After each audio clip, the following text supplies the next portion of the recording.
This is nothing like I remember it. How quickly a crown can lose its luster.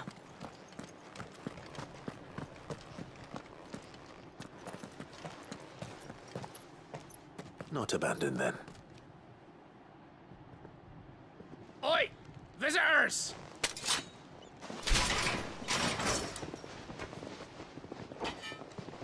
Apologies. We'll show ourselves out.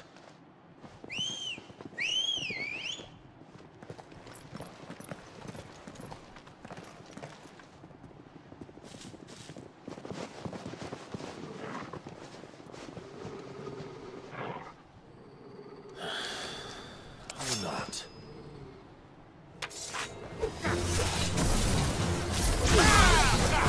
To me, Blade! Get him!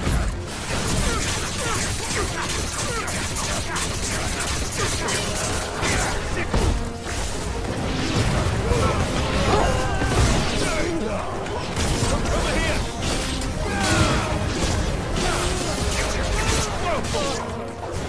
Get him!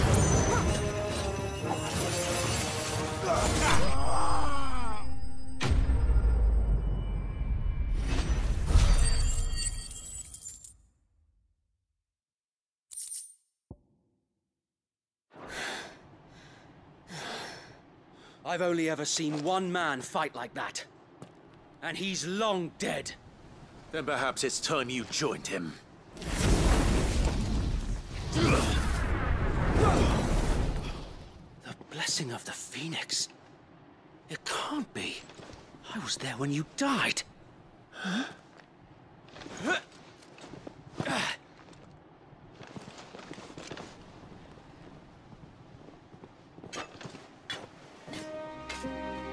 Forgive me, my lord. I knew not whom I addressed. You have naught to fear from us. Founder, it really is you. It is. So wait.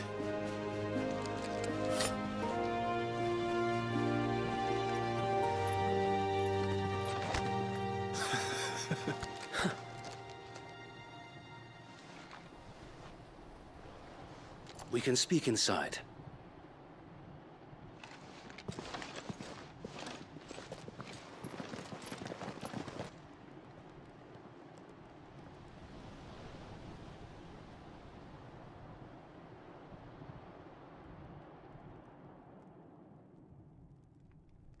And those who wouldn't bend the knee? We left before the Empire could make examples of us, though we didn't go far. And we banded together to form the Guardians of the Flame soon after. Alas, there is only so much a handful of aging shields can do against the might of an empire. But we've seen to it that their stay has been anything but pleasant. Of late, though, we've had our hands full just trying to keep the Duchy's few remaining bearers out of the Imperial's clutches.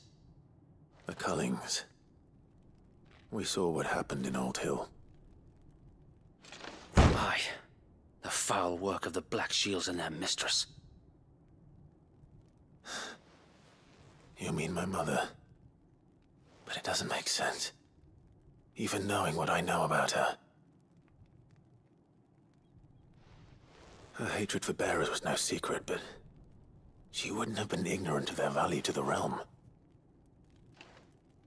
No offense, my lord, but in case you haven't noticed, the Lady Annabella couldn't care less about the realm. She barely even cares for her own home. That much has been plain since the slaughter at Eastpool. And, since granting the Holy Emperor a new heir, her obsession with bearers only seems to have grown. As to why, I don't know. Maybe she can't bear the thought of anyone having the power to challenge her beloved son. Her son. Sir Wade, the Black Shields have broken camp. They march in full force for Buick Bridge. Then so do we. Make ready.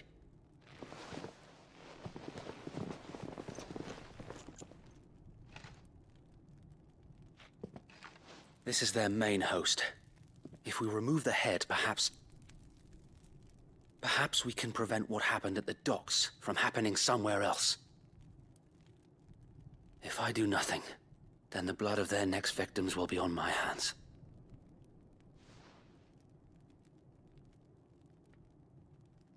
Yours and ours.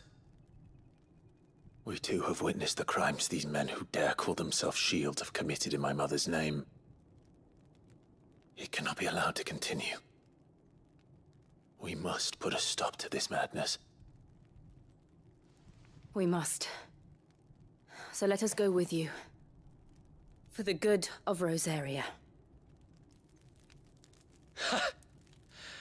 I was hoping you'd say that. Very well. If that is your wish, I would be honored to serve at your side. And we at yours. So, Wade, let us do our duty. With pleasure, my lord.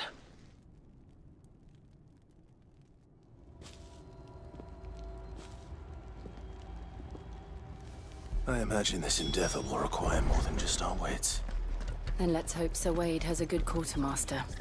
In the flesh. Tell us then, Sir Wade. What is your plan? Nothing fancy. You, Lady Jill and I make for Buett Bridge, and provoke the main host at their encampment. Sensing an opportunity to end the Guardians, the Black Shields will call for reinforcements, who will be met from the rear by parties of my brothers hidden throughout the surrounding hills. This will allow us to wage battle on the bridge without fear of being overwhelmed. While the Black Shields have an advantage in numbers, you see, they prefer to fight in small units, which we can use to our advantage. How small exactly? Small enough, now that I have you and Lady Jill for company. I doubt I could have done this on my own. But until we arrived, that was your plan. You haven't changed a bit. So Wade, the bearers from Alder have been laid to rest. Very good.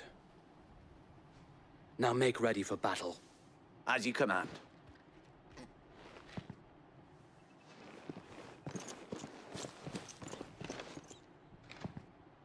Thank you, Sir Wade. Perhaps now they will find peace. There is but one thing which will grant them peace. Putting an end to the Black Shields. And so we shall.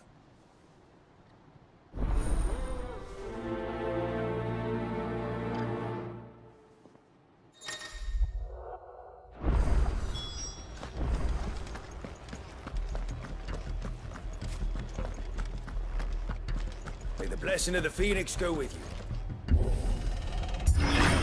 How long have you been pursuing the Black Shields? Since they burned their first village. We tracked down the bastards responsible and fed their corpses to Stillwind. Suffice to say, that got their attention. It's been a game of cat and mouse ever since.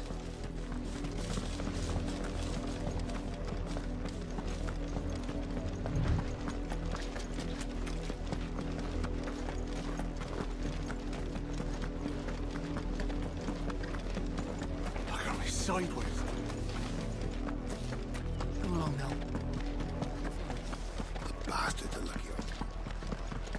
There they are. On your command, my lord.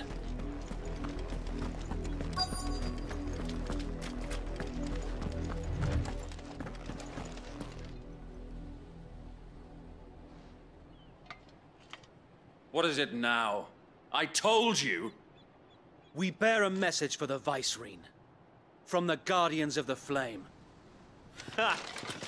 You presume to tell us that a pair of filthy vagabonds, a woman and a dog, could guard aught against the might of the Black Shields? Then come! Die along with your flame!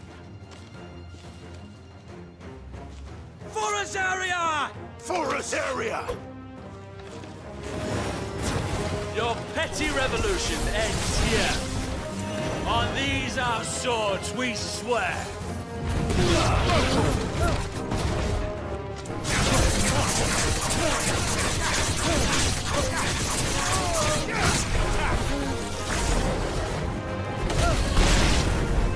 Bloody hell! Reinforcements from the far bank! Another wyvern to fight their battles for them.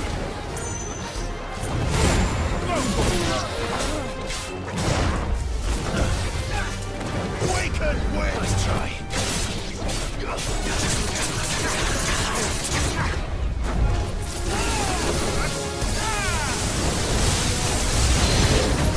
More dragons. Worms. The Imperials aren't taking any chances. I can't say I'm flattered.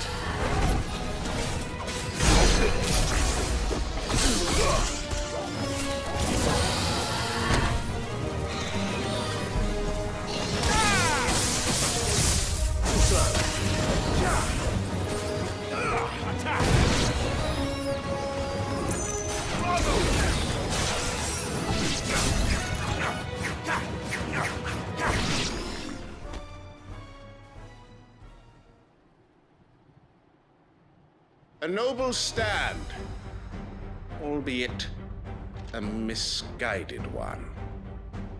In taking it, you have but proven our point, that this land is in dire need of cleansing.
I don't see any more. Nor do I. The plan worked. It did. It bloody worked. We sent every last one of the rotten bastards straight to the mud! My, Lord, perhaps this will be enough to stop the Cullings. For the time being, at least. Perhaps. Though I doubt my mother will take this loss well. She'll move swiftly to see her minions' ranks replenished. And then it will all begin again. I often wonder if the nation we once knew is gone for good. Her fields rot. Her people starve. We battled to preserve the flame that was, but for every foe we fell, another springs up in its place. Yet be that as it may, it is still our home, and we must fight for it. As we always have, and always will. For as long as the Firebird's flame burns in our hearts, the Duchy cannot die. And her loyal subjects may dream of a day when the Rosarian standard flies over Rosalith once more. So wait, Think we should fall back to Port Isolde before the garrison sends reinforcements?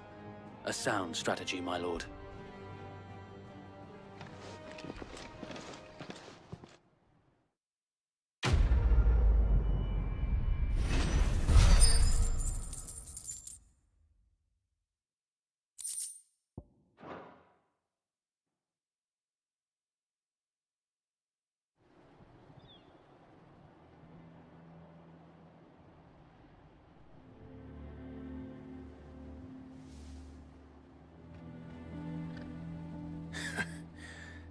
And how long has my uncle been funding you and your comrades' endeavors? Since the beginning. Lord Byron was the first person I turned to after forming the Guardians. And had I known of this tunnel back then, I wouldn't almost have been hanged by the city guard for trying to sneak over the wall. I suppose a formal request for an audience would have appeared suspicious. And appearances must be maintained. Were the Vice-Regency to catch wind of Lord Byron's involvement in our movement, they'd seize his estate and send him to the gallows, where he would be of no use to anyone. And so, though it sickens him to the soul, he plays the part of the loyal lord, knowing that one wrong move might prove his downfall. It is why he remains ever vigilant. Don't be surprised if he refuses you an audience, especially since you're famously dead. Then I will have to think of a way to prove that I am neither wraith nor wrongdoer. I might have something which could help with the latter. It's the mark of the Guardians. Display it, and those who love Rosaria will know where your loyalties lie.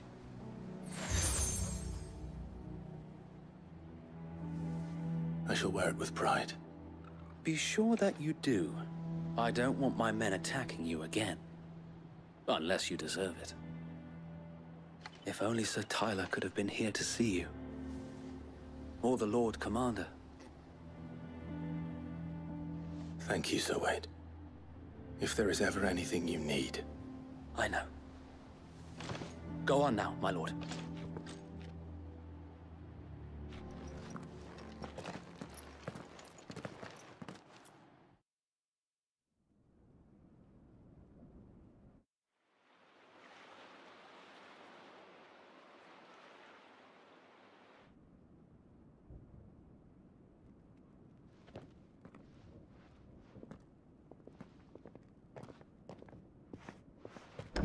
How accommodating. Do you really think they believe we are who we say we are? Not a chance.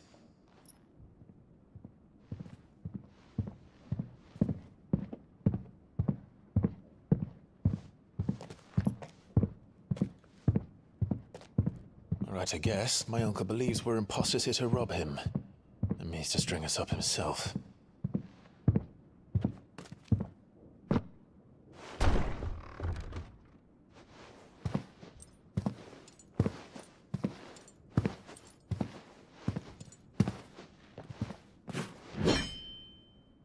Imagine my surprise when I was told my nephew had come to visit.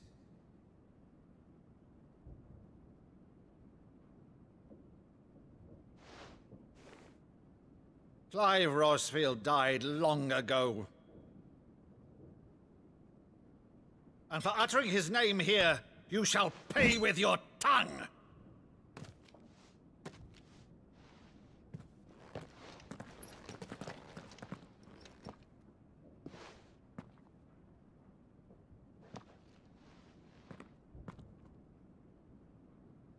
You would mock me as well?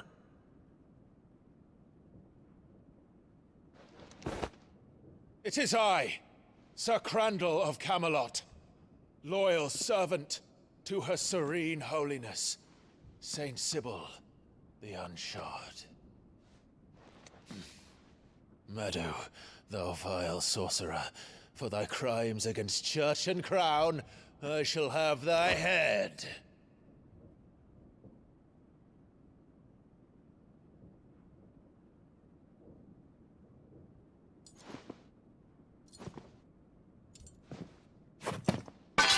Curse thee, infectious flax wench.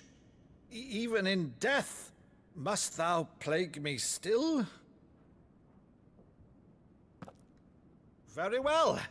I shall open the gates of hell, that thou might see thy charge once more.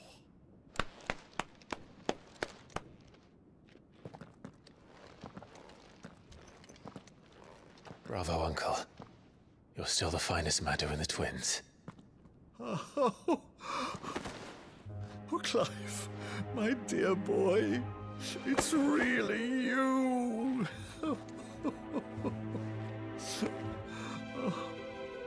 You always were fond of that scene from The Saint in the Sanctuary. Never did let me play Sir Crandall.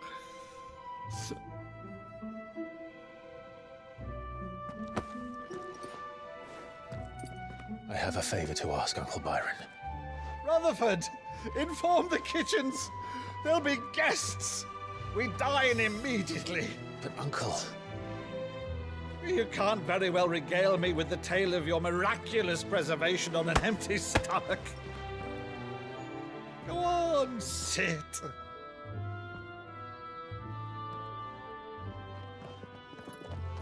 See that you use the good plates, Rutherford.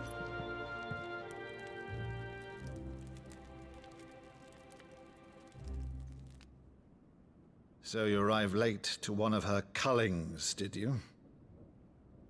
Since becoming Vicereine, Annabella has been a constant thorn in Rosaria's side, but these atrocities are a new low. Something has changed. Quite what, I don't know, but the woman we knew is gone, and a monster sits in her place. A monster. For better or worse, I've been charged with governing this town, and thus must maintain the illusion of obedience. That's all I can do to aid Wade and his merry band of revolutionaries. So he's told us. You have risked much for Rosaria. Our nation will be forever in your debt.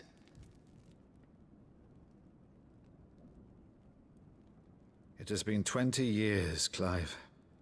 The nation your father and your forefathers fought to defend is no more.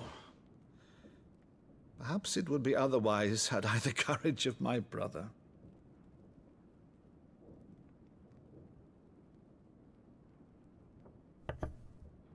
All right, if it's a ship you require, a ship you shall have.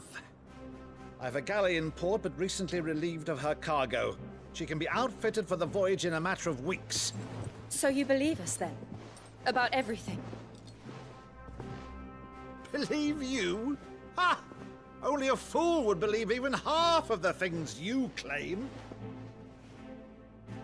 But until tonight, only a fool would have believed my nephew still lived. And besides, I have it on good authority that Clive is telling the truth. Whose authority? Your own, of course.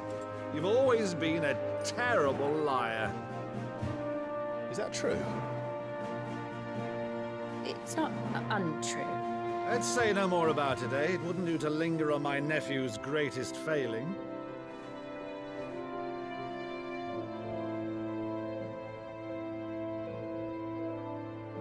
The one thing I cannot believe, though, is all this about you being Sid. You were always such a good boy, but now you're quite the outlaw. Which, if I'm not mistaken, would make me an outlaw's uncle. Right then, who shall we pillage first? Rutherford, fetch me my cutlass. This will be fun.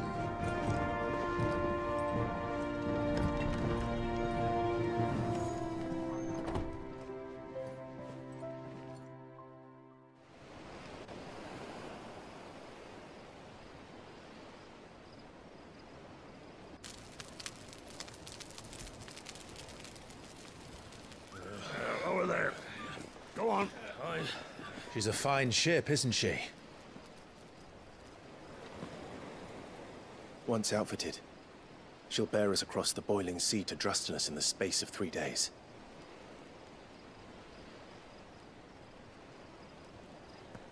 Something on your mind?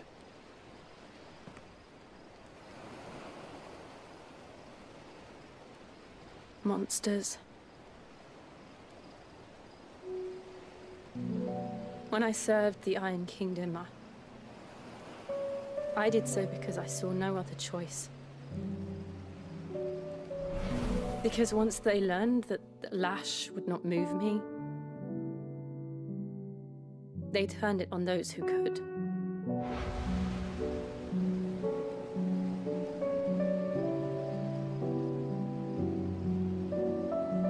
And so I became their puppet. I let them pull my strings, telling myself it was not my hand that swung the sword, but another's. I removed myself from the truth so I wouldn't feel the pain it caused.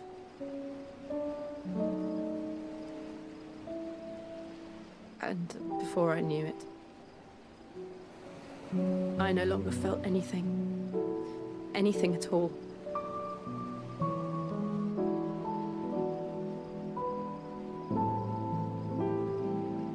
I had become a monster. Jill.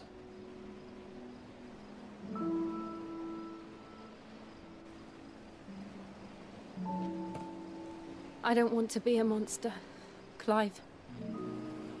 Do you understand? I want to choose a different path, a better path. To live on my own terms. But before I can do that, I need to come to terms with my past.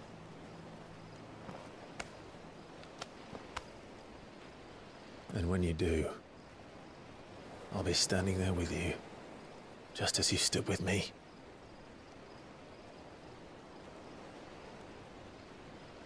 Thank you, Clive. I must atone for my sins. Only then, when it's done, will the monster cease to be. Just promise me that you won't die with it.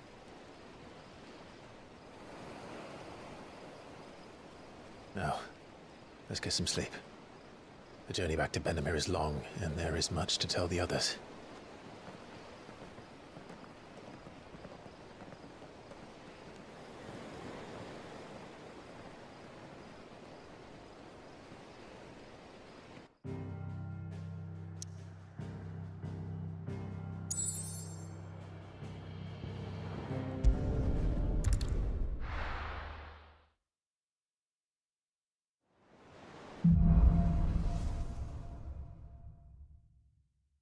Only the Founder knows what awaits us in the Iron Kingdom.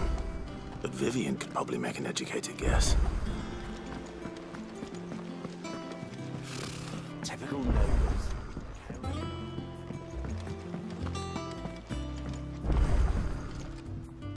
Back again, Lord Rosfield. I'm touched that you should find me such good company. It is not your company, but your counsel that I seek on this occasion. Ever the charmer. What will it be today, then? The Iron Kingdom. I need to know what to expect. You'll soon be setting sail for Drake's Breath, then, I take it. The mother crystal that rises from the boiling sea. There was a time when a true-blooded Rosarian had only to brave the waves to visit it. But then the Ironblood made their move.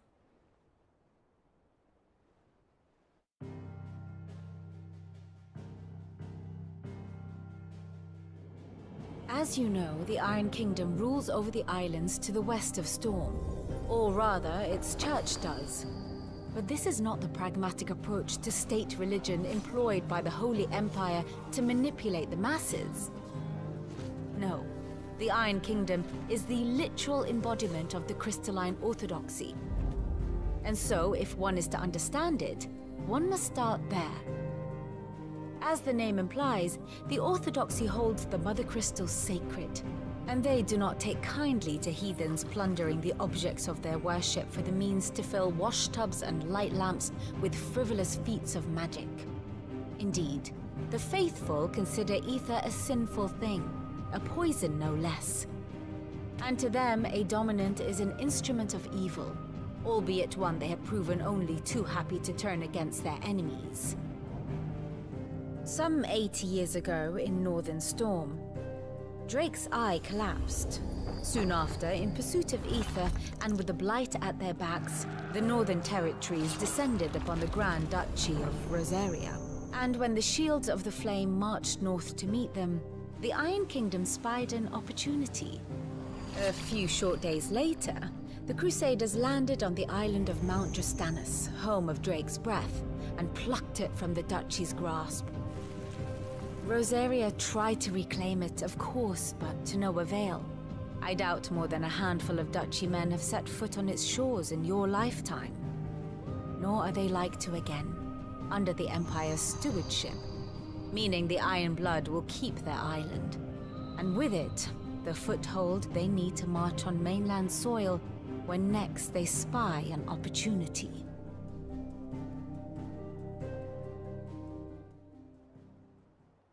The Mother Crystal is both the object of the Iron Blood's worship and their gateway to the continent, making Drustanus the holiest of holy grounds, from which the Orthodox Crusade shall one day sail forth to claim the remaining Mother Crystals, or die trying.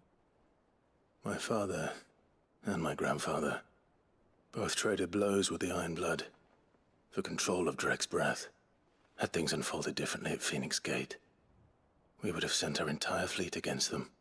But instead, they sent their fleet against Rosaria, sacked the capital, killed the men, and captured the women, including Jill. I'd say you'd be forgiven for wanting a little revenge, Clive. My only aim is to destroy the Mother Crystal.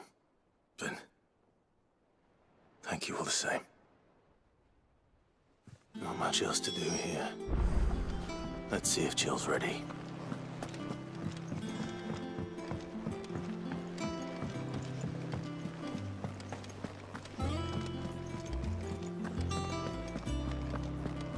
It will be over soon. You ready? I think so. Jill. When you told me you had to come to terms with your past, you weren't talking about destroying Drake's breath, were you? No. I spoke of Imran, the leader of the Crystalline Orthodox. The man who made me do all those unspeakable things. I'm going to kill him. It's what I need to do to put the past behind me. What I need to move forward. And I know that I can do it. If you're there beside me. Always. And I'll be beside you, too. We'll bring down the Mother Crystal together. All while Sid looks on. We'll make him proud.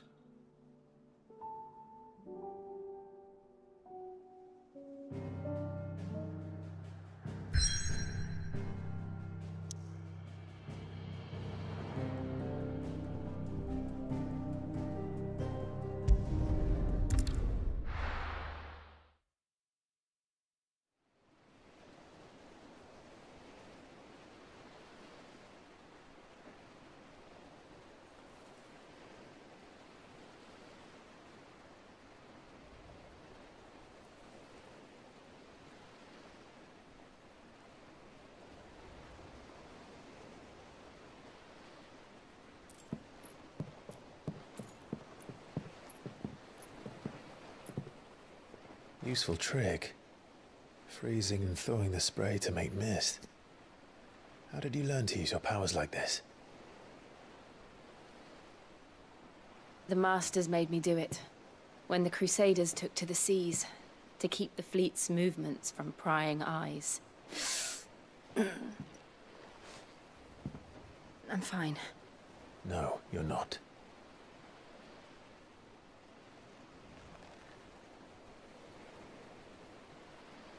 This may be the only chance I get to go back. My only chance to put things right. I have to do this. Whatever the cost. All right.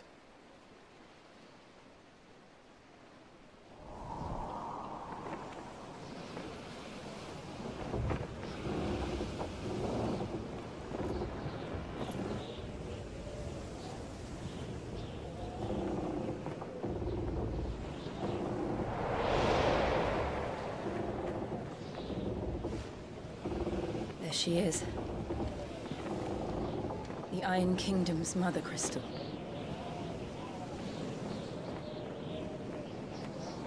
Drake's breath.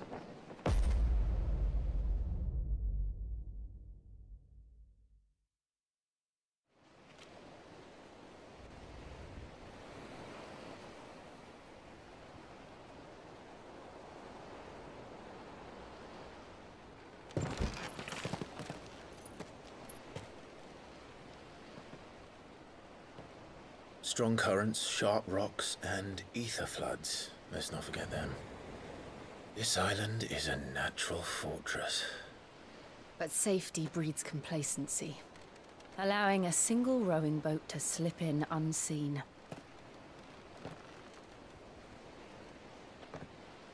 The sanctuary is inside the mountain.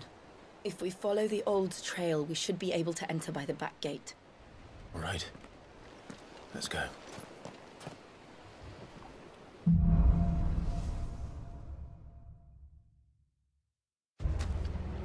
I always imagined when I came here it would be to reclaim it.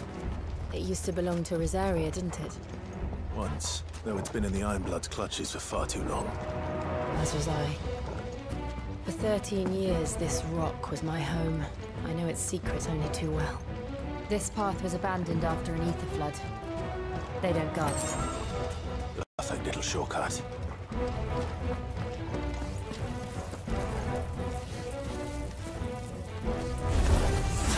They're all Akashic. The ether flood must have spread. It was never as bad as this before. And the only way past them is through them.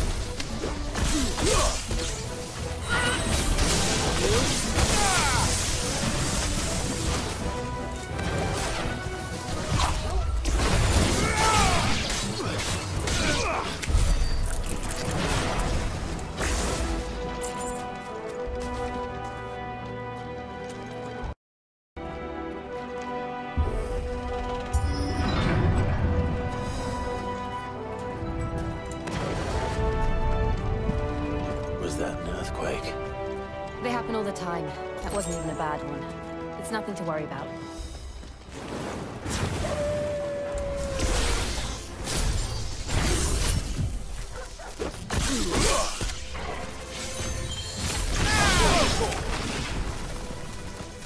It's over.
there.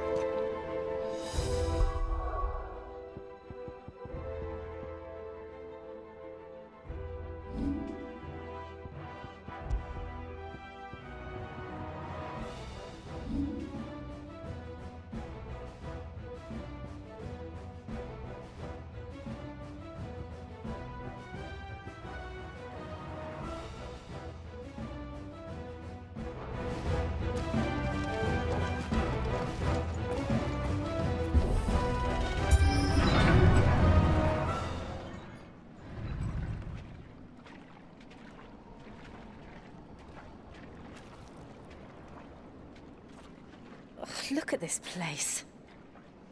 What a mess.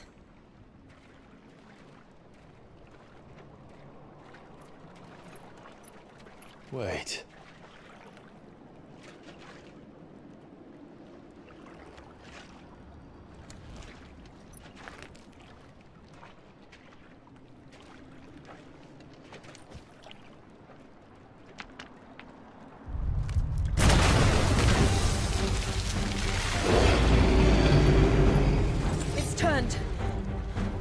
Nothing a shield of Rosaria can't handle.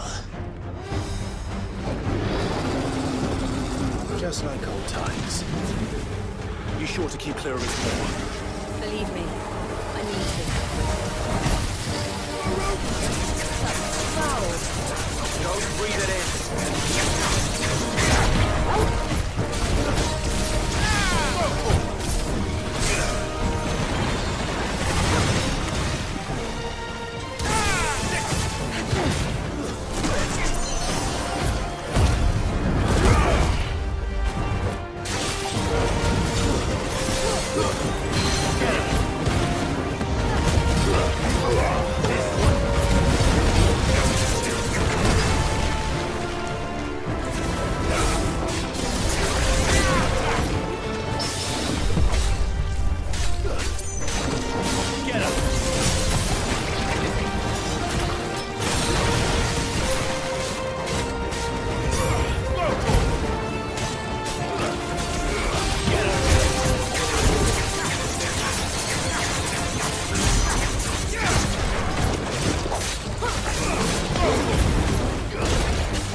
I still can't believe they can jump. But these things have roots.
Press on.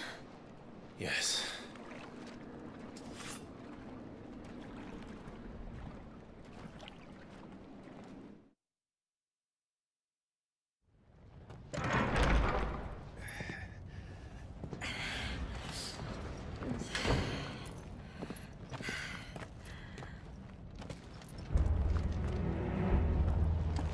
It's like a furnace in here. We're inside the volcano. You get used to the heat, though I don't remember it being quite this hot.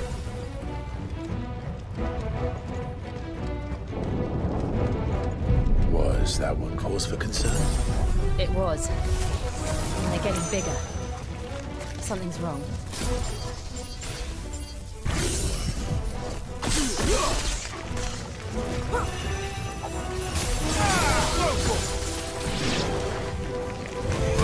This one.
Is there no other way across?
Do that again.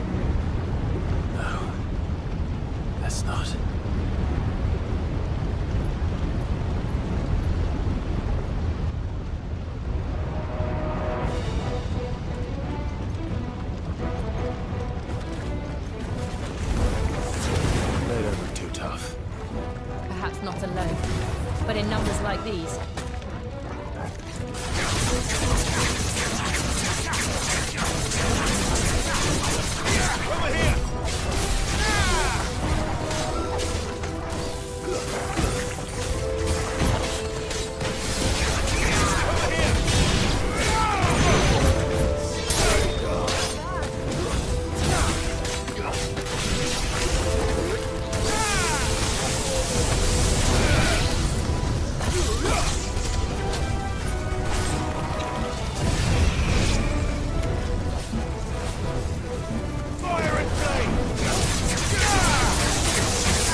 Drake's breath.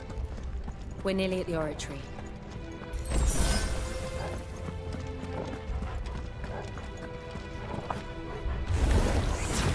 What the hell is that? I have absolutely no idea. Well, whatever it is, I don't think it's friendly.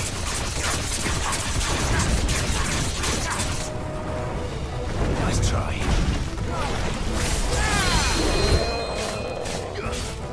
This one.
Leave the lava.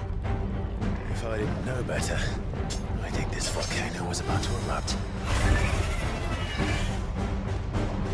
Why attack us then? They're peaceful creatures. Then this one must be the exception.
You hurt?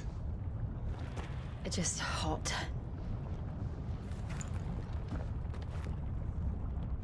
Thank you. Quite a commotion our friend made. Let's hope the guards didn't hear it. The gate to the inner chambers is just up there. Then we make for the sanctuary. I need to finish this. Before the heat finishes me. Hear, hear.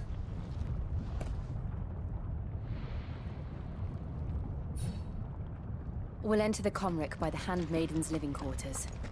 It was always a hive of activity. Sounds like we'll have a hard time staying out of sight. We won't have to. There's someone there I should very much like to see.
Lady Marley, it's me. By the mother. Jill, it can't be. It is, my lady. We cannot talk here. Come with me.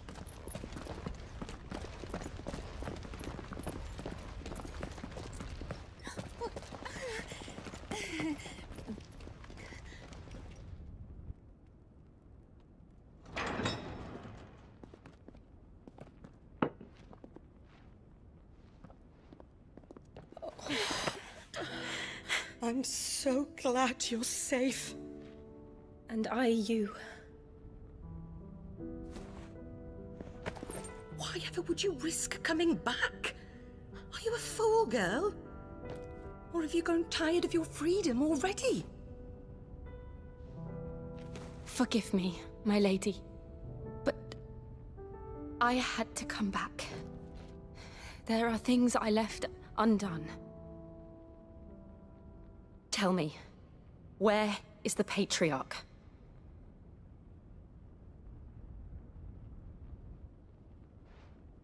At this hour, he'll be in the Comric, giving thanks.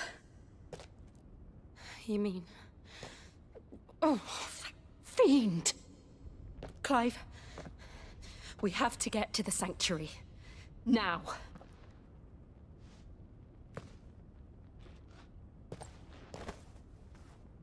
Lady Marley, you must flee this place, gather your things, and go. Now listen here, Jill. We have company.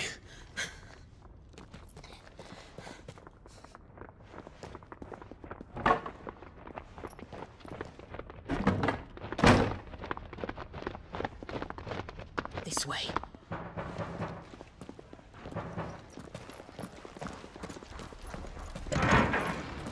Follow this passage. It leads straight to the Comric. Go on, stop dawdling. Thank you. You were always so kind to me. My light in the darkness. Take care, my lady, please. You deserve better than this. A long and happy life, promise me.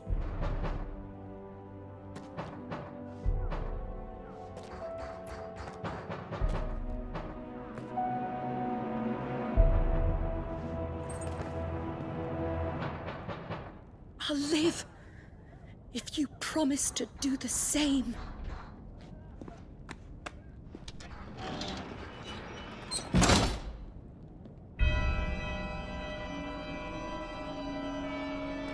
Come on, Clive. We're nearly at the Konzole. All right.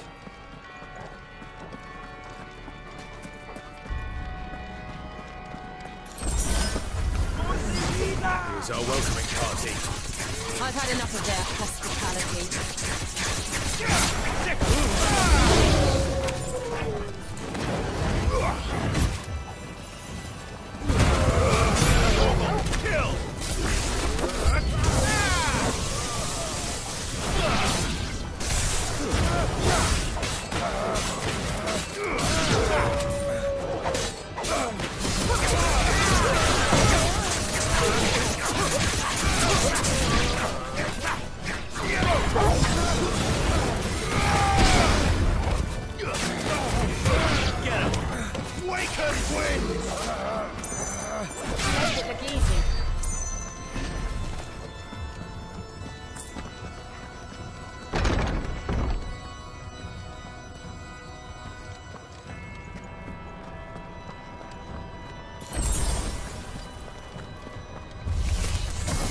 How many of them are there? Too many.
Clive, there's something I need you to know. I saw the Patriarch do things no one should have to see. And so I swore that he would die by my hand. I understand. I faced my demons. Then you must face yours.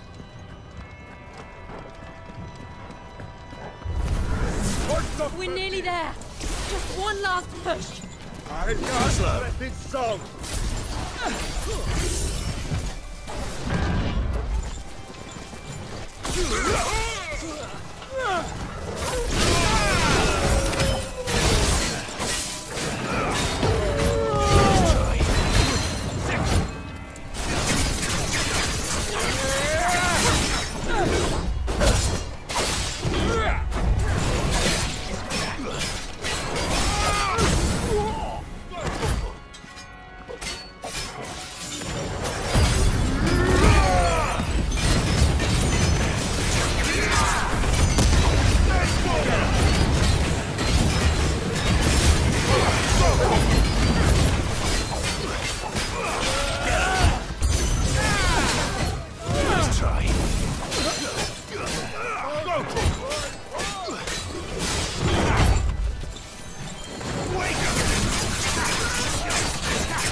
Shiva's dominant.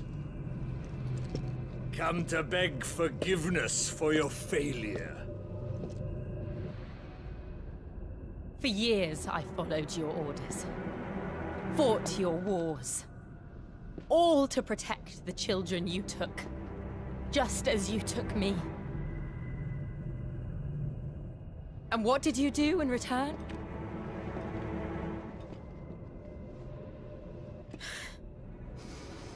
You put them in chains and you slit their throats! Fiend. Their souls were sullied with a stain of ether. I merely cleansed them of their corruption. A penance paid, just as the Holy Mother wills it! Repent, abomination! For a monster like you to set foot in the Holy Cymrich is in itself a crime deserving of death. You're right. I am a monster. And my soul is stained black. Though not by ether. But by the evil of men like you, who made me close my heart and drown in darkness when I should have raged against it. This is my penance. I will be your monster no more. Nor will I suffer you to create another.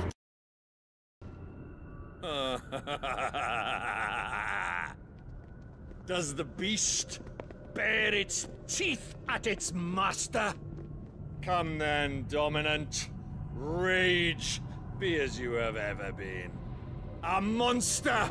And what are you, Imran? I was forced to kill. You do it by choice. But never again. I bowed to you once. Now it is you who shall bow to me! Kill them.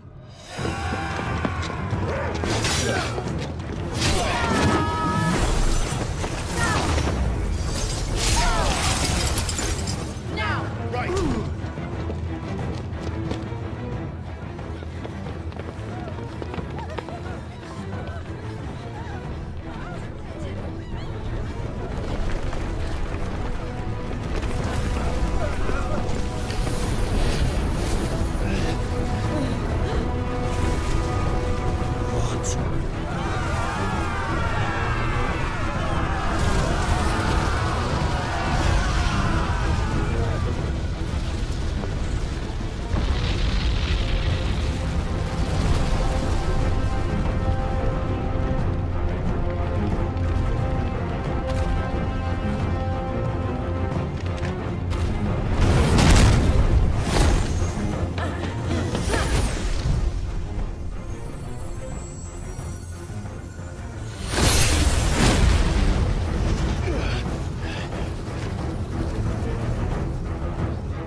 Can't I do it?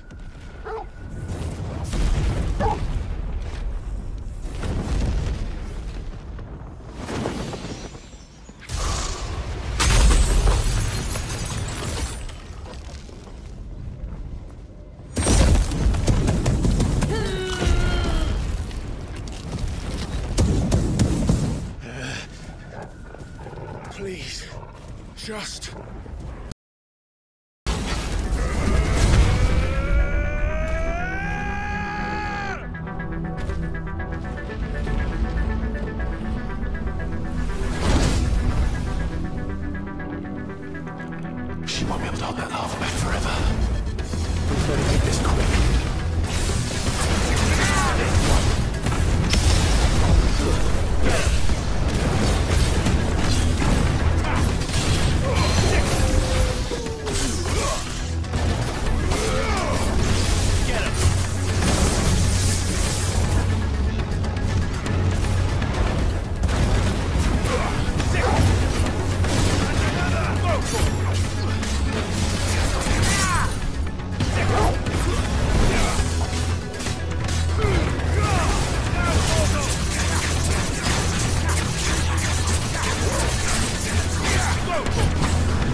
I won't take long.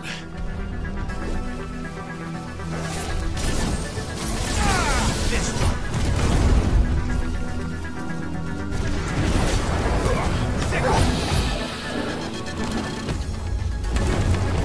Nice try.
Jill!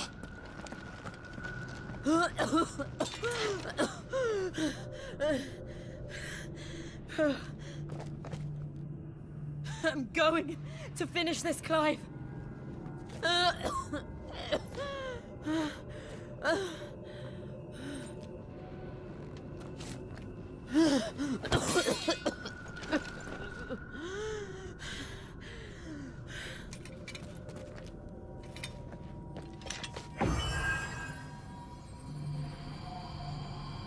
Here, use this.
step closer to freedom.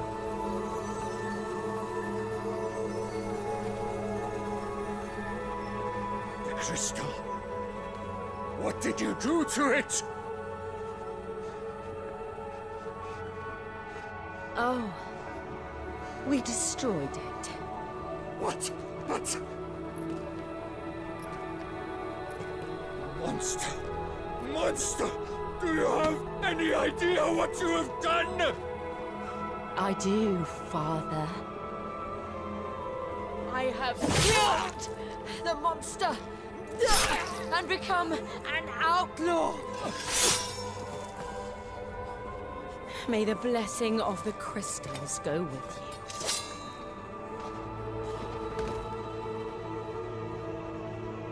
It's over.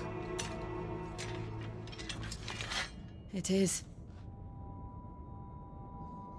And Shiva exacted her price. She did. Again, the burden fell to you. And I bore it willingly. This was a sin for which I had to atone. Now I can continue at your side with my head held high.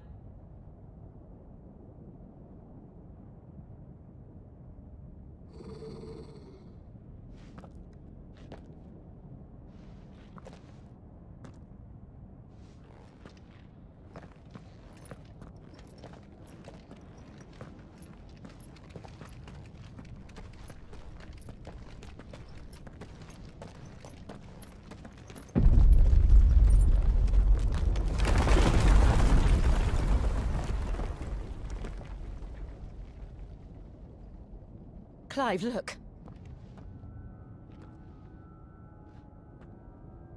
It's just like the one at Phoenix Gate.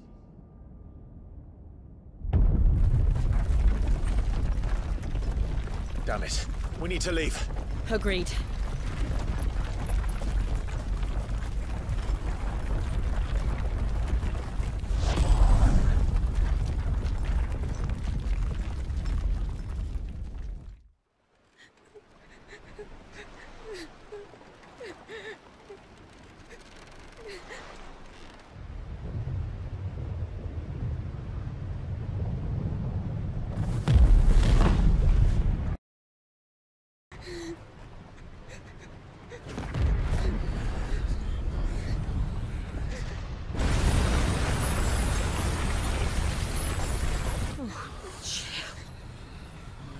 I kept my promise, and now you keep yours.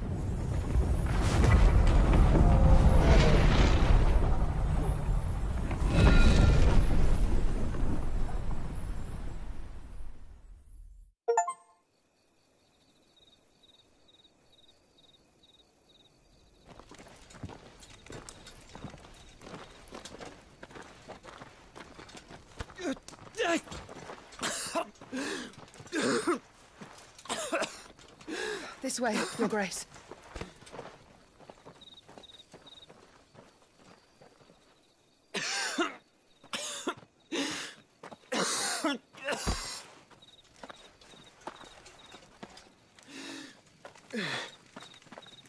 You're bleeding. I have a tonic which will... I thank you for your kindness, truly.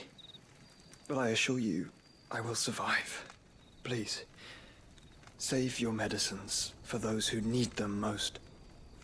Oh, well, if you're sure.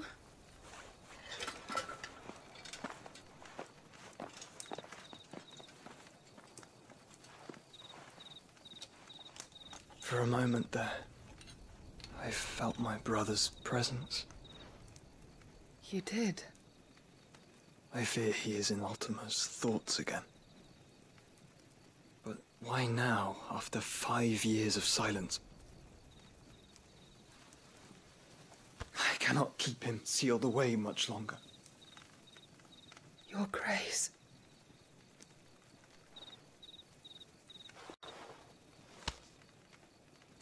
No, do not dirty your hands.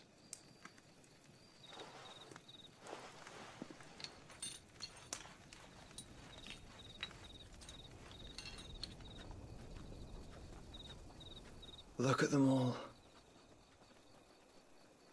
like a river flowing to the sea. Or moths to a flame, perhaps. The crystalline dominion, their light in the darkness. More and more lose their homes to the blight and set out in search of sanctuary, while others lose their fortunes to the Dhalmekian levies and leave to find new livelihoods. What is it that you seek in the Dominion, Your Grace? Oh, Dion Lesage. You mean the Crown Prince of Sanbreque? He has many titles. Dion the Bold, Prince of Dragoons, Odin's Nemesis, or simply Bahamut. I met him once, when we were children. He was a chivalrous soul even then, and has served his empire indefatigably ever since. And you are confident that he will listen to what you have to say?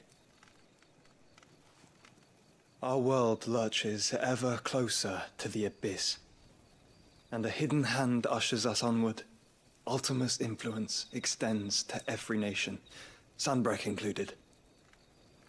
If His Highness is the man I believe him to be, and I pray that he is, this truth will not have escaped his notice.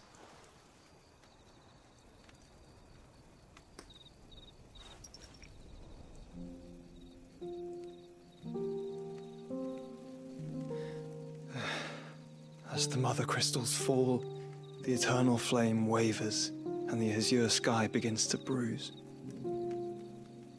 How lucky we were to be blessed by the crystals, and yet how spoiled. Like canaries in a gilded cage, growing fat on seed. But now, the bars are closing in, and we must take flight. Painful though it be to leave our home behind, it is what we must do to be free. Which is it that men cannot live without? A blessing that leads to damnation, or a freedom that leads to deprivation? I do not yet know the answer to that question. Do you, Clive?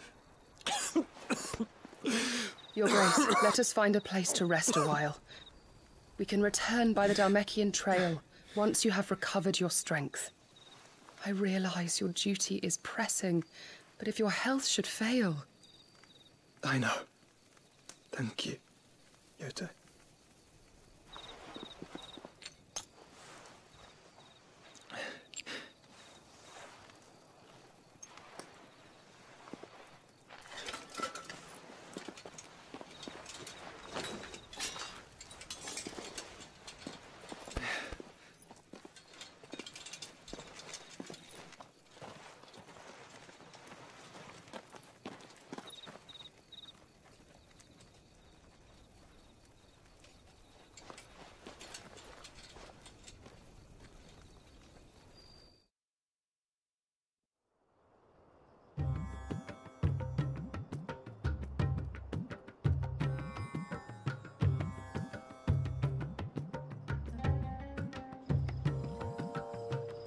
Army's attempt to breach the Empire's defenses and gain the Isles of Ark has failed yet again. Only because your fleet has proved as impotent as a eunuch on laying night.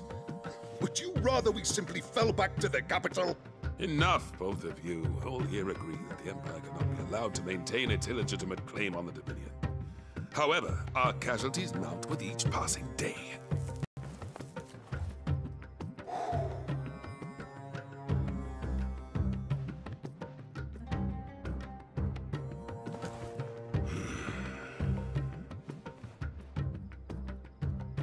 There is a literal sea twixt you and your prize.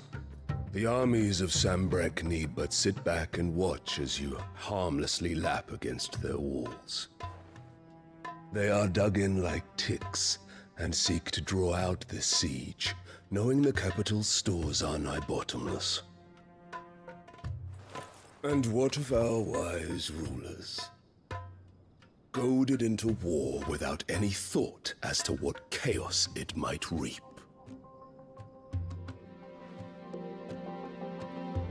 Republican soldiers starve while waiting for orders from Randalar.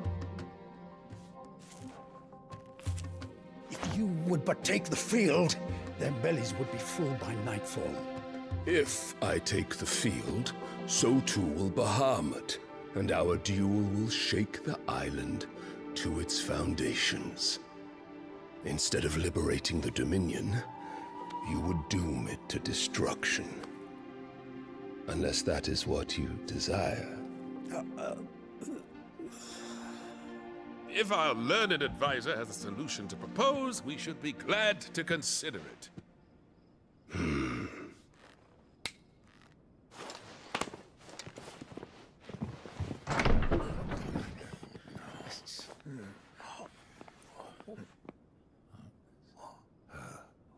Is that the Emperor's?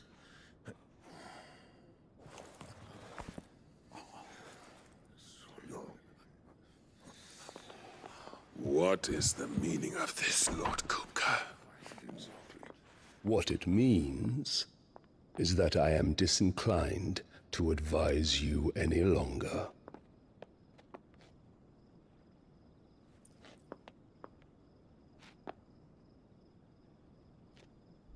Ah, the looks on their faces when you walked through those doors.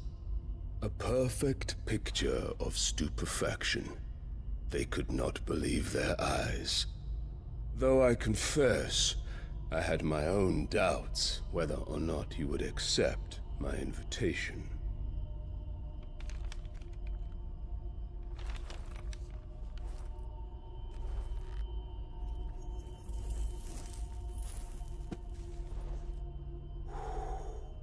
Such shocking news.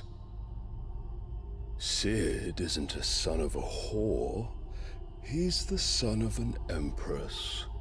Your own dear Clive.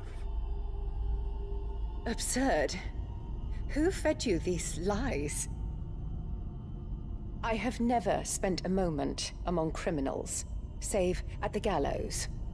I came here with my son, not to entertain your baseless accusations, but to put an end to the senseless hostilities between our nations. Very well.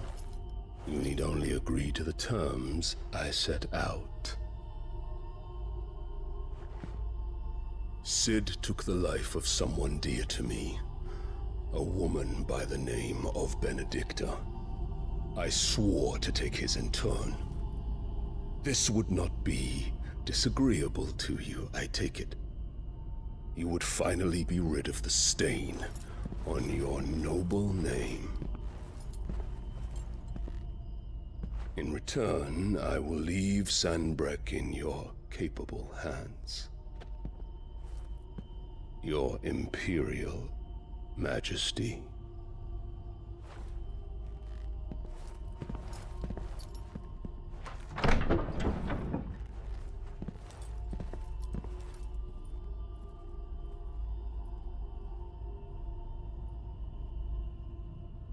And all for the love of a common whore.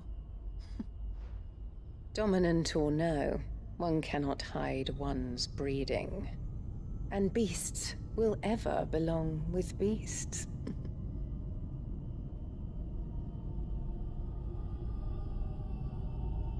There are greater things in store for you, my darling Olivier.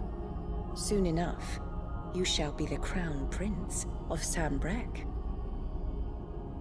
And when your father goes to meet Great Grieger, you shall be emperor of all you survey.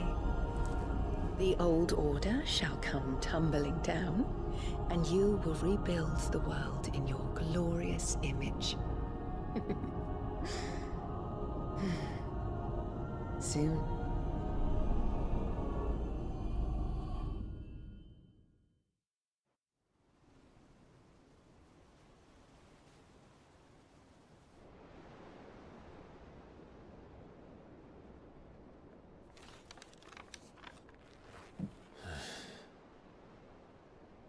She's been in there for hours.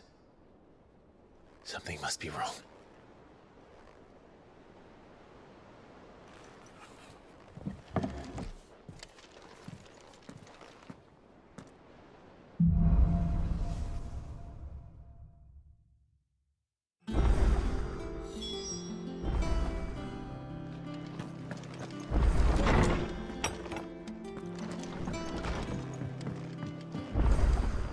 Is it true what I'm hearing, Cid?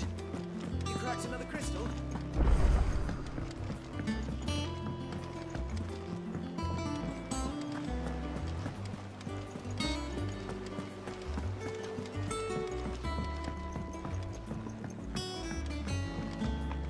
Our man in Dalamore mentioned the cook has died.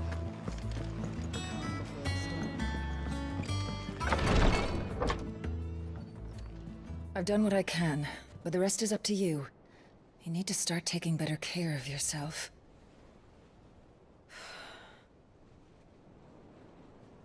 Understood. And thank you.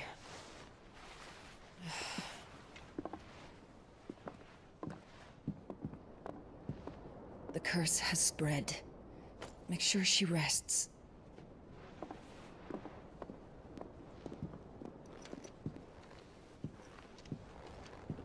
If it hurts, you can tell me, you know. I'll understand. I can bear it.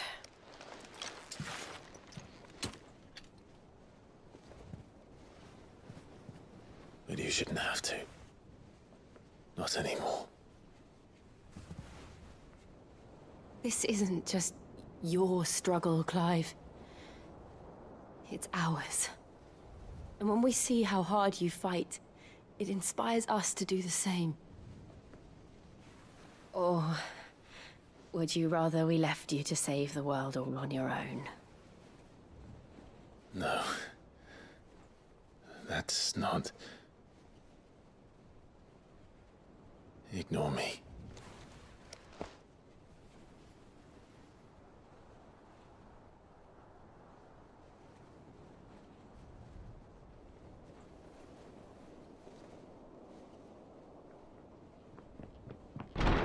Clive, where are you? In here.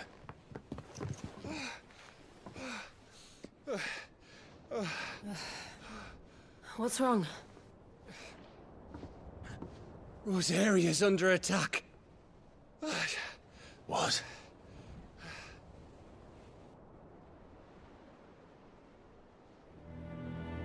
This isn't the Dalmekian army we're talking about.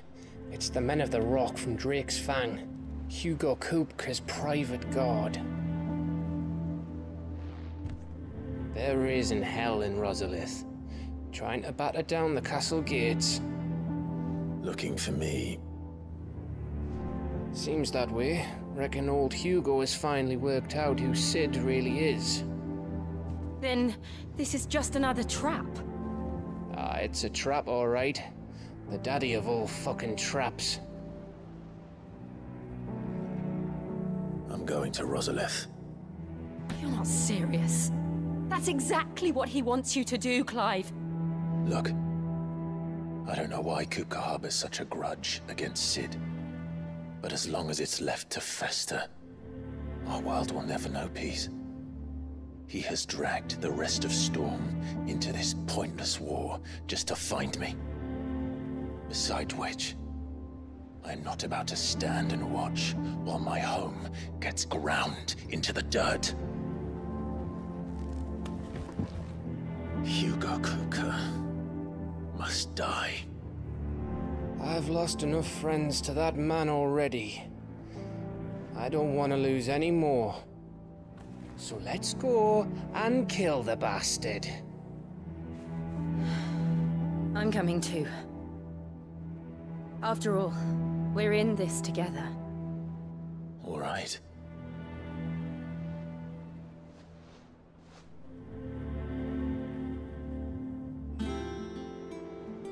I should probably speak to Otto before leaving. We need to know what we're getting ourselves into.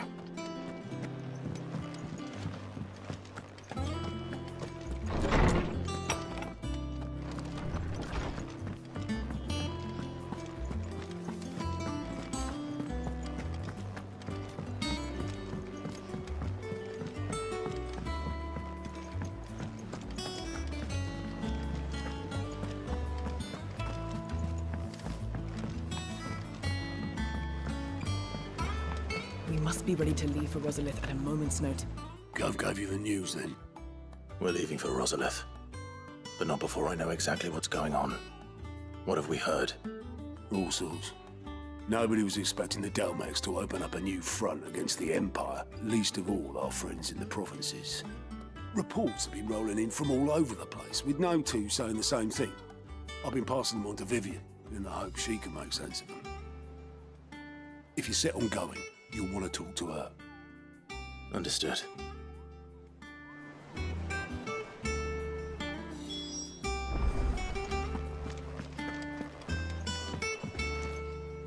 Ah, if it isn't my favorite pupil. Let's see now, where did we leave? Well, this is a surprise. My lectures are rarely so well attended. You know what they say? A little knowledge, can't hurt? We're going to Rosalith to deal with Kupka. What's the situation there? Whoa there, Lord Rossfield. I'm sure you're champing at the bit to return to your roost. But to fully understand the present situation, one must first understand how it came to be.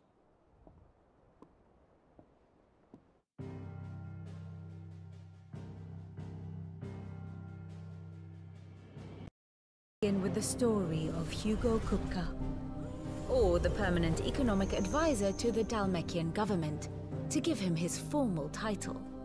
In a republic founded on commerce, there could hardly be a more influential position. It has granted him both extraordinary wealth and extraordinary power. Not that he ever wanted for the latter. Being Titan's dominant, he is also Dalmekia's last line of defense, a fact he has used to his considerable advantage. Why, he was even able to pry Drake's Fang, one of the pillars of the Republic, from Parliament's grip. And he was quick to buy the loyalty of the Fang's protectors. Today they are his faithful creatures, a private army in all but name. The self-same army that marches upon Rosarian soil as we speak. By which I mean Imperial soil, not that you need reminding of the fact.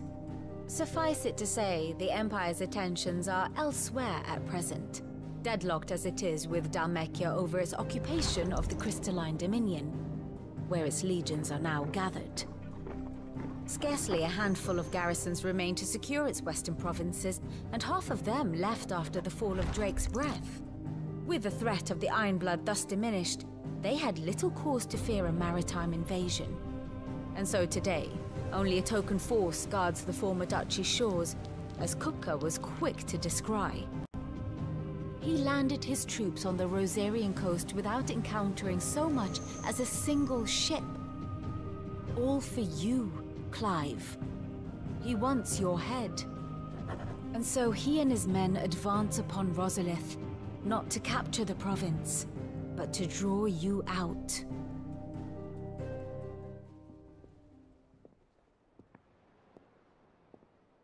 You said Kupka's forces sailed up the coast. What of Port Isolde, then? Is the city safe? Quite, according to the Guardians of the Flame. The Dalmekian fleet floated by without incident, but not without remark. When they learned Kupka's forces were making for Rosalith, our friends were quick to begin arranging the exodus of her citizens. And so the stage will soon be set for your heroic homecoming. Alas, it will be a more trying task to enter the capital than it was to leave it. Hugo's men hold Buett Bridge, despite the Imperials' repeated attempts to wrest it back from their grasp. And they were careful not to repeat the Empire's mistake in neglecting their coastal defenses. The seas around Rosalith are firmly under Dalmekian control. So tell me, pupil mine, what do you believe to be the best route to Rosalith? The north. We cross the northern border near Phoenix Gate, then take the road through Stillwind down to the capital. Hardly the quickest route, but at least we won't be spotted. A little local knowledge goes a long way, and so must you. We'd best get a move on then. Oh, will you be going too? Aye. I've been waiting a long time to give that fucker a taste of his own medicine. I would have missed this for the world. All right. We should be on our way. Lead on.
Fortify the castle gates at once.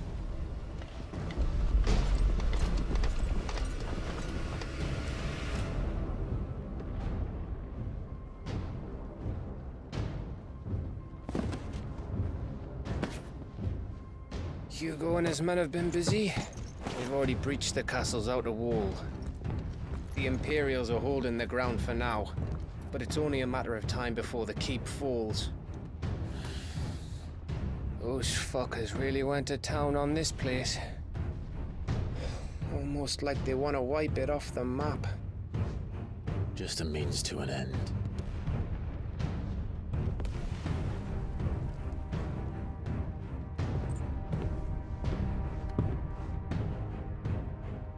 All this for one man? They didn't have to go so far. If you keep your wits about you, I reckon you can make it up to the castle without raising the alarm. I'll sniff out any townsfolk who haven't escaped yet and send them on their way. Be careful. Likewise. Don't do anything I wouldn't do.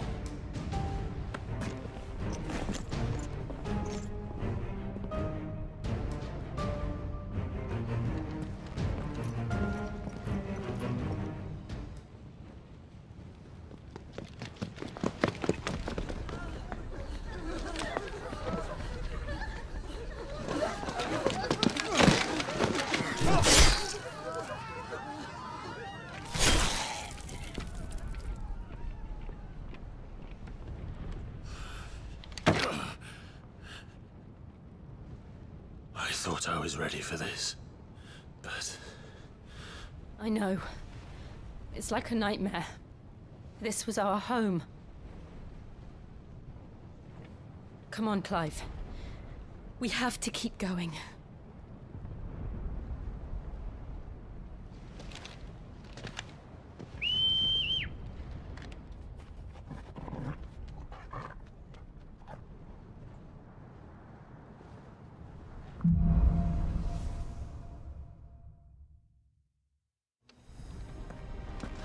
Isn't an invasion. It's a massacre. He'll stop at nothing, Clive. Nothing.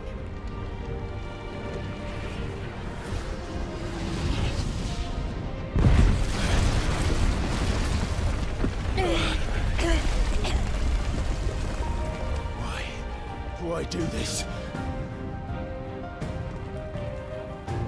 Clive, we can get through here.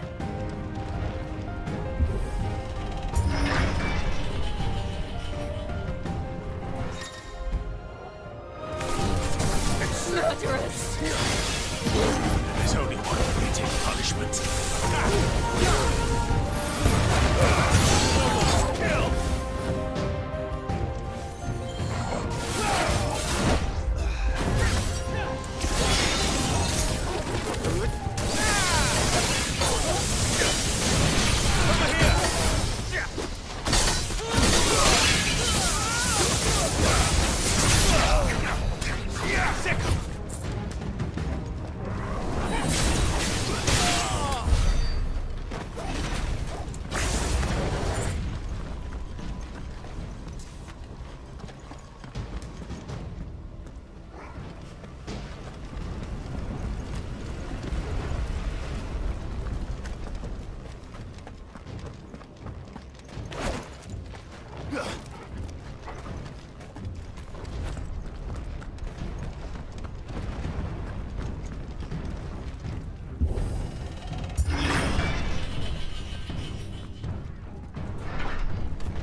Look what we have here. Gentlemen!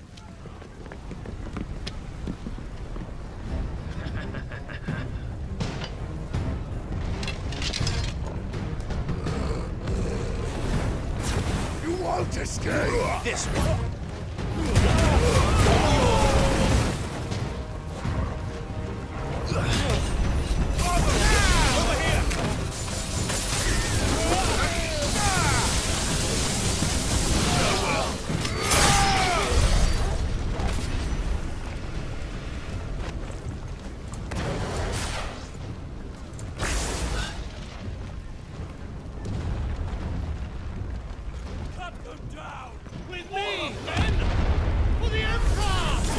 Out of our way!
Get him! Take him!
Get out of my city, or die!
Set her loose!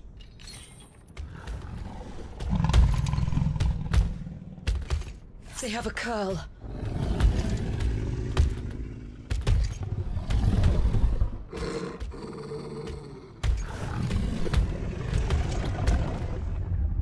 Attack! Ready? What do you think?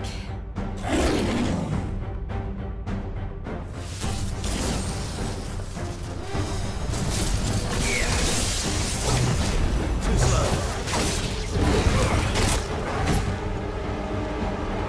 Well done. Nice try.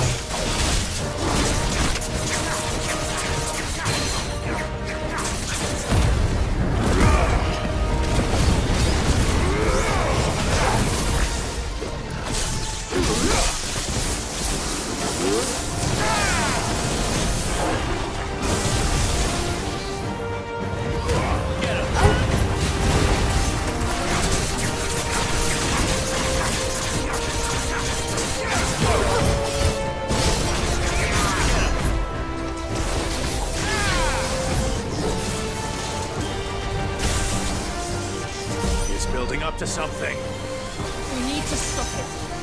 Whatever it takes.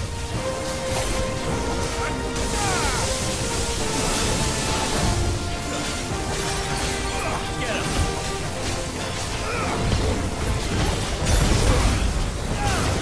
It's down! Then let's make this count.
Jill!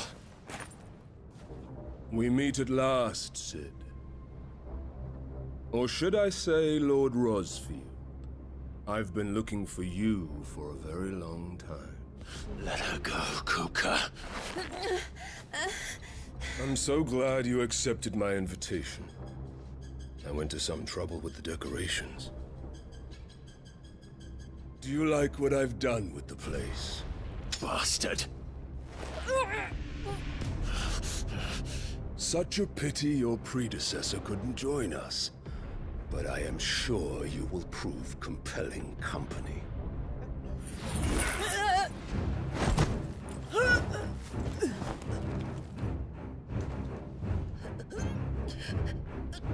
Be still, little snowflake. I would not have you melt before your starring moment.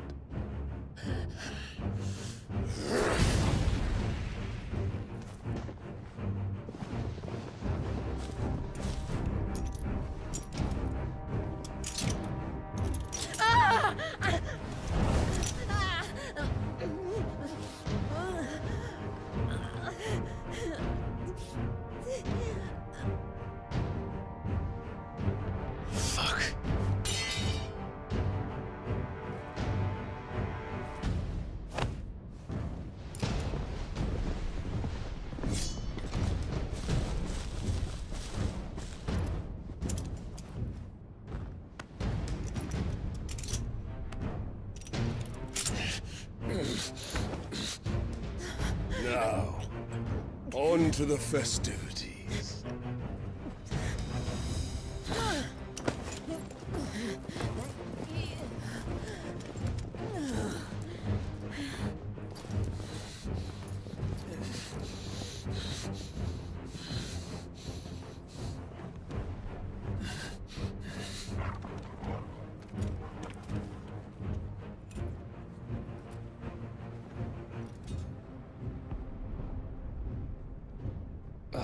That's just great, that is. I suppose it's up to me then.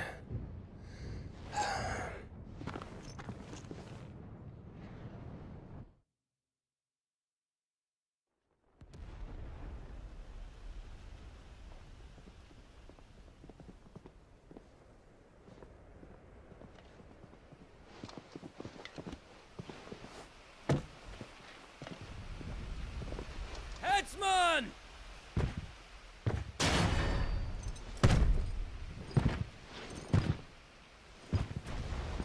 Where do you want me? You! Bring the prisoner!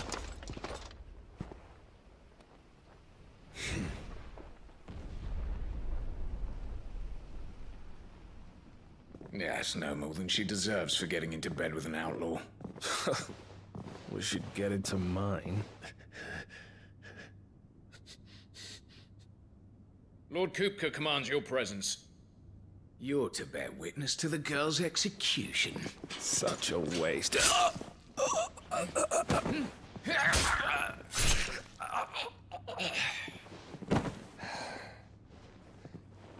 Gav! Shh.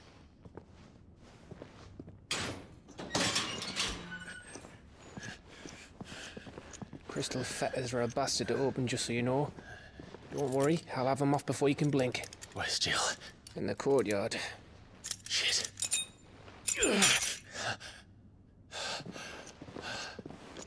We have to hurry. The Imperials have sounded the retreat and cleared out of the castle, but the place is still swarming with Kupka's men.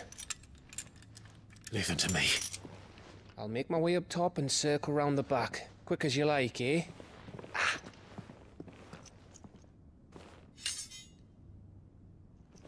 Nearly forgot.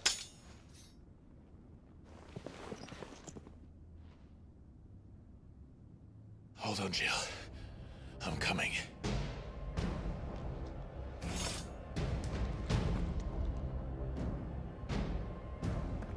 I have to get to the courtyard.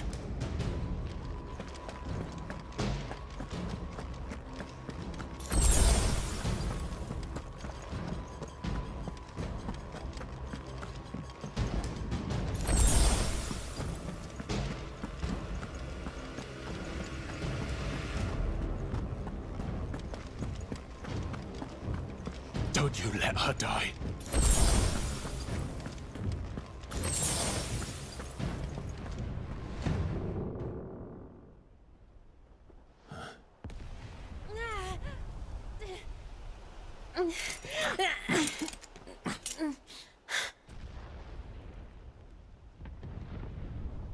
I hope you've got a plan, Clive, because we are fucked if you don't.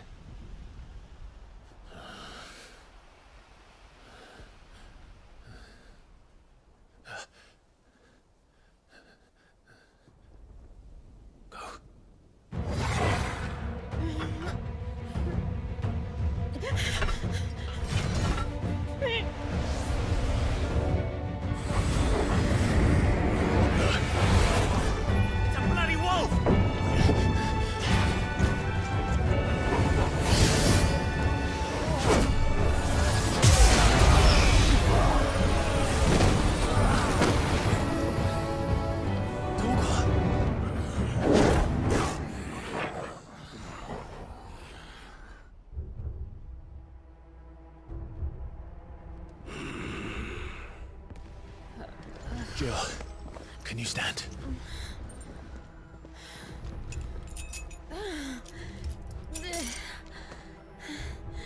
Come, Lord Rosfield. Don't tell me you tire of my entertainment. Enough! Yes, Perhaps it is time we served the main repast. I trust you are hungry! Need this? Much obliged. Stay close. We're getting out of here. And Toggle, thank you. Take one of them! Care to explain what the fuck your dog just did? Later. Everyone, with me. That includes you, Toggle.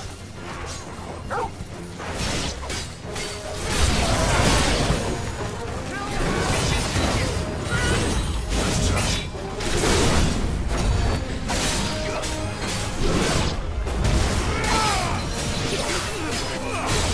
Too slow.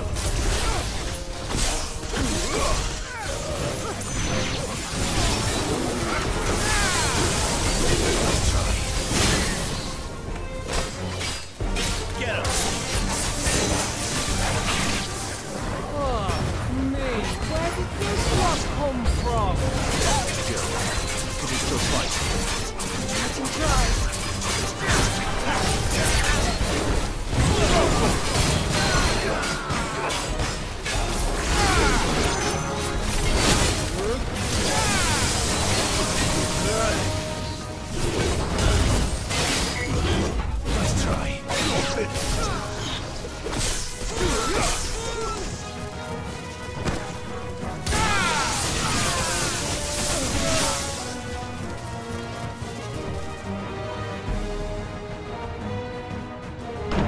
Still breathing, are you? Excellent. Then Lord Kupka's reward shall be ours. I thought bad news always came in threes. Let them come.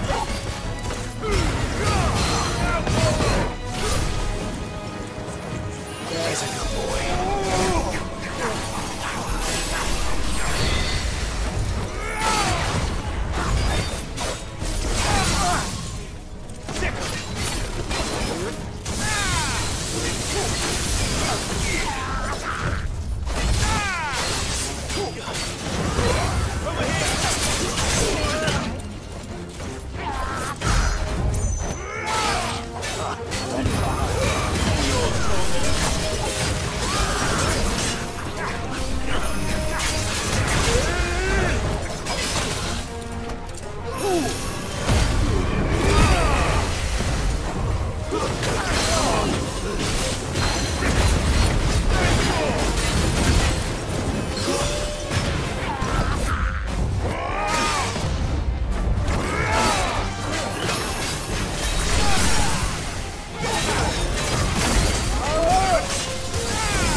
It's over. For now. But I bet that wasn't the last of them. And they won't stop hunting us until Kupka's dead. So you get in there and finish the job, eh? Go on. If they come again, we'll hold them back. All right. But be careful.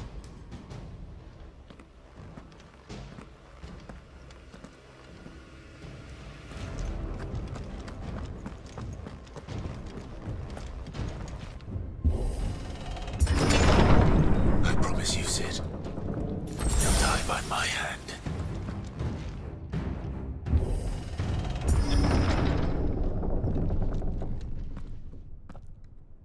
Kupka.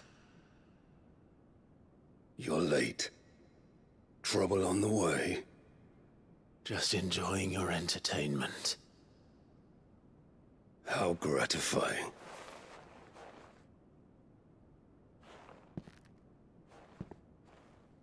Have you come to defend your father's throne, Lord Rosfield? The Grand Duchy of Rosaria. Around without a ruler, an army, even a people. A veritable kingdom of dust.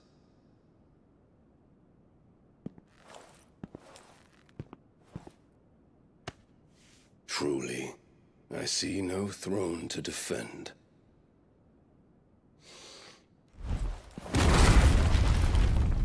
No!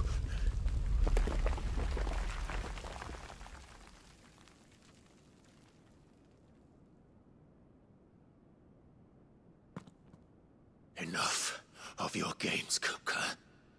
Just tell me what you want. Sid's head in a box. Imagine my disappointment when I learned that he met his end at the hand of another. And my relief to learn that you had taken up his thrice-damned name.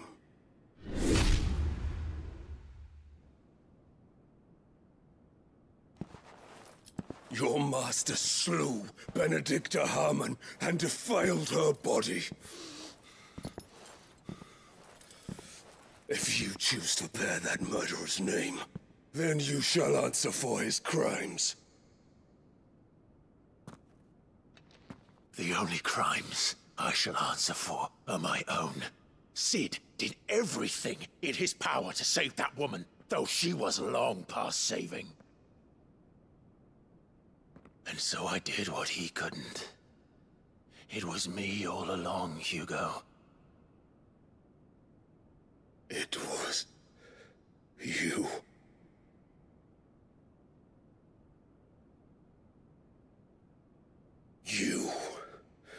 You killed her. I did.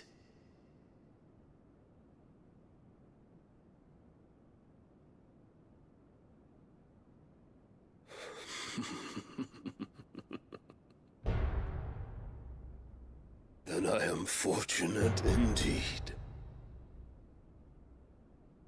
I had thought the most I could wish for was to take the life of one he loved, just as he did to me. But it seems I was wrong. And I shall have my revenge. We shared a dream! I would be the king of the world! She would be my queen! And together, we would rule like the gods we are! But you crushed that dream, ground it into dust! Hear me, Rosefield! You will pay for what you've done. I'll tear you apart with my bare hands! And what of you?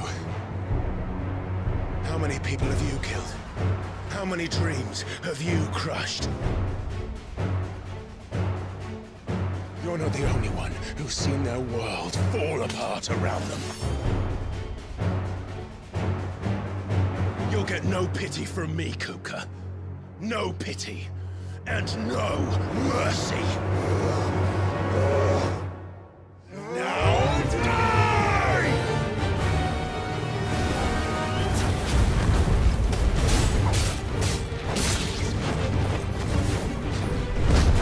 It is time you learned what becomes of those who dare to cross me.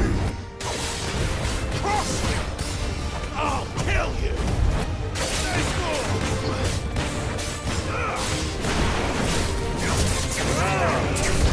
Let's try.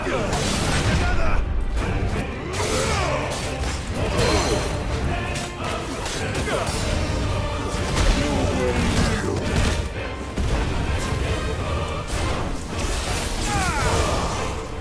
Let's try.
Die by my hand, Frostfield. My hatred for you is unending. And yield then. Let this palace be your grave! What? Oh, shit.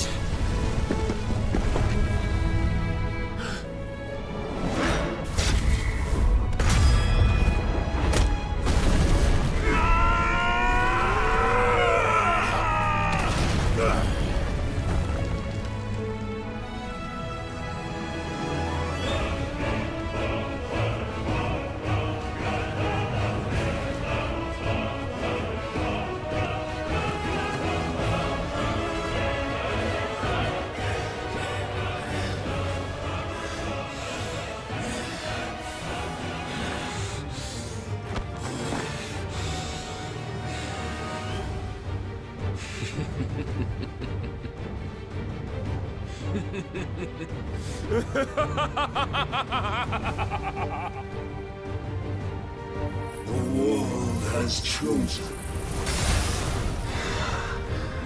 I am in my element. And no despair. The earth will always be my domain.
fucking kill you.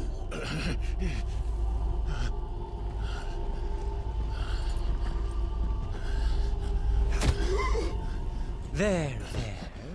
You mustn't get yourself worked up. Wait! Another time, Mythos.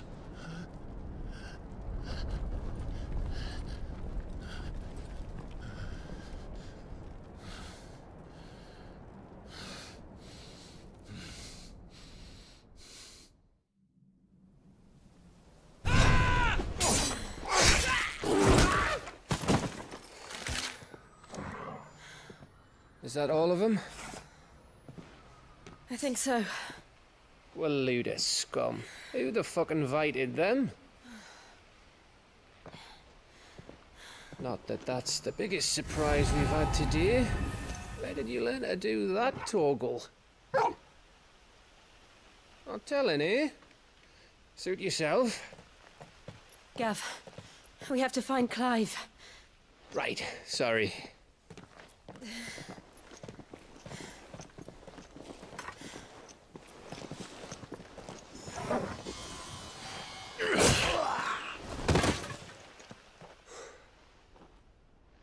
You missed one.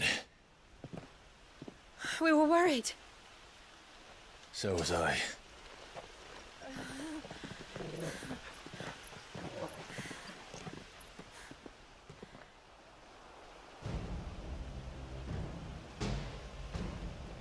I was so close.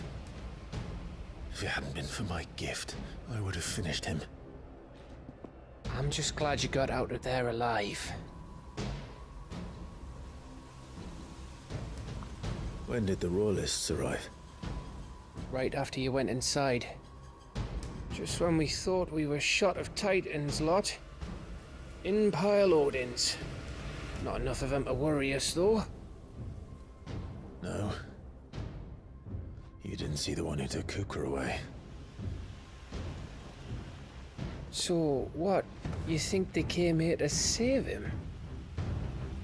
Well, I'll be fucked if I know what's going on, but every minute we spend racking our brains, that bastard...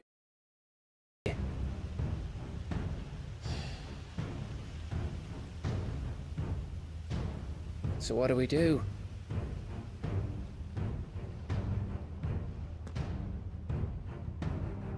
We go back to the hideaway. I'm too tired to think. As are you, by the looks of it. And after what Jill's been through. Let's worry about Kupka later, shall we? Aye. All right. It'll give us a chance to solve the riddle of your magic mud, too. Hey, how you feeling? Ready to go home?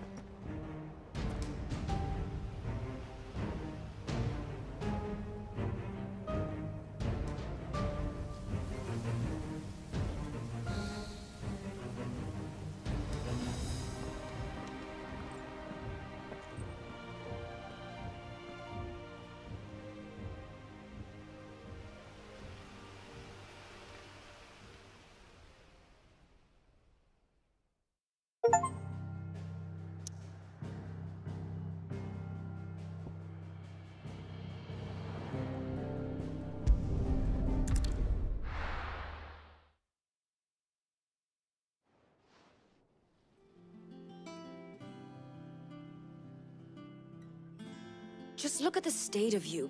You're more of a wreck than this place. Is this what you call taking better care of yourself? No more excuses, your ladyship. I order you to rest. Fine. I'll rest.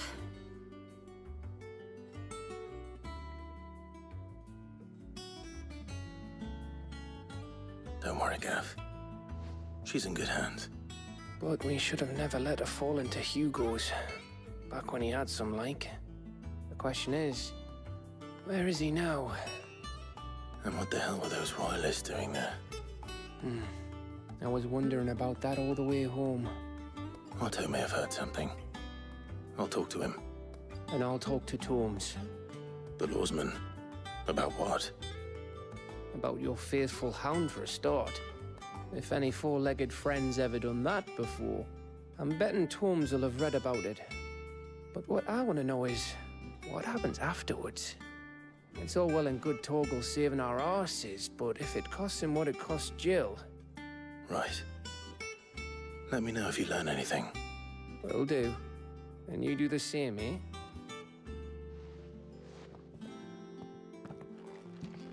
Jill, listen to Taya.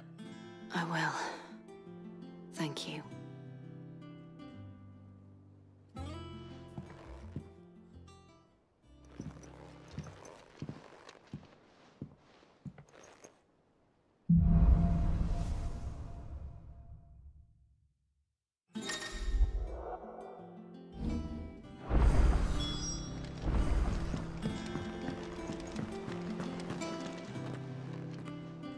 Otto, is now a good time? It's not a bad one. How's Jill doing? Oh, she's been better. Taya's making sure she gets the rest she needs. Good. Any word on Kupka's movements? Vivian's doing what she can to try and track him, but she's feeding on scraps. We've sent ours out to the curse breakers and their other friends in the west, asking them to keep their eyes peeled for anything unusual. No leads yet, but it's only a matter of time. Right. Let me know when you find something. There he is. All right, Clive. Still busy saving the world. Mid. When did you get back? Just now. What about your studies? Adjourned. Since Hugo Kupka invaded Rosaria. All the canvass in uproar about it. He's gone mad. He's turned rogue. It'll be us next. You try concentrating with all of that. All right. You win. How long will you be staying this time? Dunno. A while, most likely. Any road, while I'm here, I was hoping you could do us a favour. Mid. You can't just expect me to... Please, oblige her.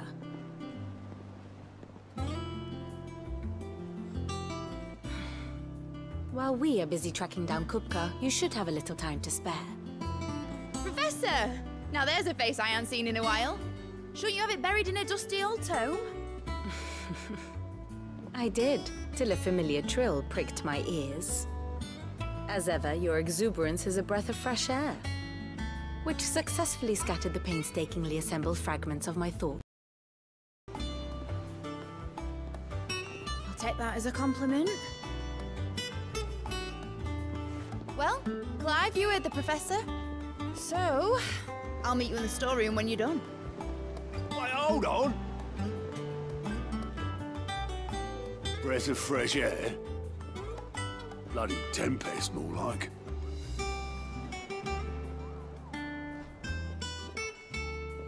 Oi, Otto, you got my gill? Huh? What are you on about? My fee for bringing Mid across. She said you were paying. That little... The storeroom, was it? I wonder what Mid's plotting.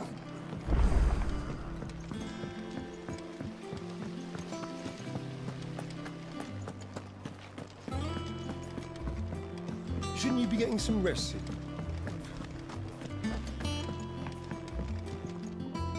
You took your time. I'm a busy man, Mid. I'll get to the point then. I want to turn the room down there into a workshop like the one I had at Dad's place. Mid, you've only just come back. And I've been thinking about it for a while. Dad said I had a knack for engineering. Told me everything he knew about it. Then sent me off to Canva to learn everything he didn't. That was his dream for me. That one day I'd put my studies to use for the good of the cause. But I'm helping no one stuck at school. I've studied enough. It's time I put my knack to work. I know that I can help the people here, and I want to do it. Well. If Sid could see you now. All right. I'll tell Otto you'll be staying. I knew you'd say yes. Which is why I wrote up a list of jobs for you. For me? Who else? What do you want me to do? First things first, I need equipment and materials to start making my own. There's the designs for the stuff I need, and the stuff it needs smithing from. The other materials I can work myself. Just need a generous benefactor to lay them on for me. Apart from the wood, I'll need a carpenter for that, but I can just borrow yours. Is that everything? For now. I'll let you know if I need out else.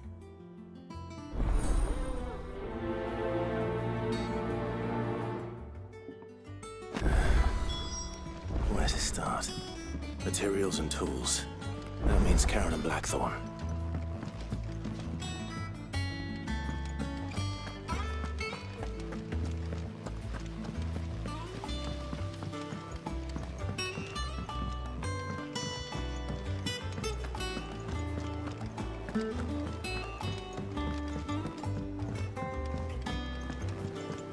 The little uns have been up to their old tricks again. Jill looked white as a sheet when we got her.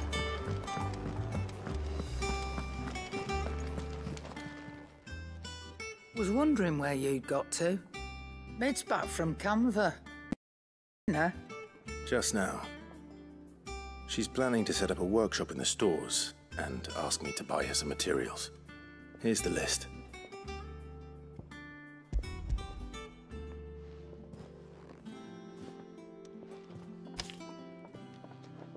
Think you can find everything on there? This lot. Wouldn't be much of a trader if I couldn't. Excellent. As for payment... It's paid. 100 times over by what that girl's done for us. If it weren't for her filters, we'd have naught to drink but blight water, and that would have drained the life out of us long ago. Indeed it would. I'll send the stuff on to Mid when it comes in. Thank you, Karen.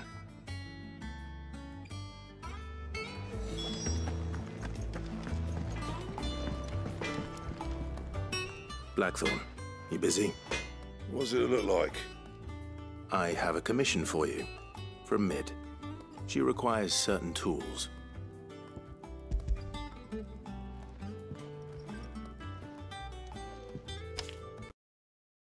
Think you can make them? Bloody hell. What's she planning to build with this stuff? An airship? I'll see what I can do. Till I bring them over when I'm done. My thanks. And Mid's, no doubt. That just leaves the carpenter. Let's see if Bardolph's available.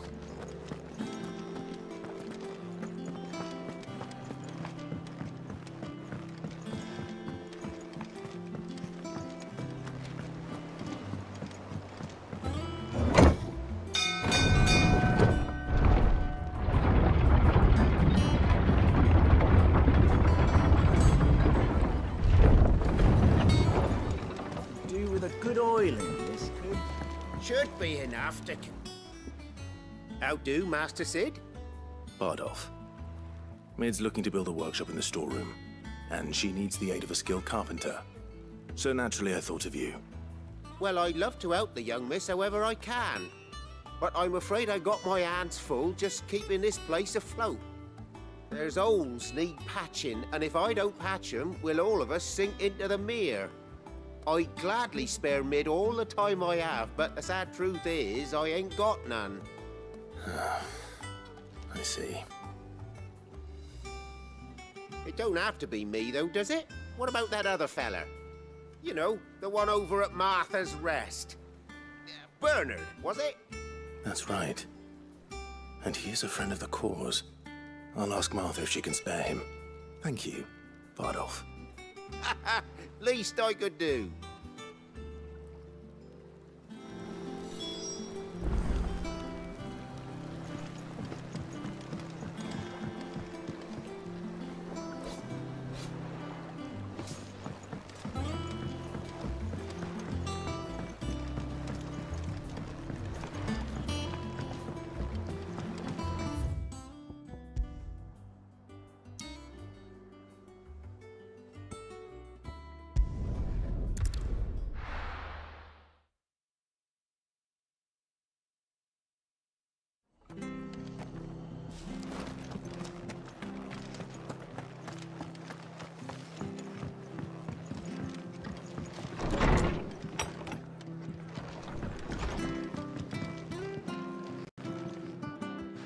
Ah, Clive. What brings you to the rest?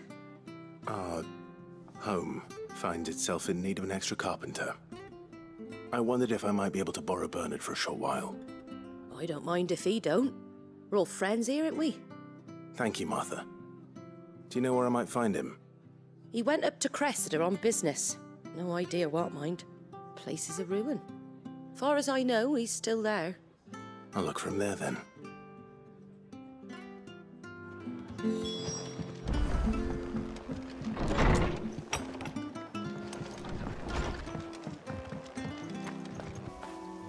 When did you get so big?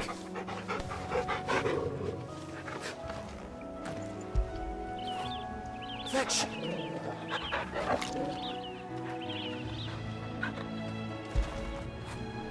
Now feel good, boy.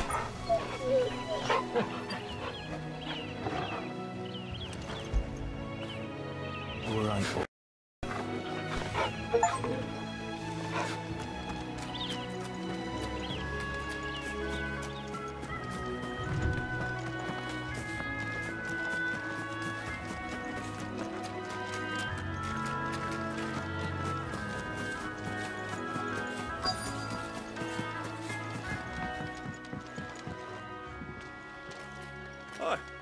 If it ain't the lad who saved my life. What brings you to a place like this? You do, Bernard. Martha said I might find you here. I have a proposition for you. Oh, do you now?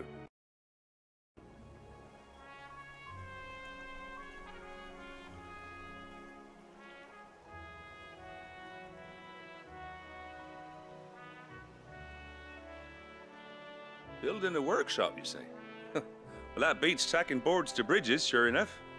And if Martha didn't mind me being gone a while, then neither do I. You just tell me where you want me. That's the spirit. I couldn't ask a favor, though, could I? Before we go? Of course.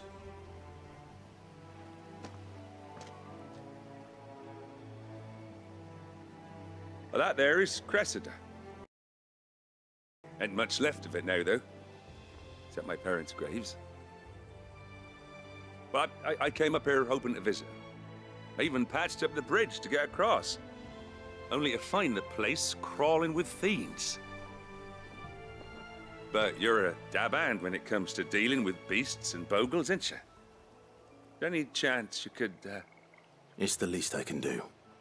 Well, thank you kindly. And take care.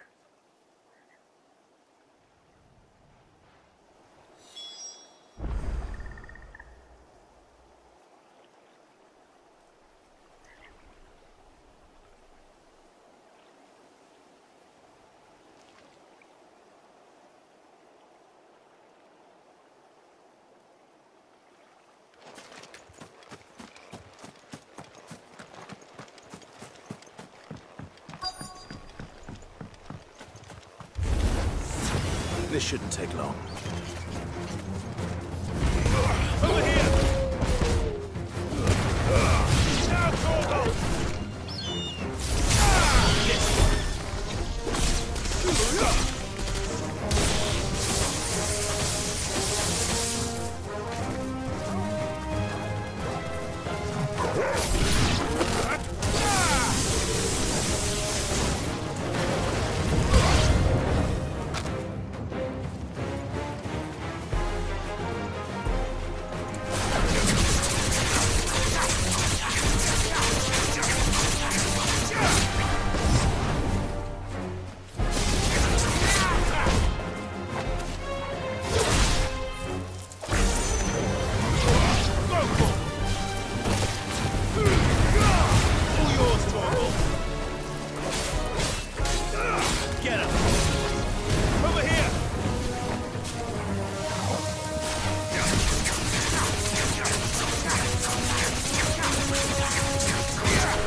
That should do it.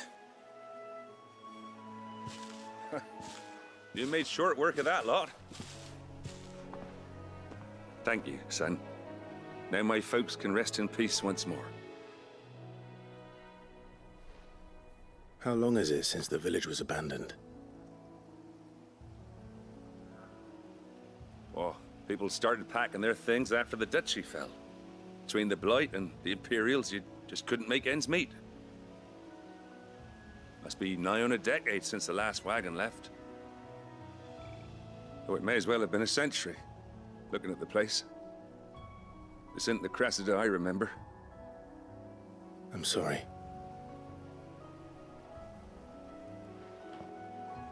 Ah, don't be. Can't live in the past, no matter how nice it might have been.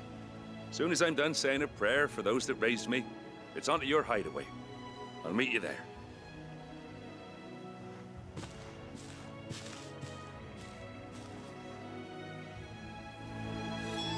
That should take care of Mid's little list. Better head back before she thinks of anything else.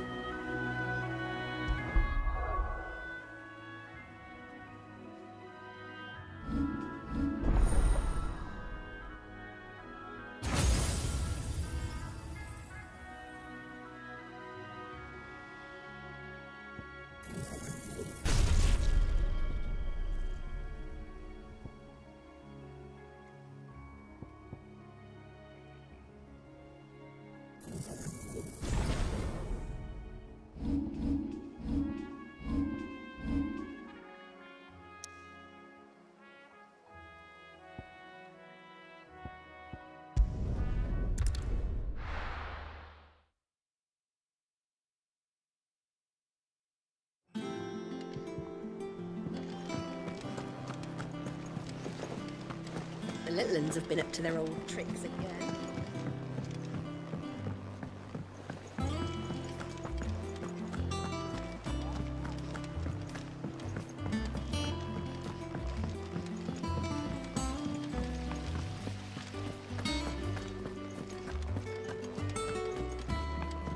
Shouldn't you be getting some rest?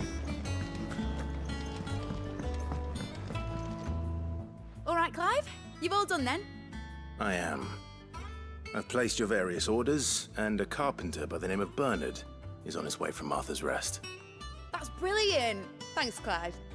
Is there anything else you need? Nope. Blackthorn and Lady Karen have already sent over everything I asked for, and I've got all my plans drawn up. So as soon as Bernard gets here, we can get to work. I can't wait.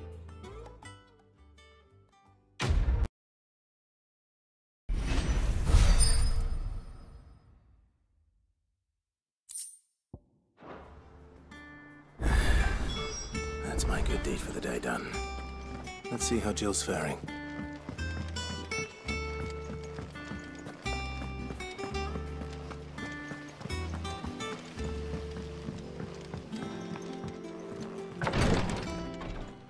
Ah, Clive. Talia, how's Jill? Recovering, but she still needs her rest. Of course. Take good care of her, won't you? I'll do my best. Oh, Gav was looking for you. He said he had something to show you in the shelves. The shelves? Oh, that's right. He went to ask Harpocrates about Torgor. He must have found something.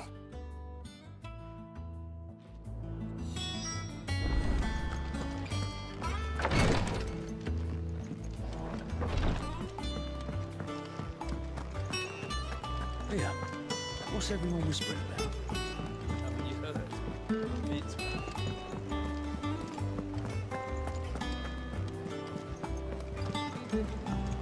Jill looked white as a sheet.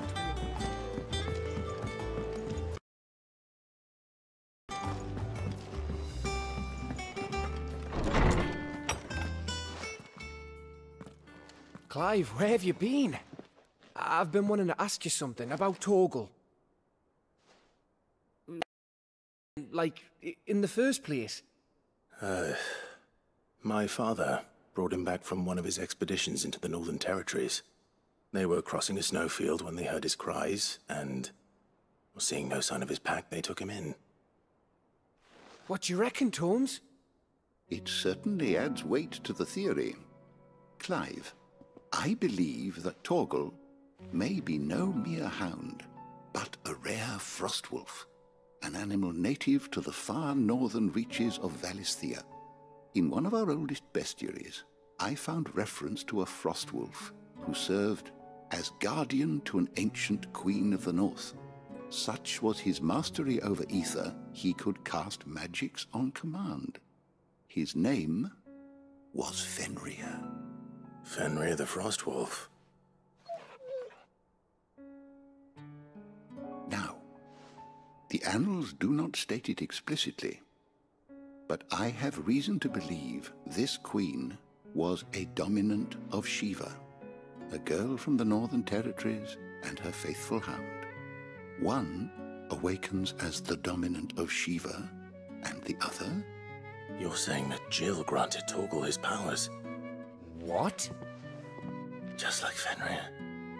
People called him my hound, but Torgal and Jill were inseparable. He grew up as a faithful companion to the dominant of Shiva, and years later, his powers awakened, just when his master needed him the most. You're right. If it weren't for Torgal blasting those bastards to Kingdom Come, Jill would have been for it. Quite. Though Torgal's power is his own, his latent birthright as a Frostwolf, it had only to be unlocked. Oh, get you, Torgal! You're an even finer hound than we thought. And regarding your original concern, you need not fear for Torgal's health. Why, the beast has the appetite of a behemoth. Just this very morn, I found him with his nose buried in my nuts. There you are! I've been looking everywhere for you. Bernard's here. I need you to introduce us so we can get to work. I shan't be a moment.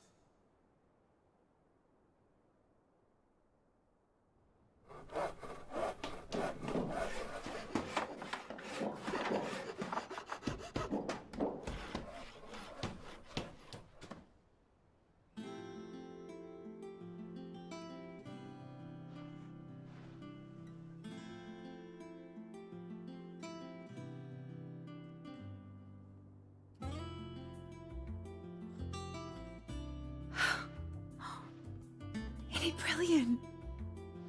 It is. Well, I couldn't have done it without you.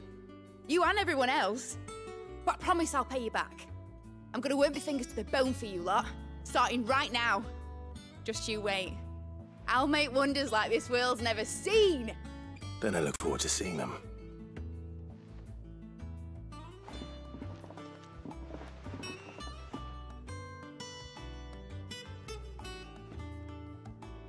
Now that that's settled, I wonder if Vivian's made any progress tracking down Kupka.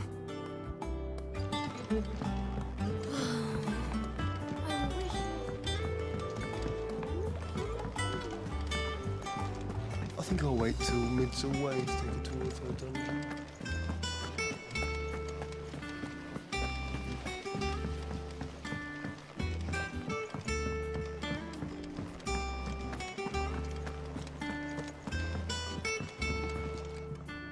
How goes the hunt for Kupka? Largely in circle. Myriad sightings of strange soldiers in unexpected places, but nothing definitive as yet. If only we knew for certain by what route he left Rosalith. Well, keep at it. If anyone can piece this puzzle together, it's you. And I'm willing to wait as long as it takes.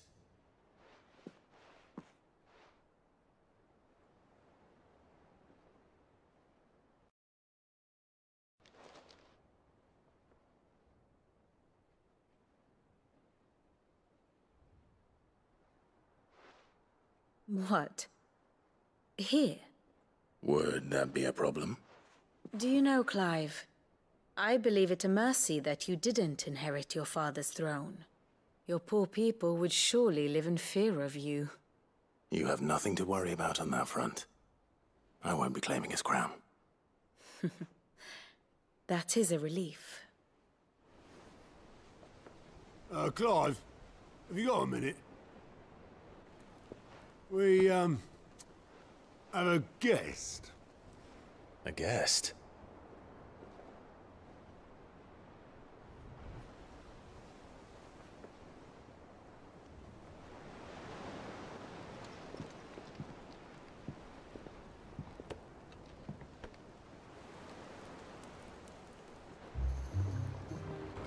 For your trouble. It was a pleasure, in hindsight. Uncle Byron? Clive, my boy! Tap a cask and stoke the ovens, for your favourite uncle is here!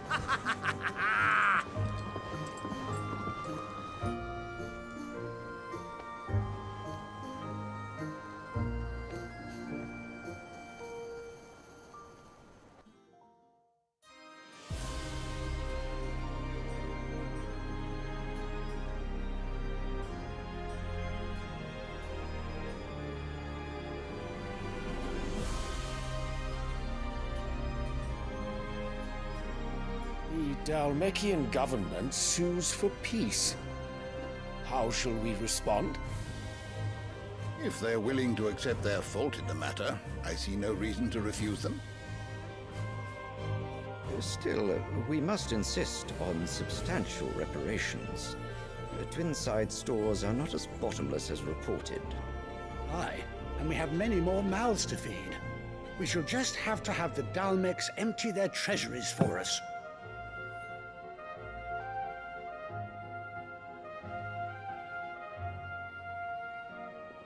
Of course, none of this would have been possible without your timely intervention, Prince Olivier.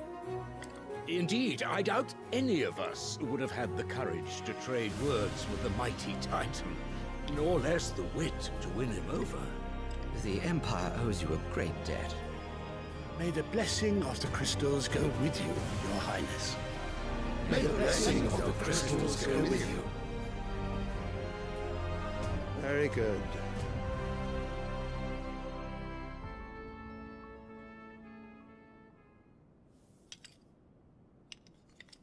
Now, let us come to the question of precisely when the Dalmecs will withdraw their troops. Dion's fire could rid us of them in mere moments. The men of the Fist will not withdraw until a peace treaty is concluded. So let us keep the negotiations open, give them time to gather what gold and trinkets they can. And once they deliver that which we demand, what worth is a piece of parchment? Your Radiance, were Prince Dion to take the field, the enemy would surely send their own dominant to meet him. And while His Highness would of course prevail, there would be heavy losses on both. You need not fear Hugo Kupka. He is engaged on the Western Front. Even were the Dalmecs to send for him, he would not arrive in time. As much as I would enjoy witnessing a clash between Bahamut and Titan, it is not to be. And what of your subjects, Your Radiance? If the fighting spread to the city proper, the people would bear the brunt of it. There will be losses, it is true. Yet for every citizen who falls, another can be bred. For every home that burns, another can be built. The Empire will live on.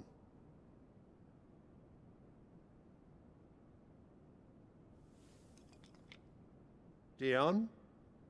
Yes, sire.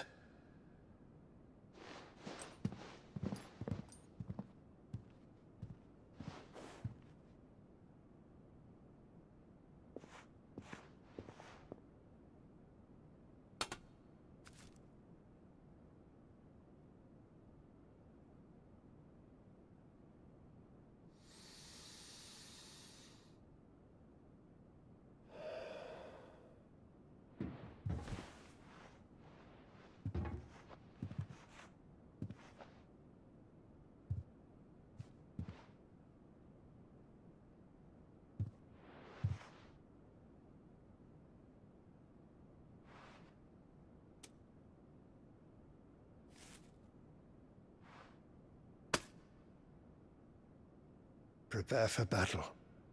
But sire... Do not make me repeat myself. Return to your camp and await my orders.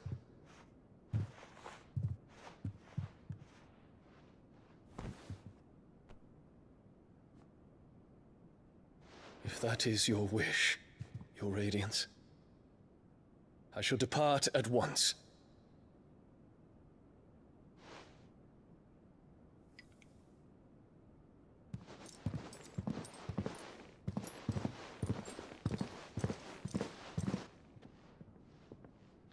May Gregor forgive you.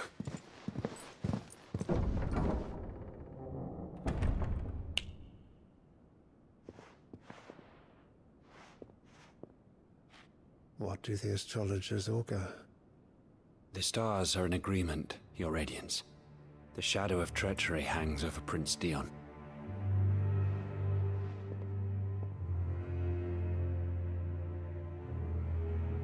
So Annabella's tales were true. You disappoint me, Dion.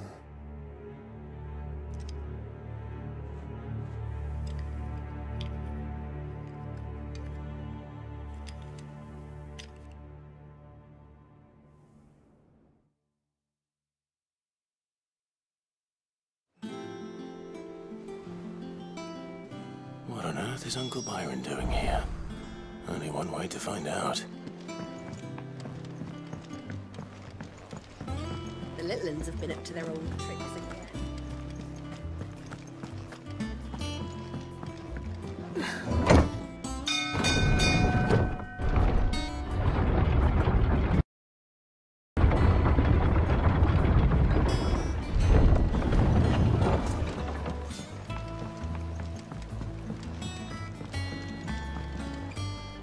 Ah, my dear nephew, how I've missed you.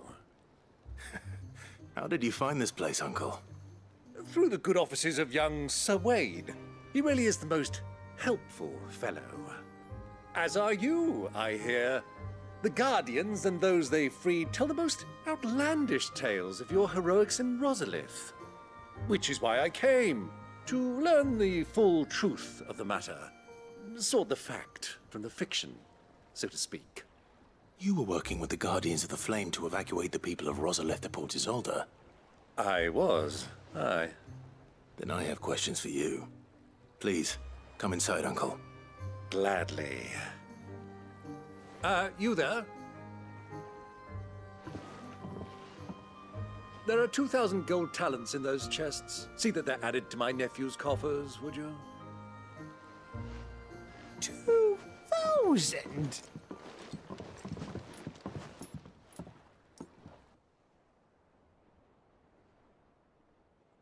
And I'm afraid that is all I know. A fleet sailing south past Port Isolde. Most intriguing. Forgive me for not being able to tell you more. I hadn't the faintest idea Kopko withdrew wounded from Rosalith. Still less that my own nephew dealt the decisive blow. What do you think, Vivian? I think, with this news of the Dhalmekian fleet and recent reports of the Royalists' movements, that the final piece of the puzzle has fallen into place. Come here and I'll show you.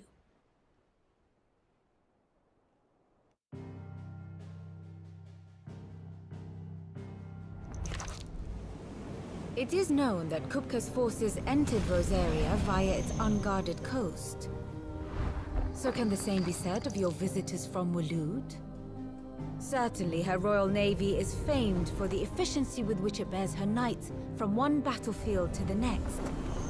And in the Einherjar, or Black Galleon, she boasts a vessel nigh as swift, and every bit as feared as the kingdom's legendary cavalry. A fitting flagship for a land apart, her naval presence being crucial to her ambitions beyond Ash. Yes, it seems safe to assume that the Royalists did indeed enter Rosaria from the sea. So then, had you a vested interest in Titan's survival, whither would you take him?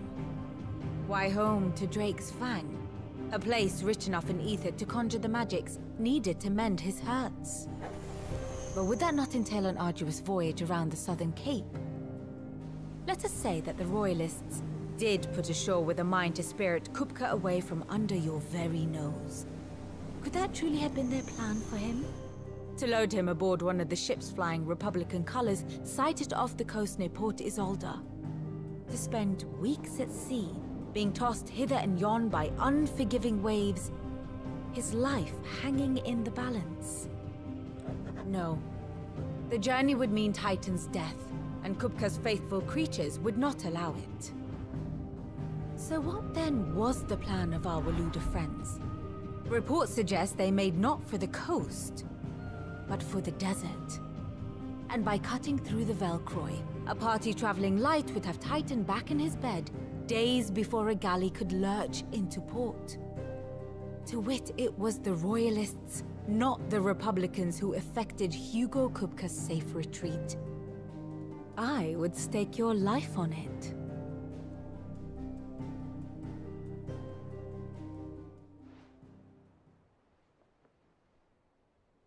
So it was the Waludas who spirited the wretch away.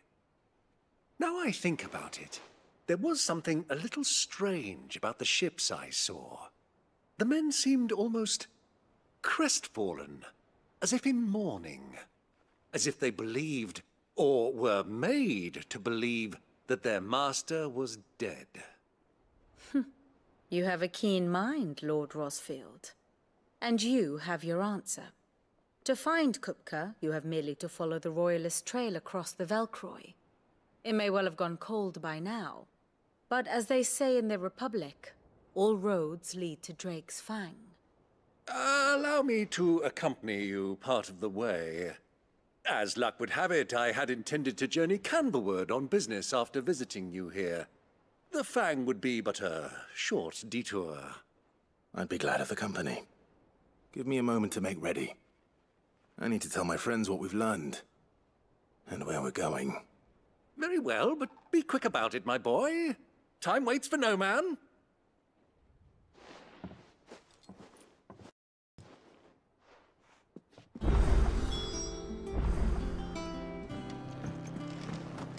Mid's finished outfitting her little work.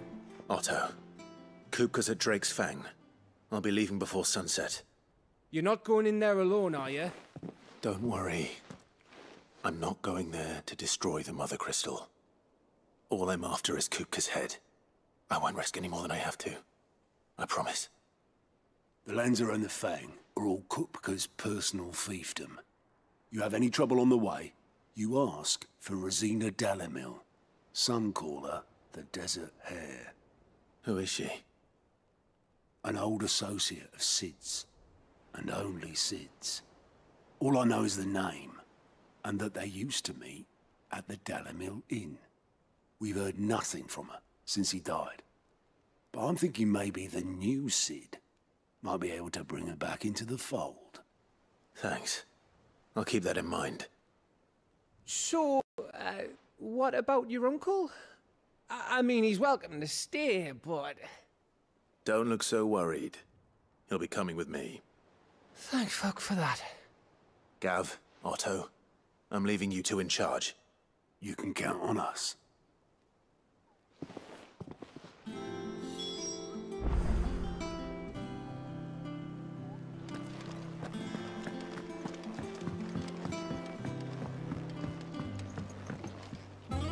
All right, Uncle. I'm ready to depart. Shall we? We shall. Come, let us away to adventure.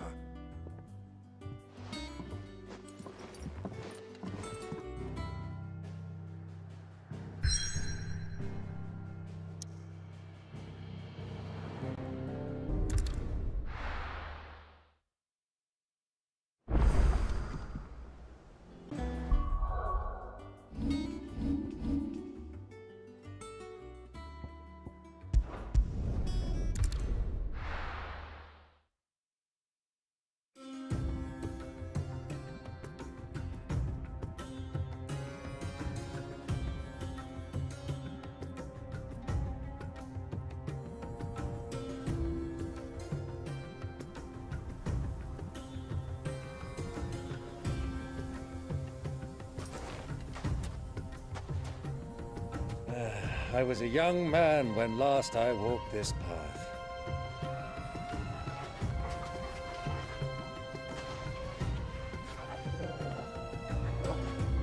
There's an old trading post not far from here. The road to Drake's Fang leads through it. The trading post it is.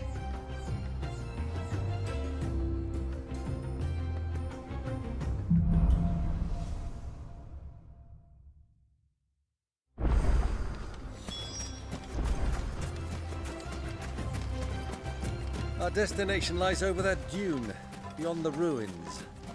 Mark 'em well, Clive. It's all too easy to lose one's bearings in the sands.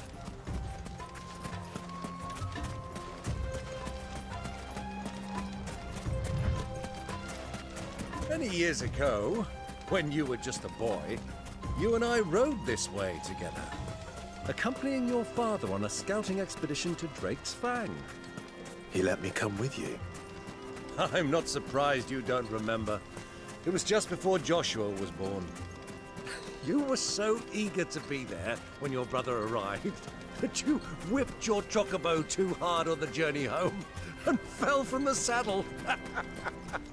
I shall never forget how Elwyn fussed over you as you sat in the sand, bawling like a babe.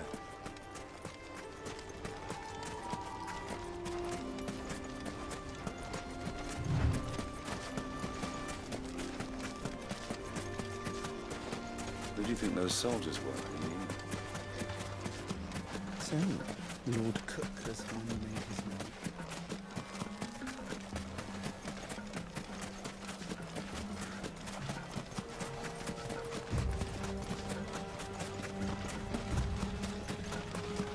Ah, there she is. The good old Dalamil Inn. Do you know, this heat has given me quite a thirst. Quick drink before we press on?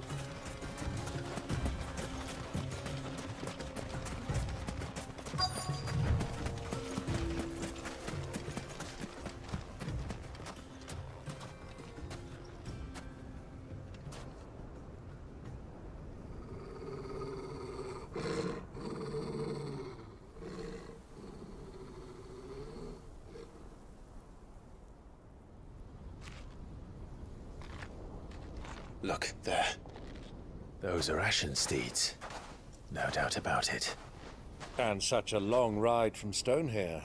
Our Waluda friends must be soothing their saddle sores in the inn. Shall we join them?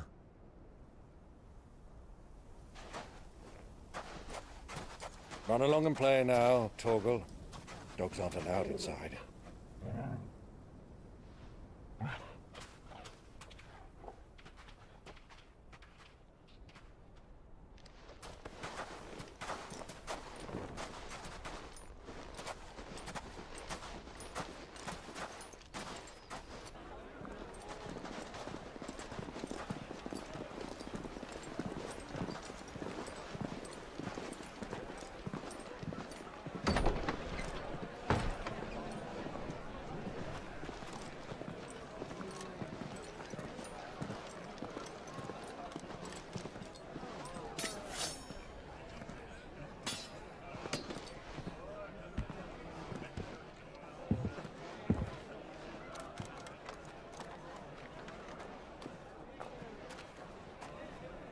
Good day to you. Eating?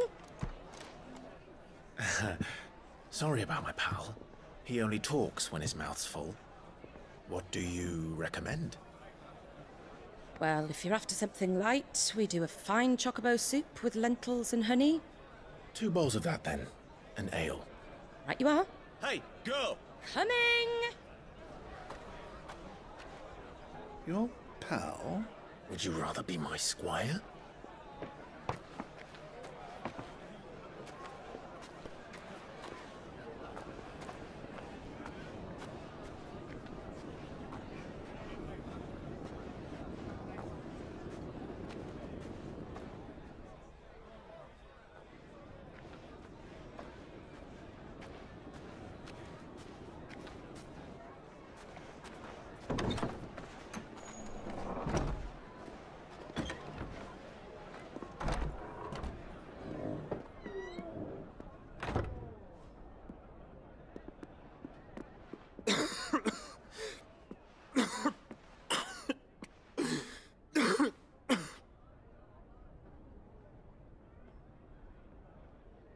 Grace, it is plain you are not yet well enough to travel.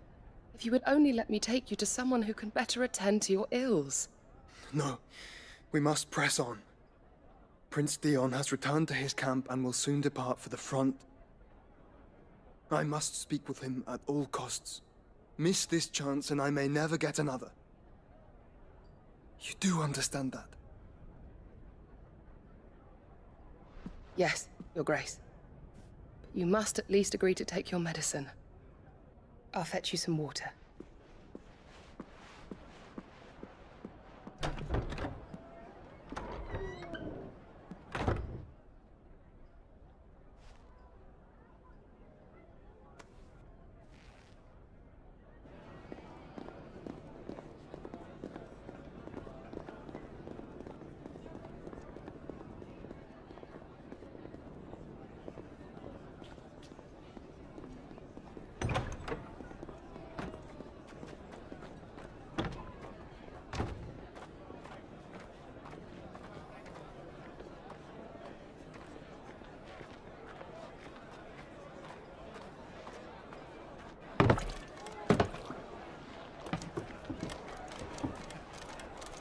Keep watch, they tell us.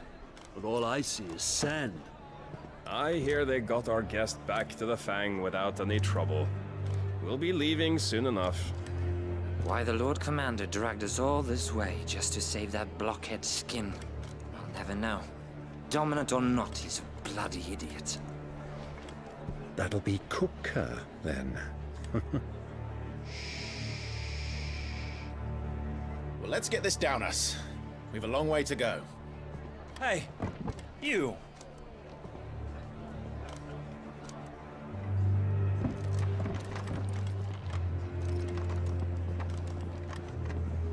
Uncle?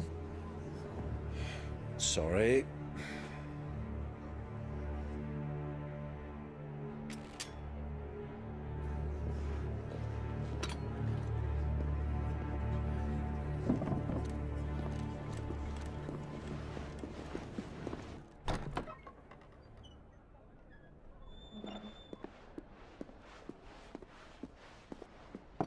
Can you walk, Your Grace? What's wrong? I fear trouble may be brewing downstairs.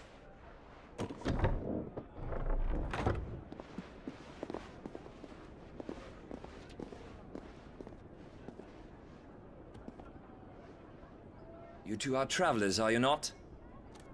Me and my companions are strangers here. Perhaps you'd be good enough to accompany us a while. Help us find our way. Sorry, lads, but we've got business in camera that can't wait. Ah, I'm sure you could spare us an hour or two. Come on. Friend.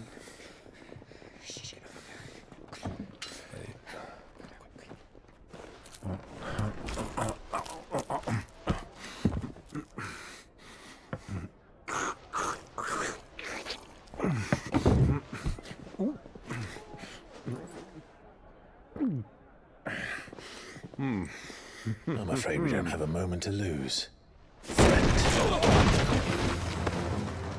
Stay back, Uncle. Gladly.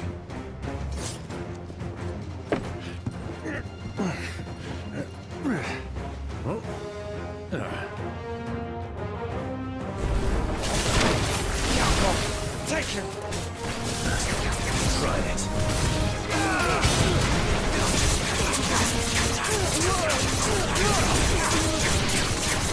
Bravo, my boy! Just like that!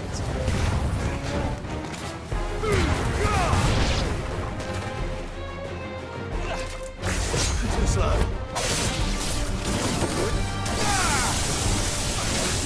It's you.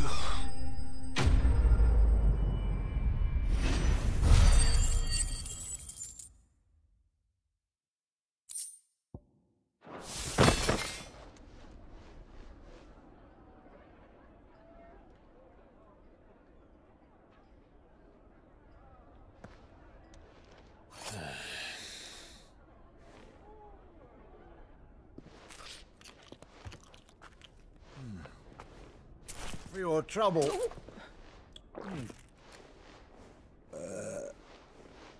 Word of advice, miss. That soup could do with a touch more salt.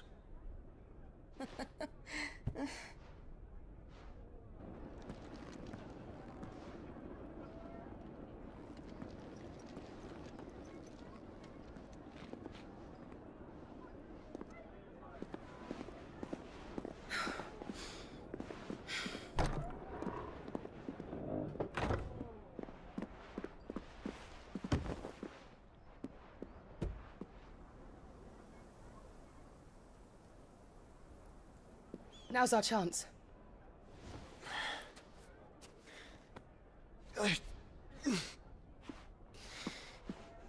Your Grace?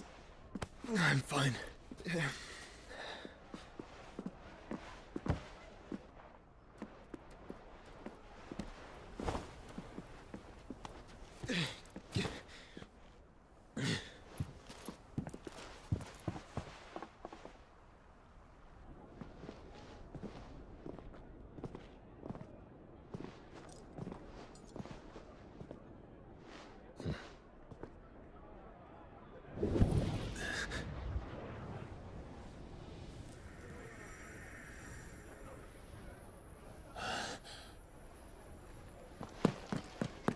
Clive?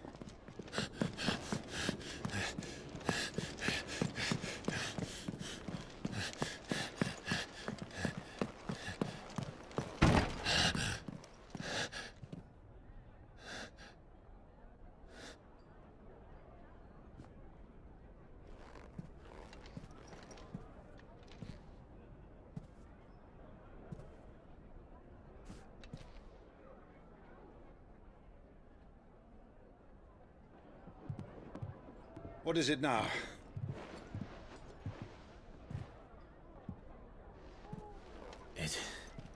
It's nothing. Let's go.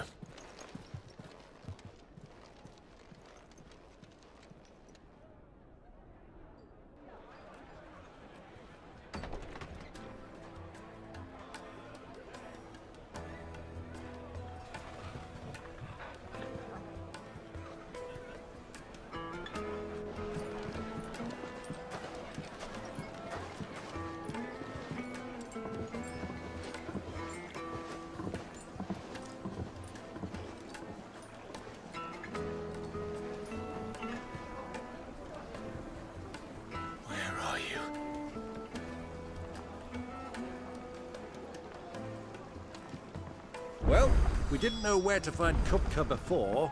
We do now. The Rawlers said it themselves. Their guest is in the Fang.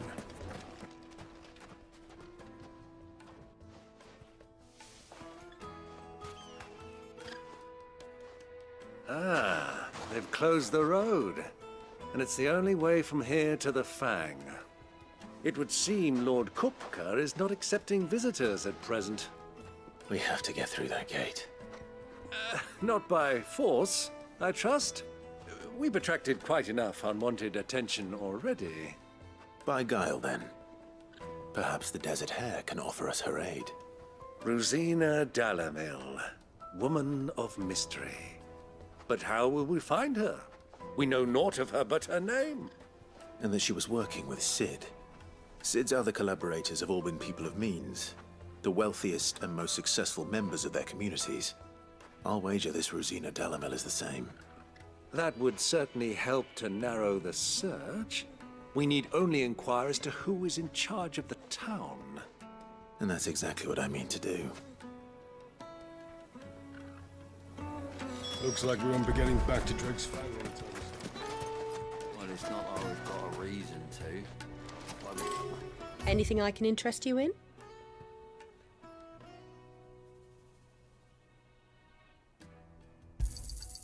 My thanks. Go with Gilbert.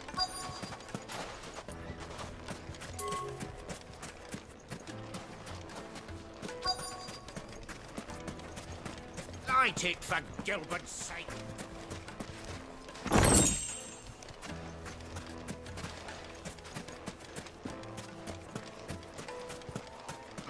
How's a trader expect... Are you looking for something in particular? Thank you kindly. Pleasure trading with you. Thank you kindly. Fare you well.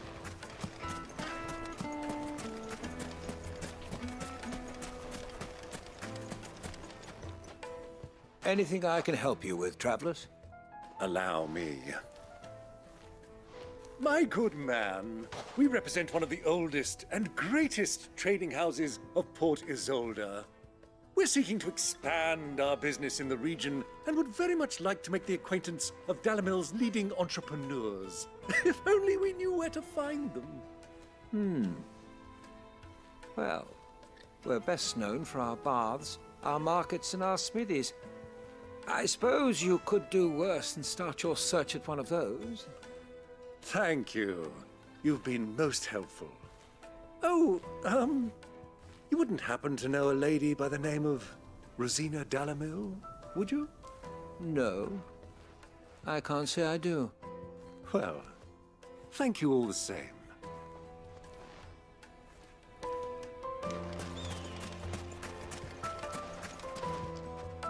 What do you want?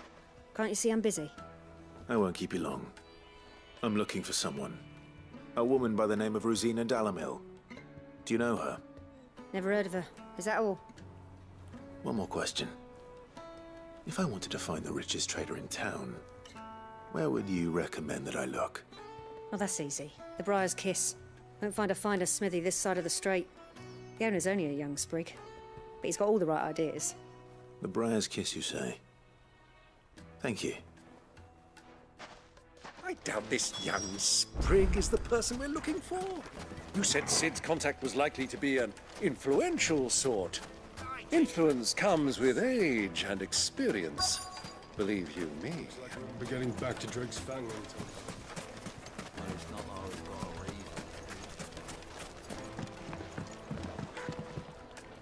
Can I help you? Yes, I'm looking for a woman by the name of Rosina Dalamil. A long-standing pillar of your community, I believe, from old trading stock. Then you should ask further. He's been here for years. Knows the place and its people like the back of his hand. And he's in with all the old merchant families. Try the baths. That's where you'll usually find him. Thank you kindly.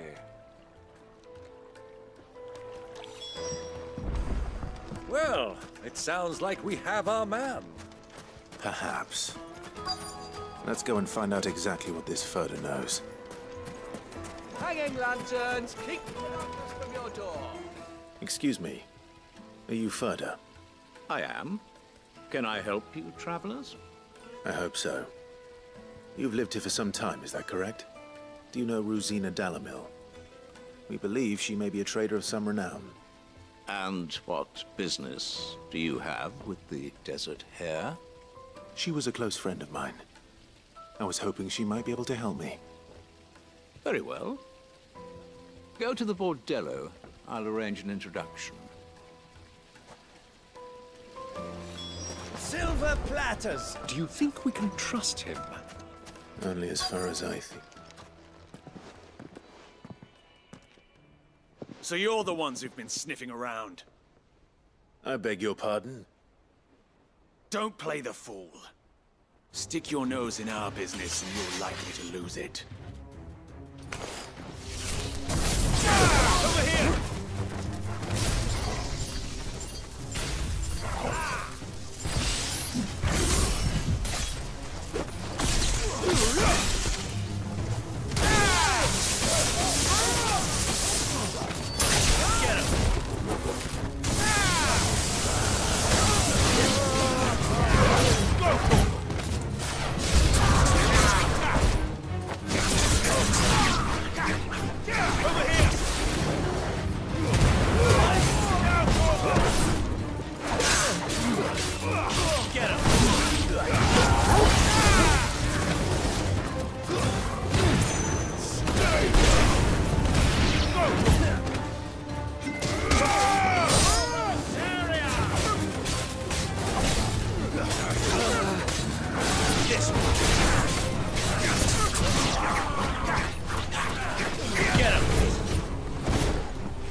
Who are you working for? Him or her? Him. The boss. He wanted us to test you. Though one could hardly call that a test. Lord Ferda? Look what the cat dragged in. Your skill with the blade is rare indeed, my lord. A fitting talent for an outlaw. You know who I am. So what now? Call in the Men of the Rock and collect the bounty? That isn't my decision to make. Our work is done. Take him to meet his precious Rosina. She will be interested to make his acquaintance. Yes, my lord. To the Lock of Leisure, then. To the Lock of Leisure.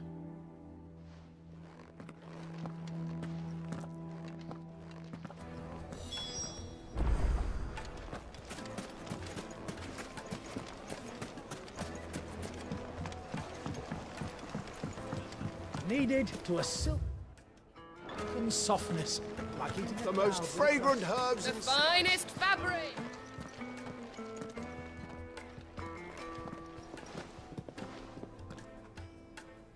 Is this the place?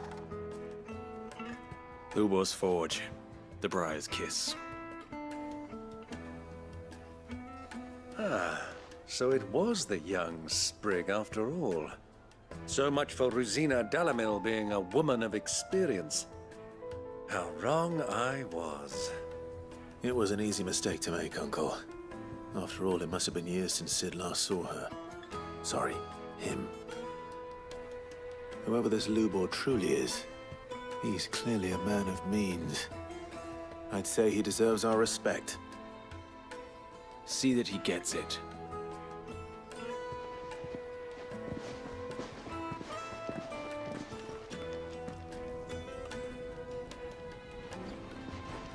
Lubor, Lord Ferda told me to bring them to you.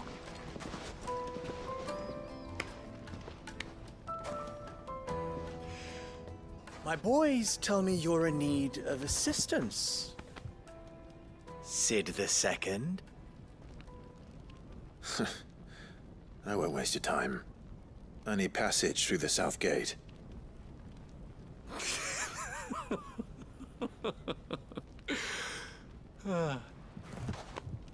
Tell me, what do you think is a merchant's most important commodity? Why, trust. Everyone knows that. Without it, you have nothing. And nothing is exactly what you have. And so, for you, I, too, have nothing. I'm not in the business of helping every lost puppy that wanders in off the street. I'm a busy man, as you can see. Let's leave this mummer to his farce. By all means. Find someone else to help you on your way. Just be sure to tell them you're not the two travelers from the inn the guards are looking for. Don't want them jumping to conclusions, do we? Why, you...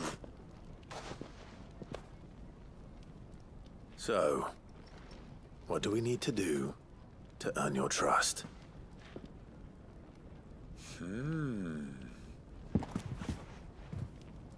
I like this one. Willing to do whatever it takes to get what he wants. Ha! Men like you have a special place in my heart. Why, you ask? Because they get me what I want. Always. Fine. So what do you want? Don't tell me you're going to listen to this swaggering scruff! We might as well hear him out.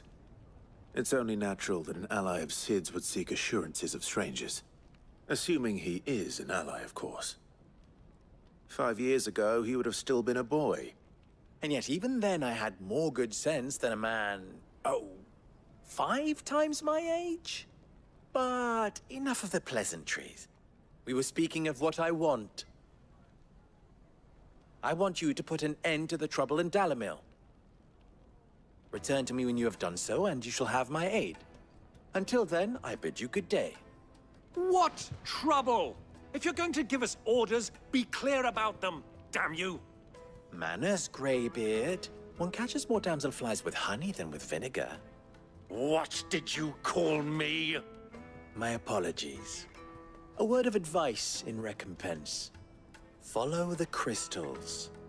Oh, but that was 3. Oh, I'm making this too easy for you. Ha! It will be easy. Solving his little riddle should be like dealing with him.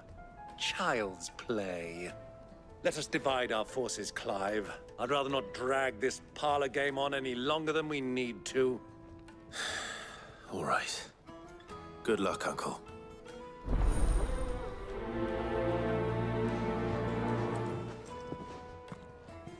I thought we were the only ones causing trouble in Dalamil.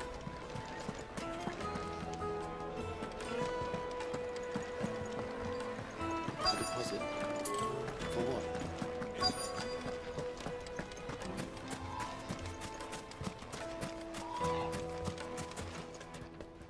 Do you have a moment?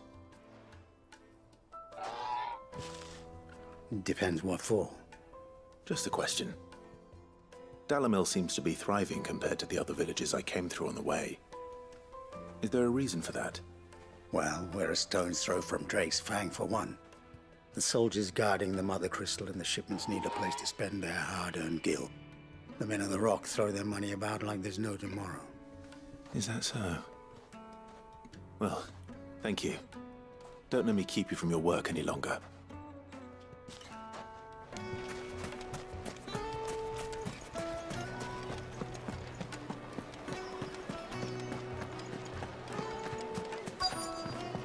Juiciest meat from Greens.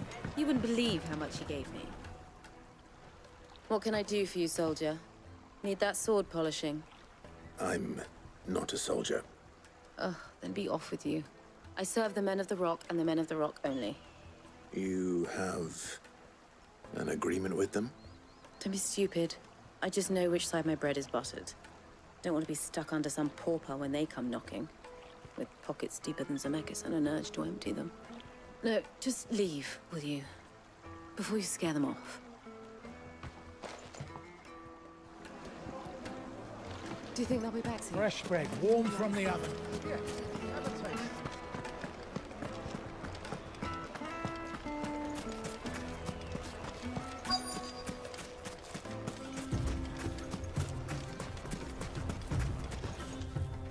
Excuse me.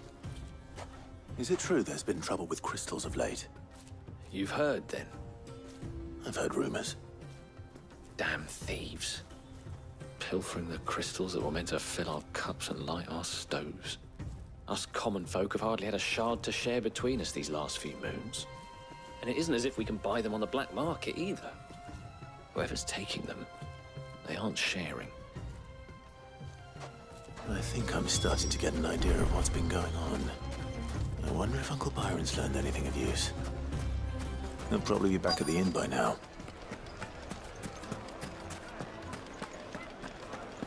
The finest fabric! Take a sniff, good sir. Like me Kneaded and to a silken softness. Get it while it's like hot. eating a cloud with a dust. Why's the tavern shut? It's you, the one who broke all our furniture. What do you want? Haven't you caused enough trouble already? I'm looking for my pal. Have you seen him? The gentleman who was with you? Yes, he's upstairs, but...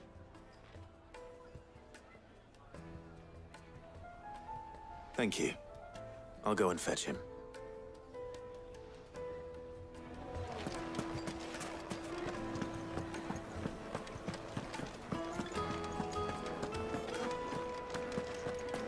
Let me treat you. I'm pretty flush these days.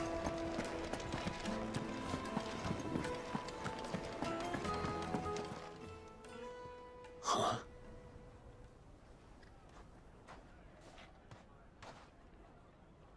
Will this suffice as a deposit?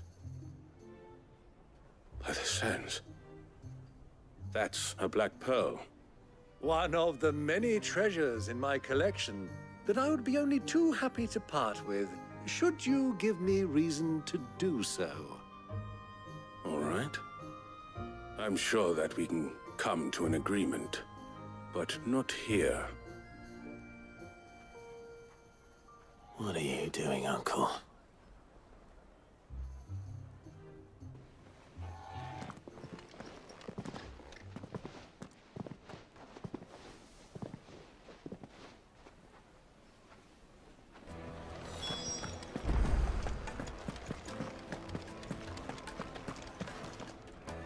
Care to explain why you're giving gifts to Kupka's men?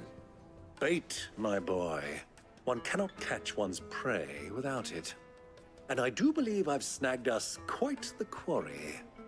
I started by asking around the markets as to where I might purchase crystals. I had no luck, of course. It's forbidden to trade in such things. But my uncharacteristic indiscretion just happened to attract the attention of those uniformed ruffians. They took me aside and said they could procure the crystal I sought if I proved I could pay for it. So the pearl was your proof? I thought they'd ask for more. A second-rate specimen like that would only fetch 500,000 or so. A small price to pay for admittance to the underworld.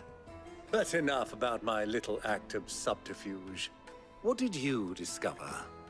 That the supply of crystals has dried up of late. And some people seem to think they're being stolen. Meanwhile, members of Kupka's private guard have been spending money all over town. I'll wager those soldiers you've been talking to have been siphoning off crystals meant for elsewhere, and pocketing the profits. I'll wager you're right. We'll meet with them then, just as you arranged, and put an end to the trouble Lubor spoke of. Ha! That preening popinjay thought this would be difficult. It just goes to show, one should never underestimate a Rosfield. We'll soon wipe that smirk off his face. I arranged to meet with the soldiers in a secluded corner of the Velcroy, far from prying eyes. The perfect place for a spot of double dealing. I trust I can count on your support, if things turn sour. Of course.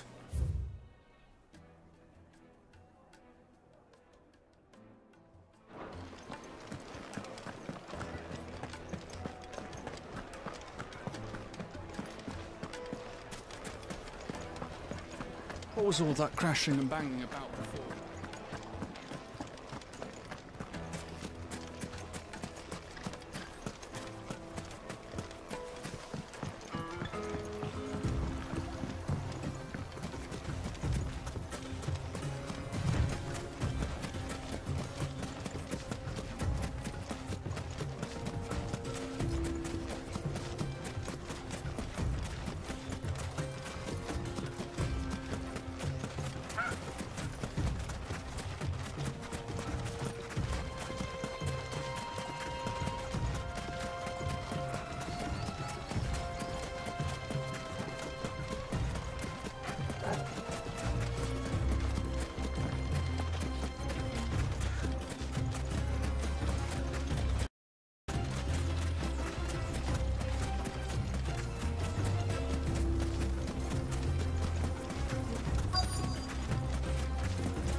I'll take it from here.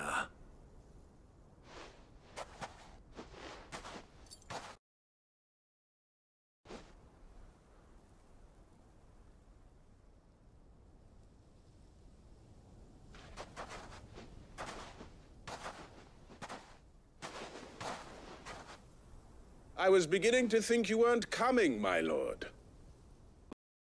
Your contribution? All the silver and stones I could scrape together at such short notice? You brought the whole 500 talents. That was the price we agreed upon, yes? If you've no objections, I'd like to see the crystal. Of course. Right this way, my lord.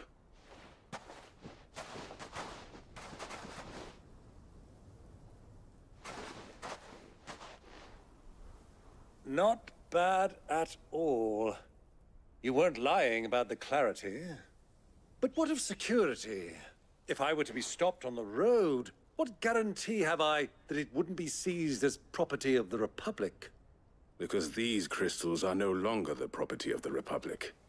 You're not buying from us. You're buying from them. And we have no more jurisdiction here than you, my lord. But we have ships, and will gladly deliver to a port of your choosing, now that our price has been met. Royalists, eh? What brings you here? Why, to collect their share of Drake's Fang's blessing, of course. Our nations are allies, and so they are entitled to a portion of the Mother Crystal's bounty. And, being such good friends, we elected to increase that portion and share the benefits. And now that these crystals are officially property of the Kingdom of Waloed, we are duty-bound not to interfere, no matter where they might happen to end up next. Did you get all that? They're in cahoots! So it would seem. My lord, what is the meaning of this? Double-crossing dogs. They're not here to do business. Kill them. Kill them both!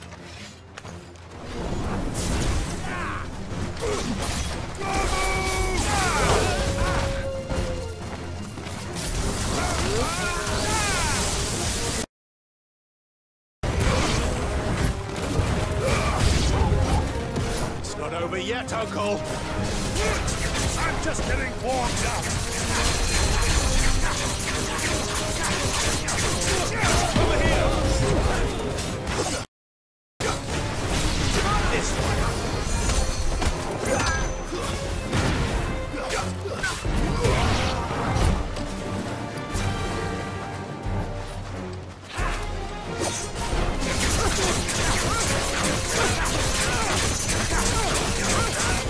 This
Well, that wasn't too bad. How'd you like my performance, huh? I've often played the villain on the stage. I think I did the role justice. Don't you? Greybeard, you were magnificent. The battle scene was particularly thrilling. Such a shame you didn't have more of an audience, but perhaps that's for the best. How long have you been watching? Long enough to witness your uncle's sordid transaction.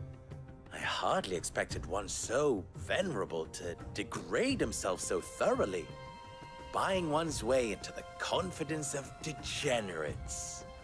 Ingenious. This was the trouble you spoke of. The men of the Rock taking crystals meant for the common folk and conspiring with the Royalists. Well, now it's over. Indeed it is. The people of Dalamil had scarcely any means of redress against Kupka's men, let alone a foreign army. Until you two came along, that is.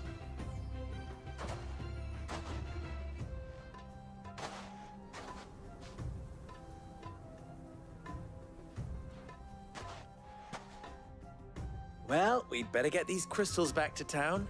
You won't mind waiting with them while I fetch a wagon.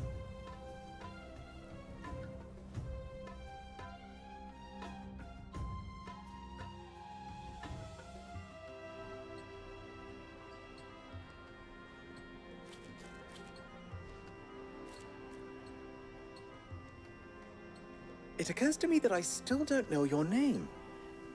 Clive.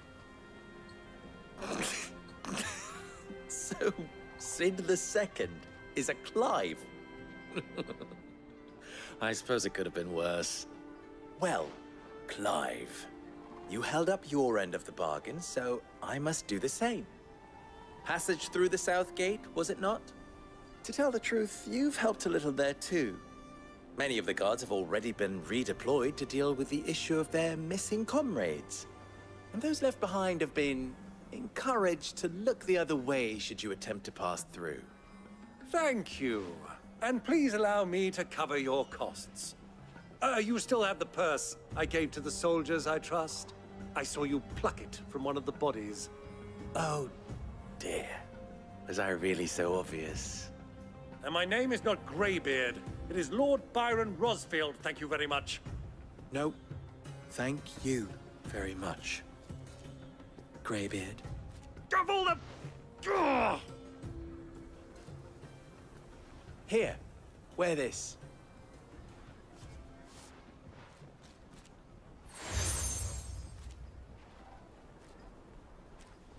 Any friend of mine who sees you with it shall be a friend of yours. Thank you, Lubor. And please, feel free to send one of my Stoluses back to your people. Tell them that Rosina Dalamil is back in bed with Sid.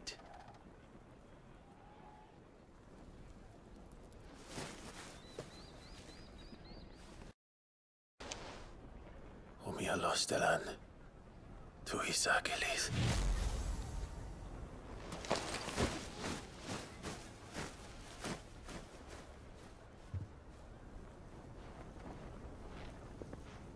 I'm trusting you, Sid. Or should I say, Clive? So be sure not to let me down. I have a reputation to uphold.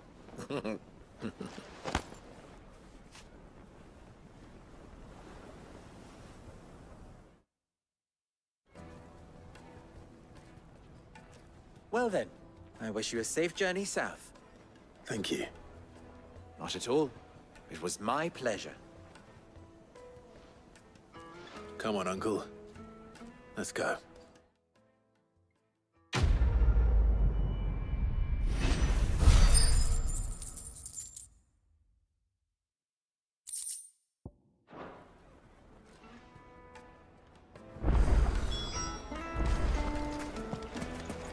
Is it true what I'm hearing?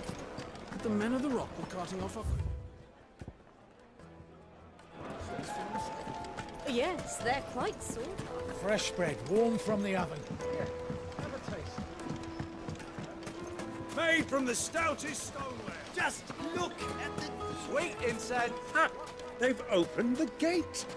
Lubor was true to his word. We should get going soon.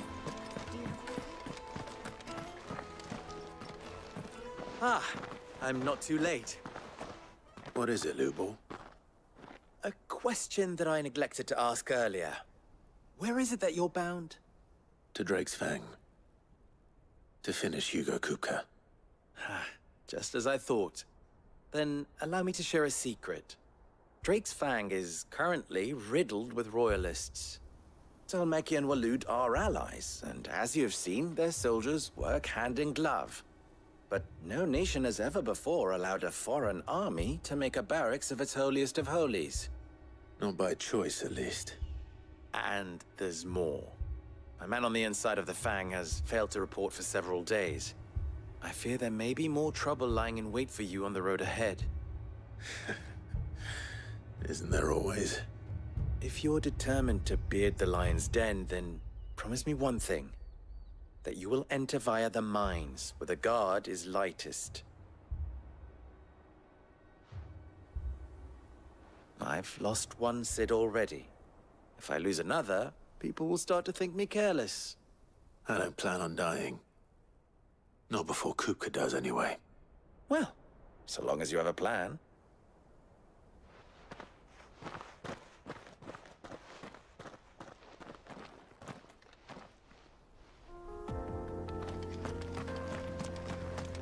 Drake's Fang should be just beyond these springs. Shall we press on?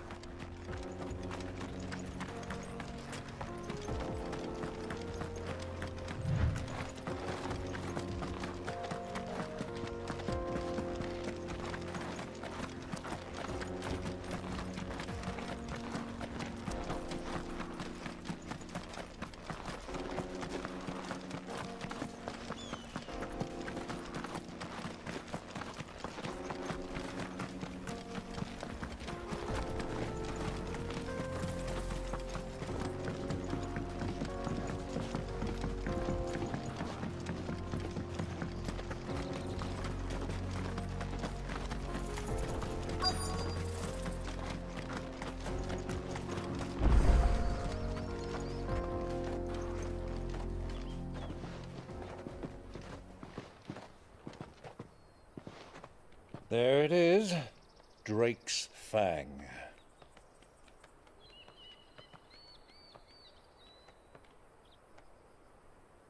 Kupka will be hiding inside.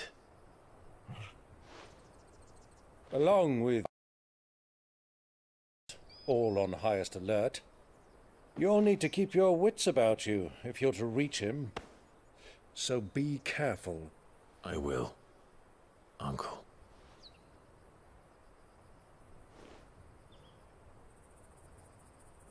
Before you go, Clive, allow me to apologize.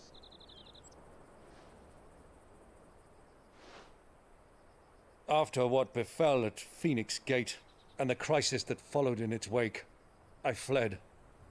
I retreated to my counting house and danced attendance upon the vicereine in the hope it would bring me favor.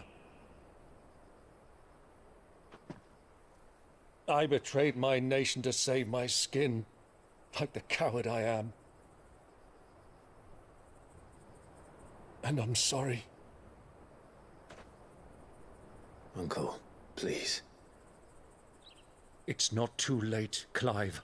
Rosaria is yours by right, and there are those that would help you to take it back.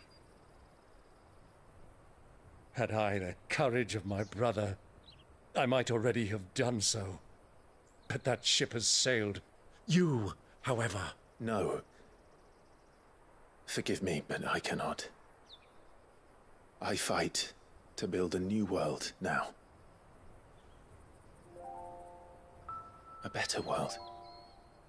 Where men can live and die on their own terms. I was raised in a nation that strove to improve the plight of bearers.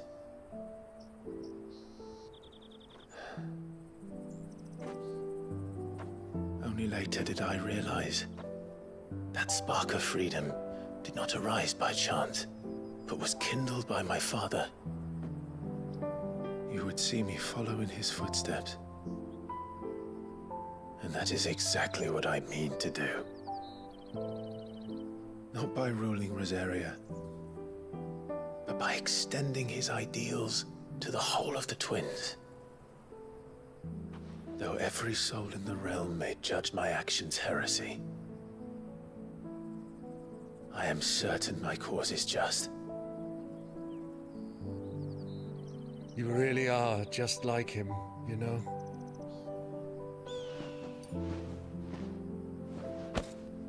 Thank you, Clive, for coming back to me. I am proud to call you nephew.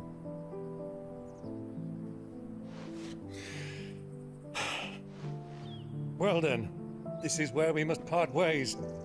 Wish me luck in convincing my Canvarian friend to share his considerable talents. I mean to plunder his coffers and prove myself worthy of a place in your merry band.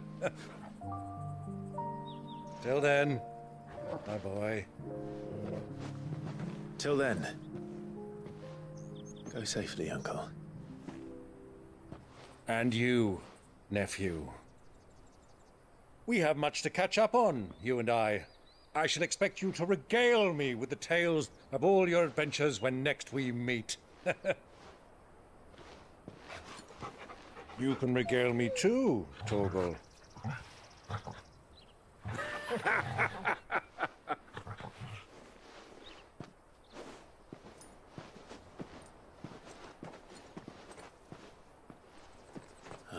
coming for you, Kupka.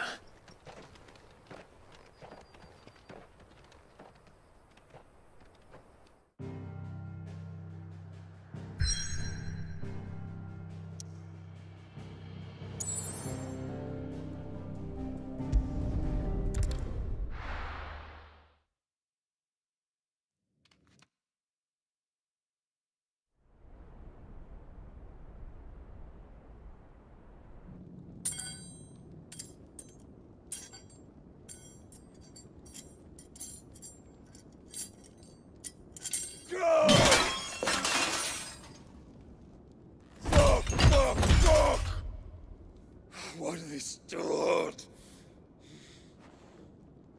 What has that gutter rat done to me?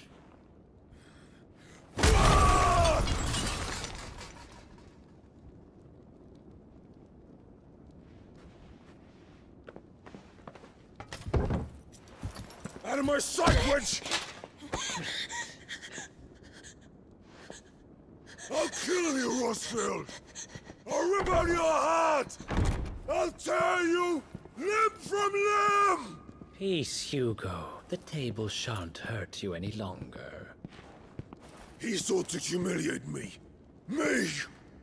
If you hadn't interfered, he would be dead! You truly believe you would have triumphed had the battle continued?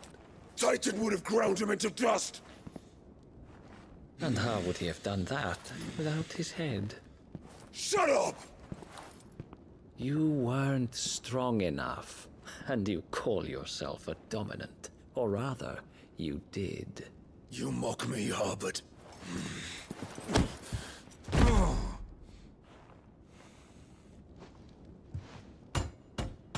Do you see, Hugo? You are weak. Fuck! But so long as that fire burns within you, there is still hope. There may yet be a way for you to take your revenge. Tell me, what must I do? Please, I'll do anything. Just tell me.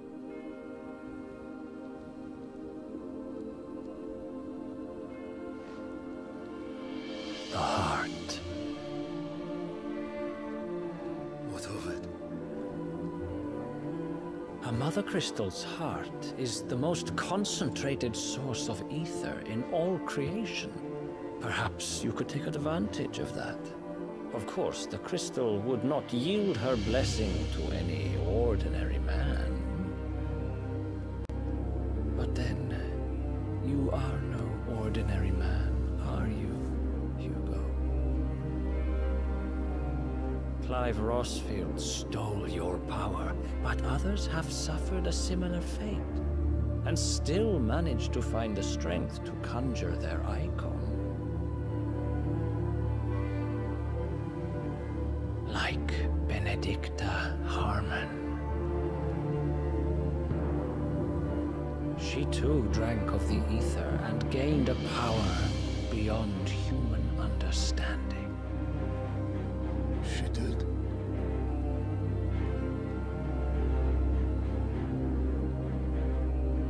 Benedicta. Benedict.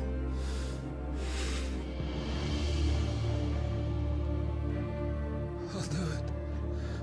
My love. I'll avenge you.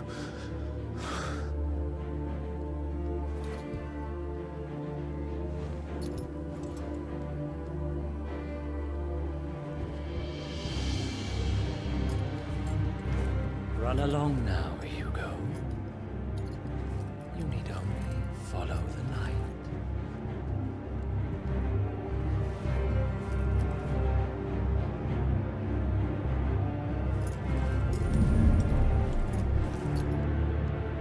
Muthos is here. Very well, it shall be so. You may leave everything to me, Your Majesty.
What, let's bring them from ash?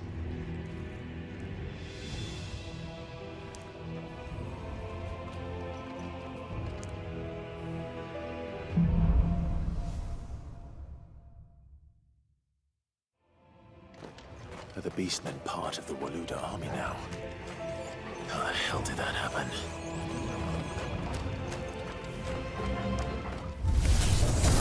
They've spotted us.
So much for the men of the Rock.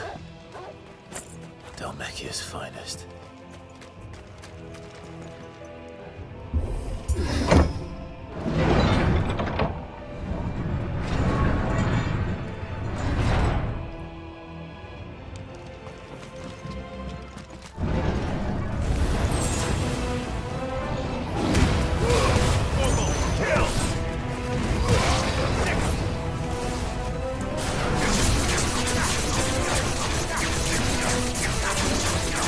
Yeah!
be going any further this way.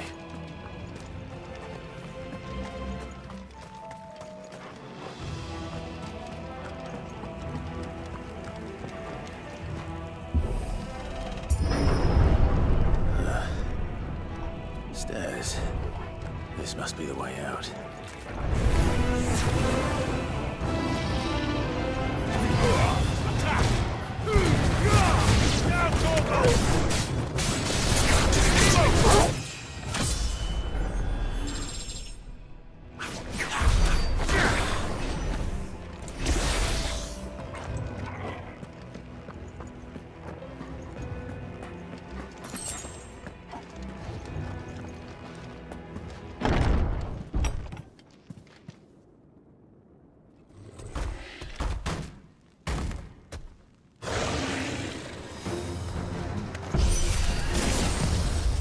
Won't be sneaking past this one.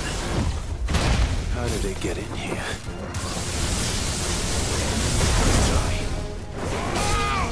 Get him!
Flames. Come on, Toggle.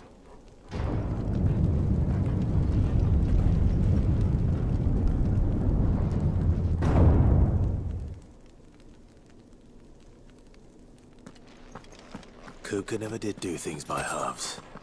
As if taking the Mother Crystal for his own wasn't enough. He had to build his castle in it.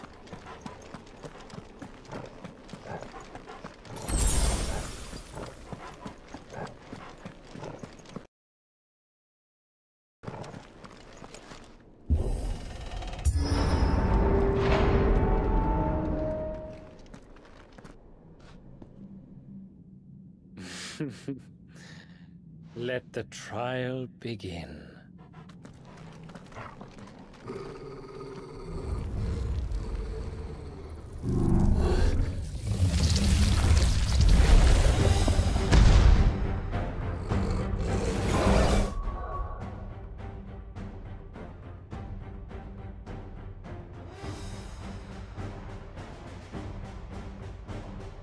What the hell? With me, Paul.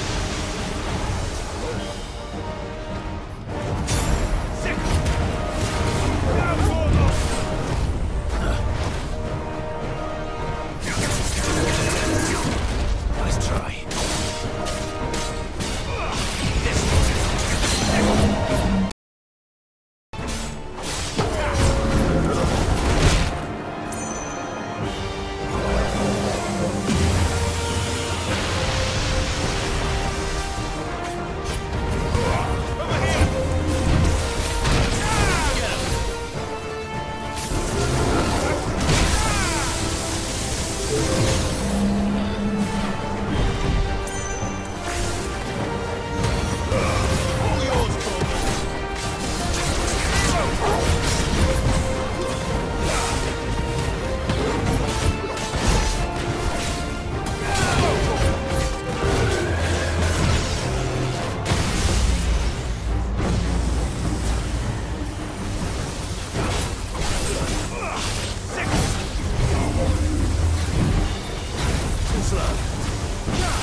Seems we're expected.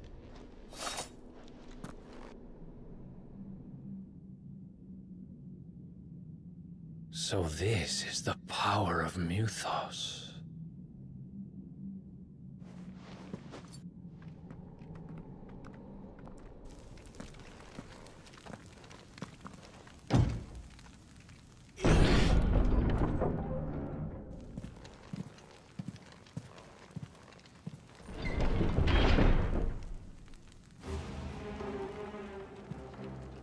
Did the orcs do this too?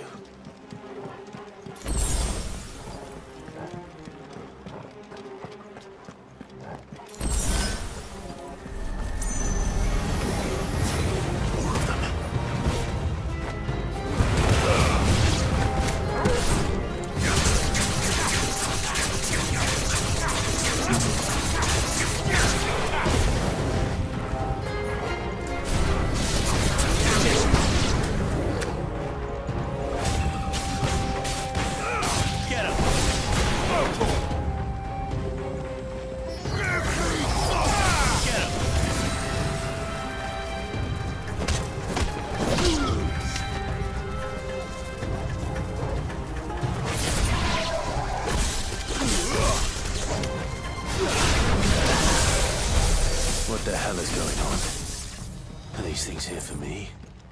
Or for him?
First orcs, now these nightmares. Is this your doing, Ultima?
You've been busy, Kupka.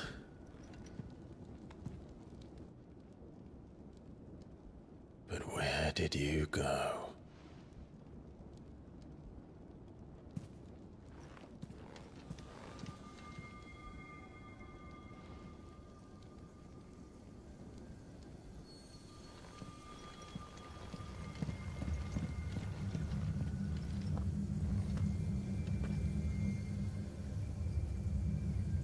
The heart.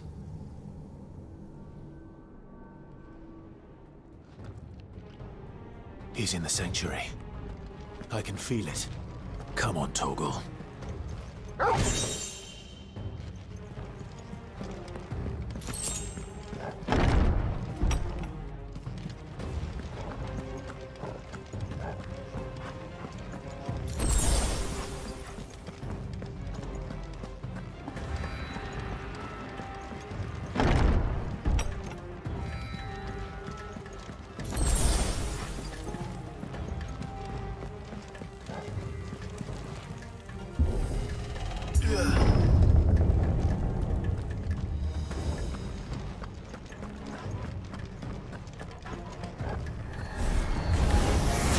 Just what I needed.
Better be the last of them.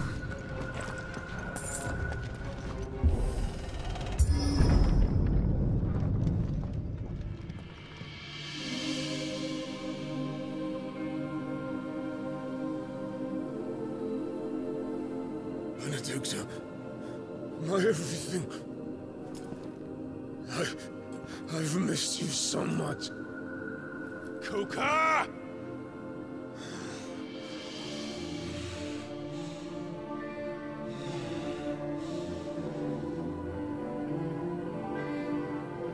I swear to you, my love,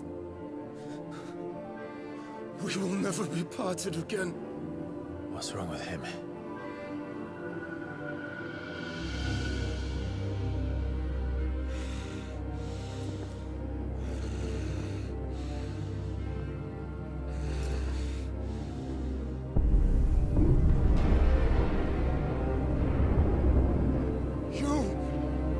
You get away from her!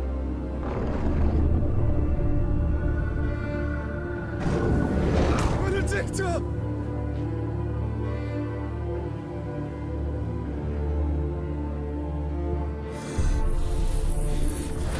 I'll kill you, Oswald!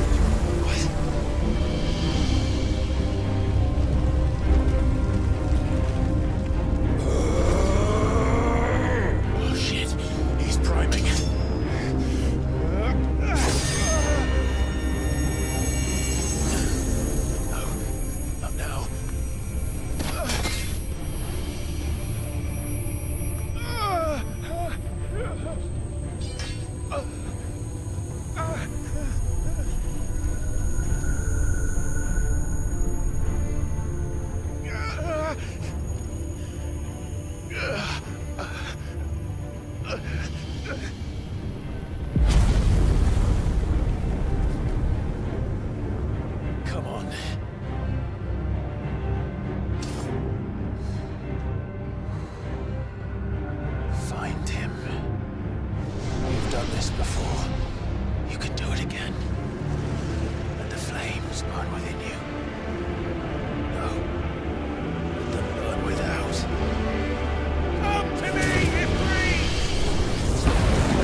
But if you can do it, then so could I!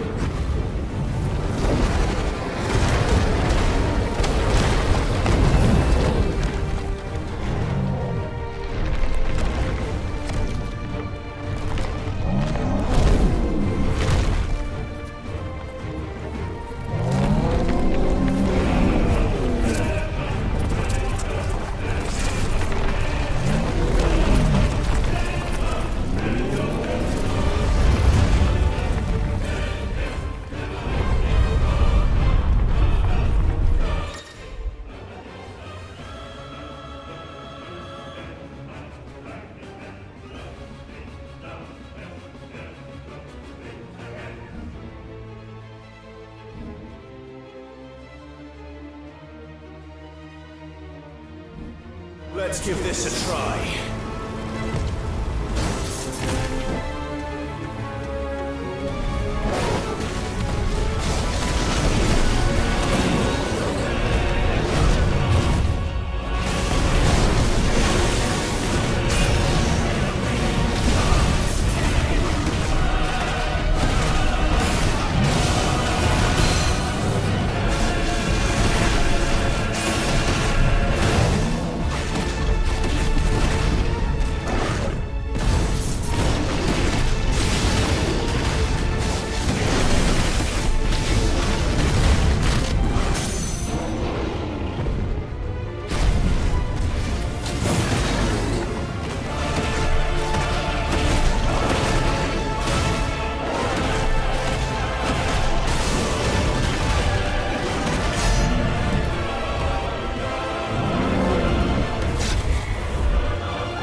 want? Your soul is tainted with worthless human will, yet your thirst for power remains undiminished. With every sip you take, you grow in strength, and soon you shall achieve perfection. I don't know what you're talking about. You will accept us, Mythos. It is inevitable. You were created for this purpose, and you shall serve it. Never!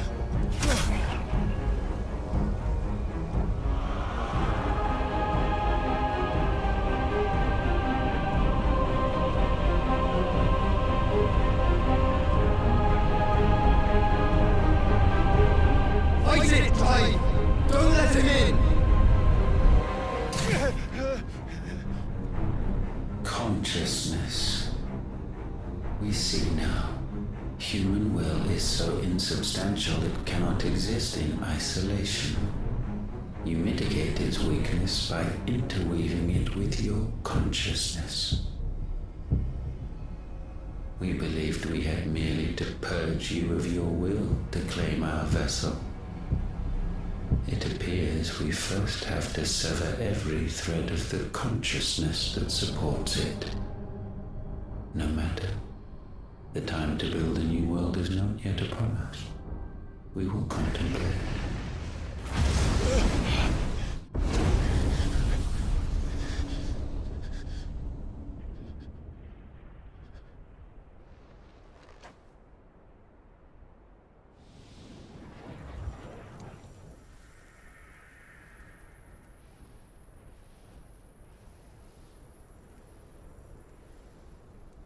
Thank you, Joshua.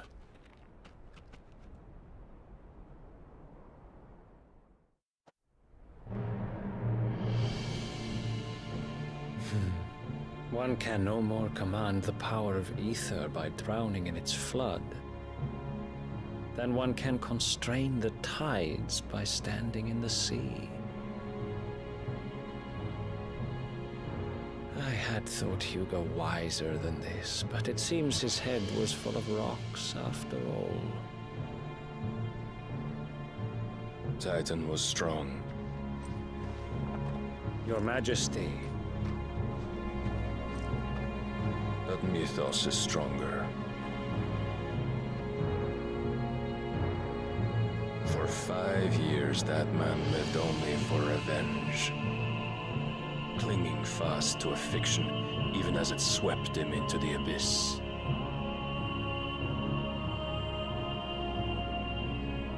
One cannot change one's nature through force of will alone. Only the Almighty can do that.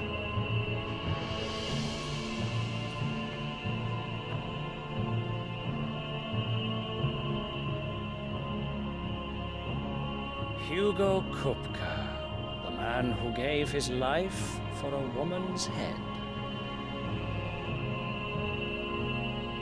A fool like all the rest.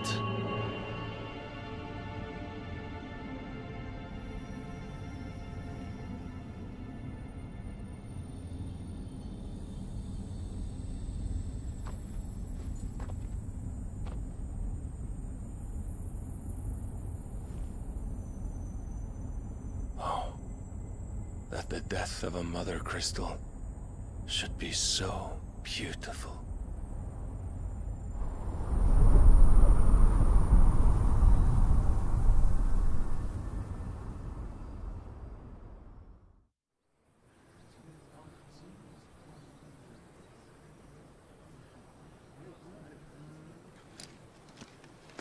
Some medicine, my lord?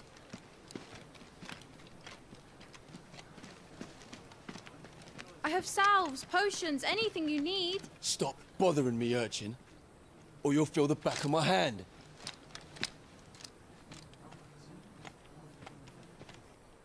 You must consider your health, my prince. If a show of force is needed to keep the Dalmex at bay, you may trust in your dragoons. I beg you to call on Bahamut only as a last resort. His strength comes at too great a cost. The Empire agreed to an armistice with the Republic, and yet the Emperor still plots its ruin. For now, the Dalmex suspect nothing, and as long as I can hold their gaze, war need not be inevitable.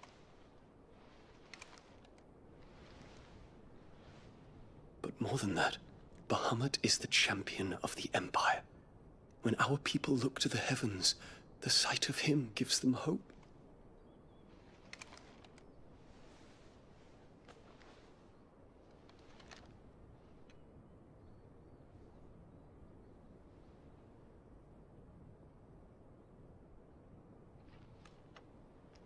Forgive me, Terence.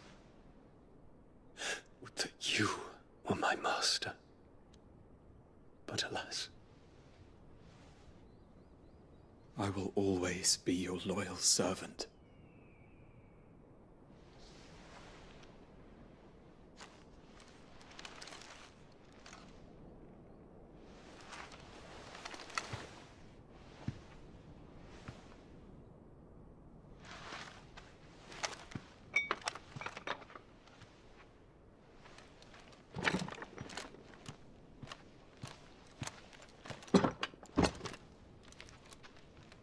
Should the Council's brazen maneuvering prompt the Republic to tear up their own treaty and launch a new assault, our soldiers would advance to meet them, cutting across the Central Isles, but not in time to prevent their forces from breaching the southern defenses and storming Twinside. And so the capital would become a battlefield. Thousands of innocents would die. I cannot allow that to happen. There is one small mercy, at least. You will not be forced to do battle with Titan.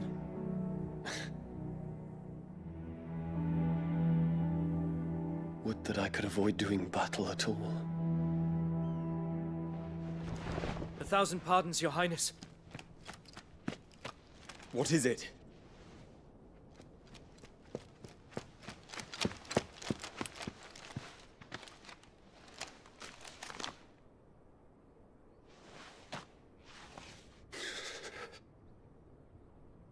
Olivier has been made Emperor.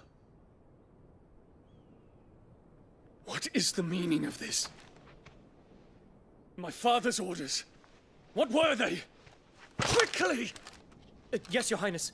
His Radiance requests that Your Highness maintain position here and... Ah!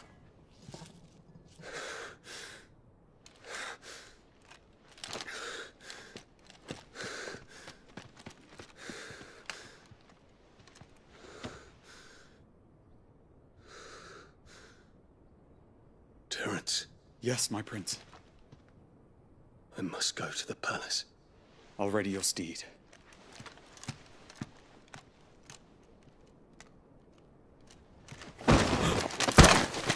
What is it now?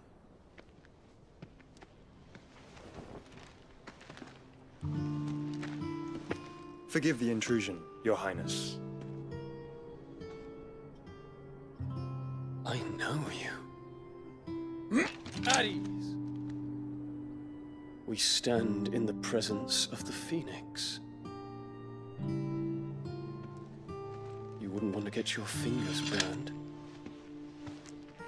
I hope I'm not interrupting. Not at all. Though I admit, I did not expect such a distinguished guest. How many years has it been since the Remembrance ceremony? 20? I thought you long dead. Do I address a ghost? Many have told me that I look like one. But no. I'm alive. Just. Prince Dion of the House Lesage, I have a tale to tell you.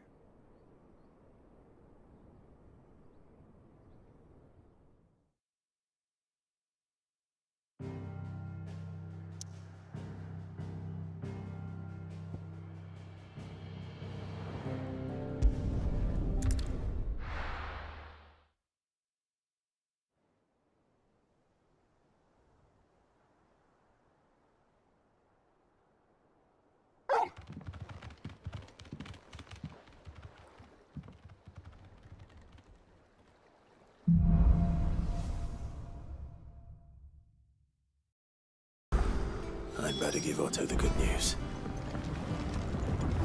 Always need patching up, Sid.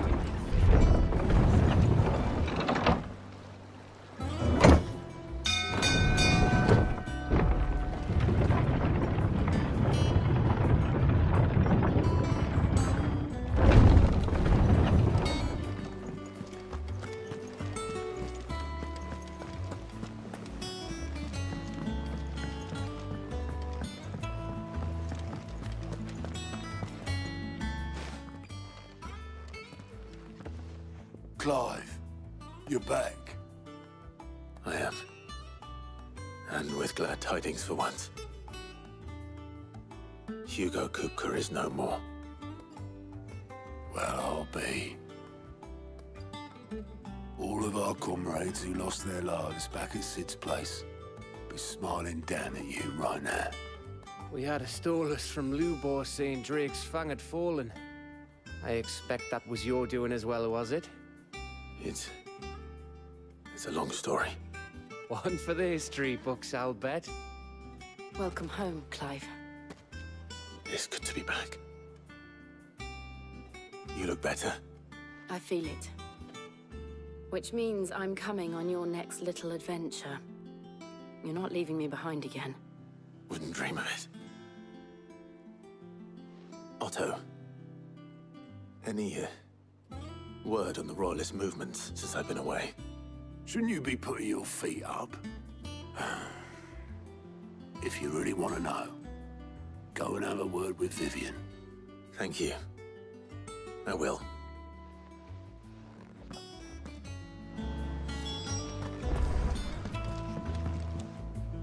Ah, the conquering hero returns. And with hardly a scratch on him. I may have picked up one or two. Well, the fact that you came straight to me instead of visiting our resident physiker suggests that you picked up something more important. A scent. The scent of Waludas. The very same. But whatever plans Kupka was hatching with the Royalists, he took them to his grave. As did his men. Slaughtered by the orcs who'd taken over the Fang. Orcs, Vivian. I've never seen such creatures in Storm before. The Waludas must have ferried them over from Ash, but why? Why work to rescue Kupka only to invade his home, the mother crystal of an allied nation, and let both fall? It makes no sense. Do you know the tale of the blind men and the Adamantus? One can often be led astray by focusing too closely on individual details. One must instead see the bigger picture. And what bigger picture is there than my map?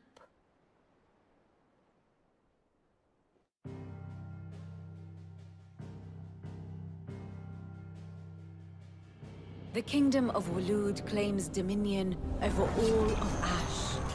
It is a nation forged by the bloody conquest of Barnabas Tharm, the dominant of Odin. The Canvarian War of Independence in 849. The Battle of the Twin Realms in 865. The Battle of Belinus Tor in 873. Wheresoever his armies fought, Odin was found where the fighting was fiercest. But of late, the warrior king appears to have laid his sword to rest. Battle rages for control of the crystalline dominion. Yet Tharm sends not a single ship in support of his Dhalmekian allies. Meanwhile, the Blight ravages great swathes of Ash. Yet warlike Waloed shows not the faintest interest in laying claim to untouched lands. So why go to the trouble of sending an army of orcs into the heart of Drake's Fang, only to make no attempt to claim the Mother Crystal for Waloed? It can hardly be for lack of men. Tharm's armies rival any in the Twins. No. We have not seen the last of the Waluda standard. Odin will ride again. It is but a question of when. And on that day, who will be trampled underfoot?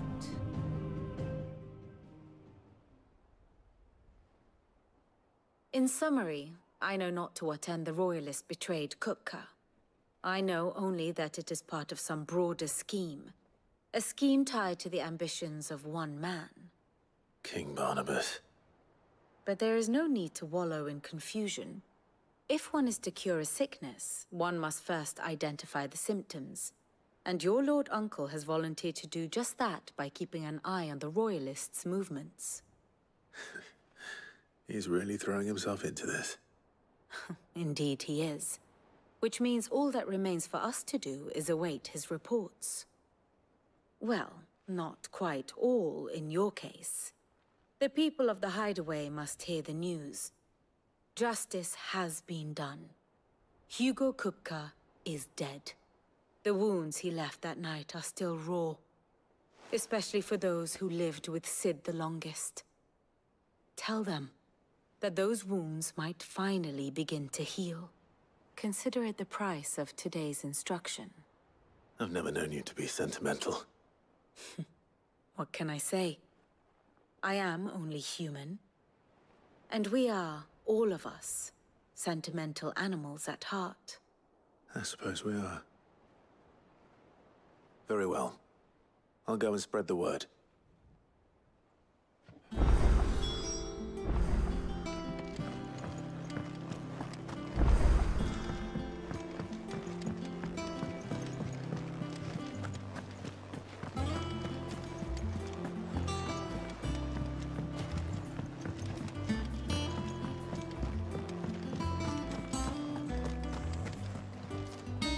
Well, someone looks pleased with himself. It's true what I'm hearing, then. Nothing escapes you, Lady Karen. It's true. Kupka is dead. No more looking over our shoulders, then. Good. I'm starting to get a crick in my neck. Don't let it go to your head, though.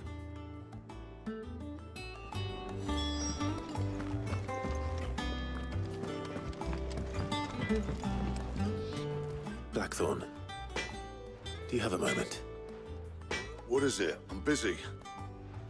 I wanted to tell you that Hugo Kupka is dead.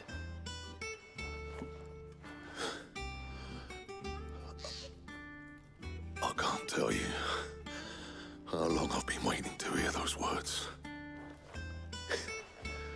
This is it then. A new beginning under a new Sid. I'll try to live up to the name.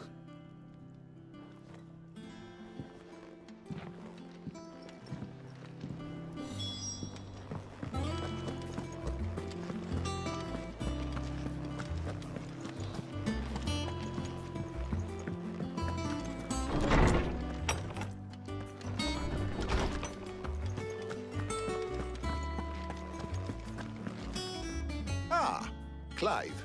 Have you come seeking the gift of knowledge? No. To share mine, actually. Hugo Kupka is dead. Oh, my. Can it really be true? Look, he's crying. He is. The big baby. And with good reason, children. These are tears of joy. We must offer up a prayer to your parents that the heavens might weep with us. There shall be no lessons today, only thanksgiving and merrymaking. Go, put away your things. All right. Brilliant.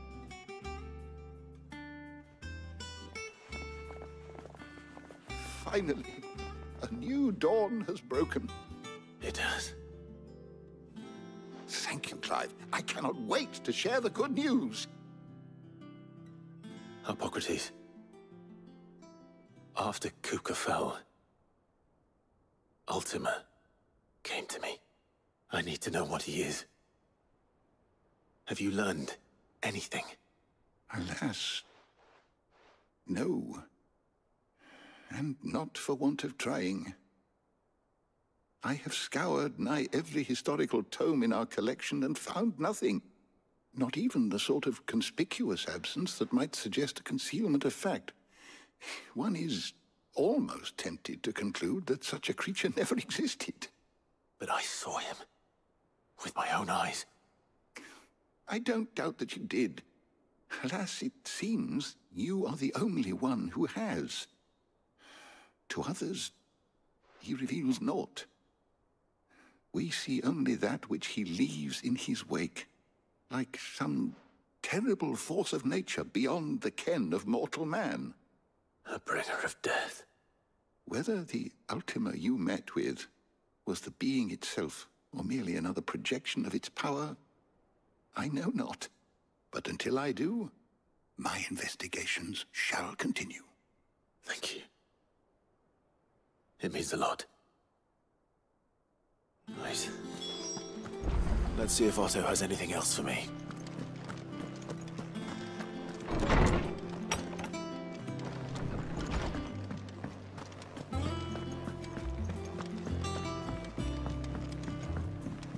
I'm telling you, it's true. I heard it from Otto's own lips. Hugo Kupka is dead.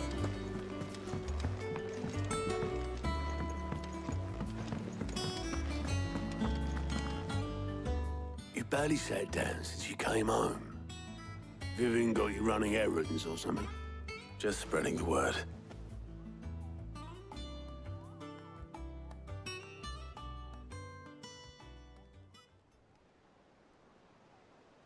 So, the Professor's got a soft side, has she?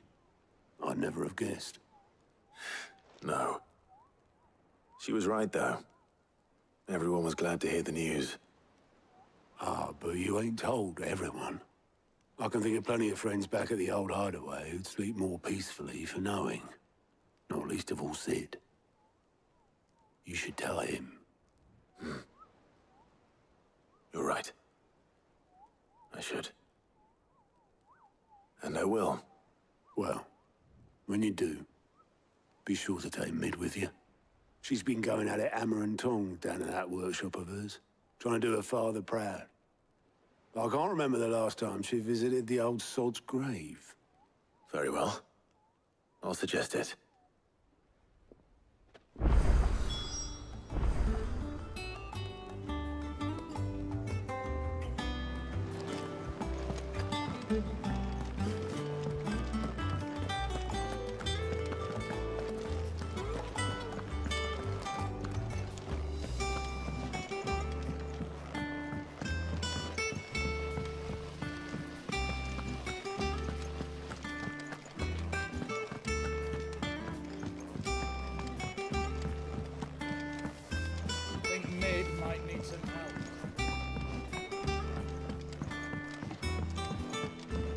Come up with something soon. All right, Clive? What do you want? I'm going to visit Sid, and I thought you might like to come with me. Sorry, I'm too busy for all that right now. I've got to get this thermal displacement stack sorted. Thermal... displacement stack. Here. And this is for... Only the fastest, finest ship the world has ever seen. The Enterprise.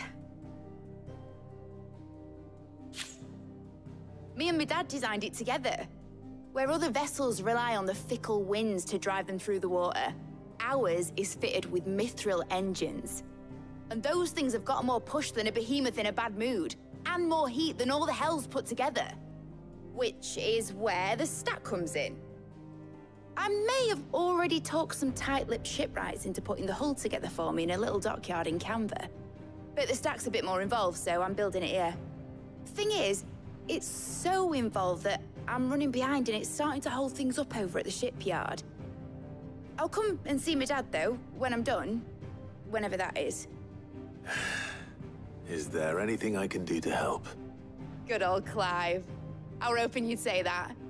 First things first, I need some parts meching. The stack will be made up of 3 major components. There's the plating, here, that channels hot vapors away from the engine. The helm over the top, that disperses all that heat into the air. And the shielding around the sides. That stops the rest of the ship from going up in flames. A full suit of armor, then? Probably best to take it one piece at a time. Then you'll need to start with the plating. Everything else fits onto it. I've got the designs and the list of materials here. Show these to Blackthorn. He'll know what to do. I can't make head nor tail of them. Luckily, you don't need to.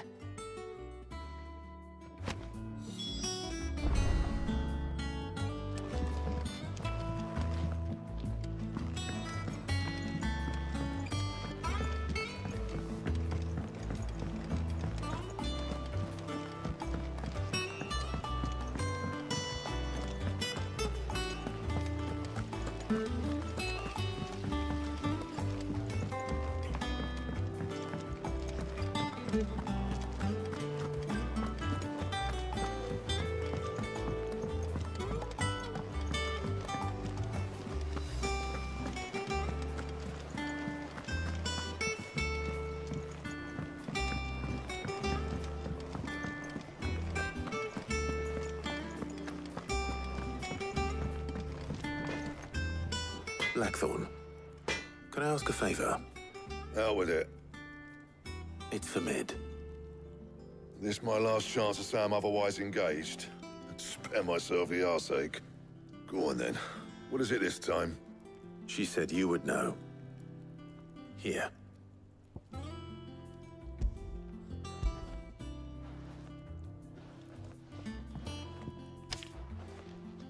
Krieger's Tates.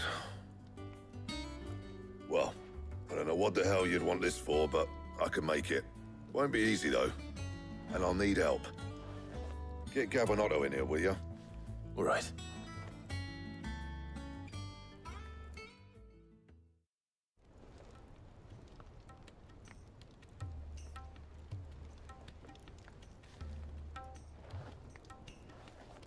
So Mid's roped us all in here again, has she? Typical. Still, if that's what it takes to get her to visit Sid's grave, I'll do what I can. And, what is it we need to do, exactly? Take a look at this. It's this plating. The usual sword-grade steel won't work. We need something that can get very hot, very fast, and still keep its shape. That means an alloy. Something that won't break or buckle at the temperatures she's talking about. Which is where you lot come in. I need materials, and I've got my work cut out already. You'll have to fetch them. Now, there's a special kind of sand I'm after that you can only find out in the Valcroy. Stardust, they call it. As for the rest of the stuff, my usual supply should have it in stock. It just needs buying and bringing back here. Well, we'll get it done quicker if we split up.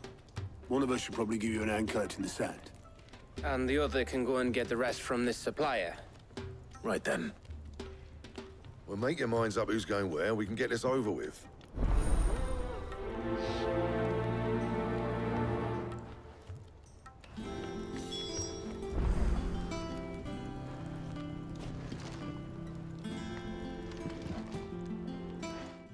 You going after the Stardust then, are you?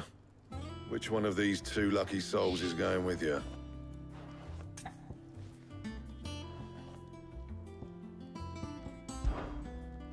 Oh, it's not like it's the most important decision you've ever had to make.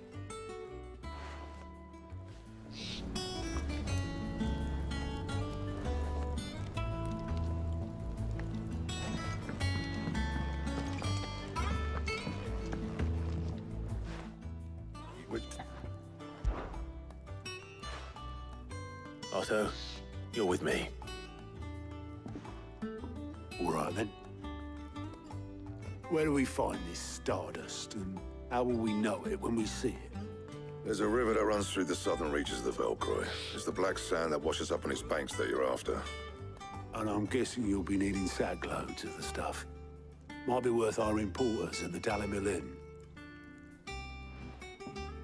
I'll head down there. See about finding us a wagon. All right.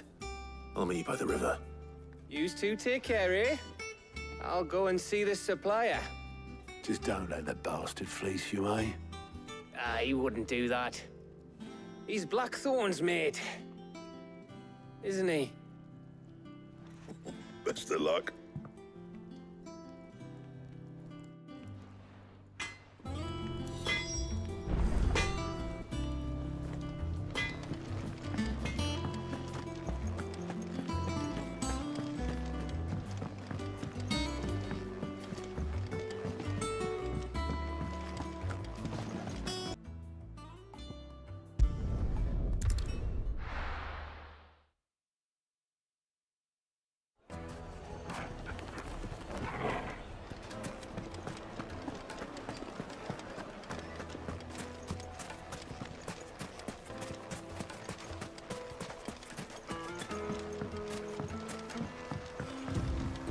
Looks like I found the river. Now where's Otto?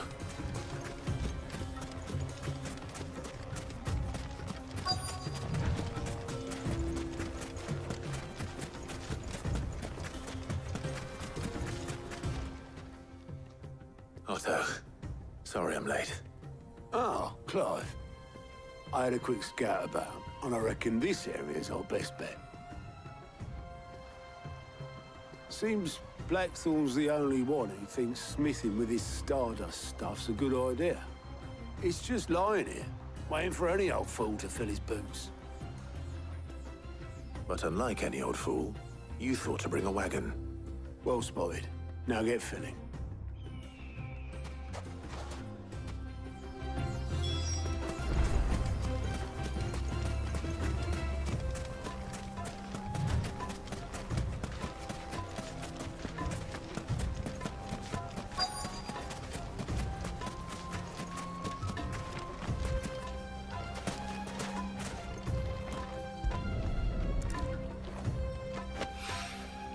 So this is stardust.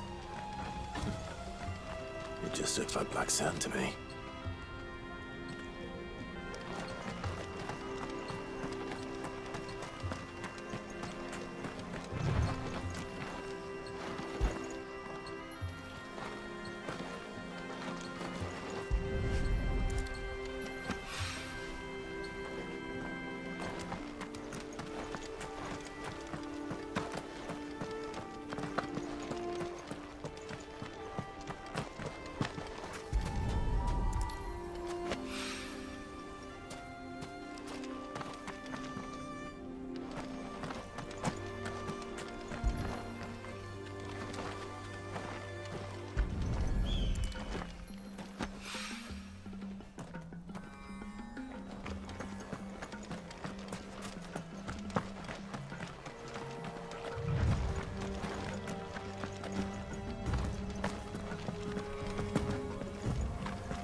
That should be enough for now. Let's see how Otto's getting on.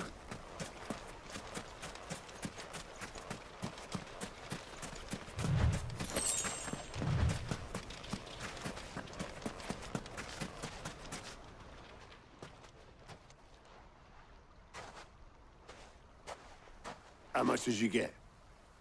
Enough. I hope.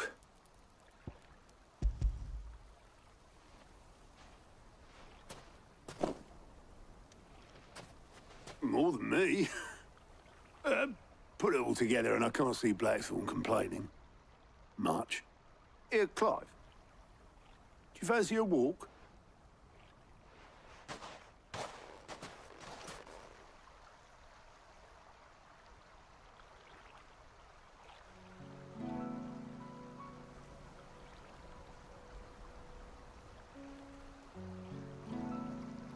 Sid will be proud.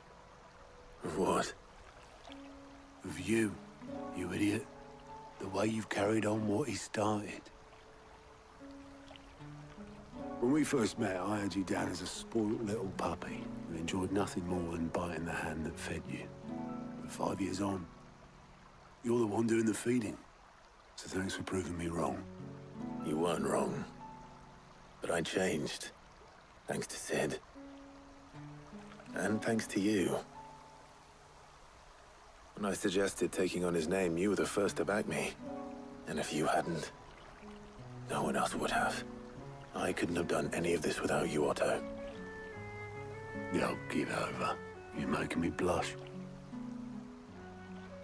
All I did was choose hope over despair. I gave you a chance, yes, but you're the one who took it.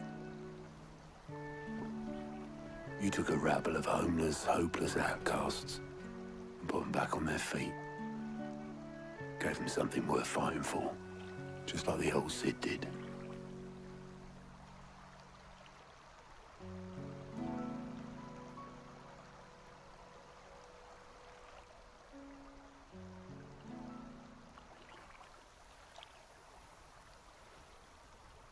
About time I was heading back, I reckon.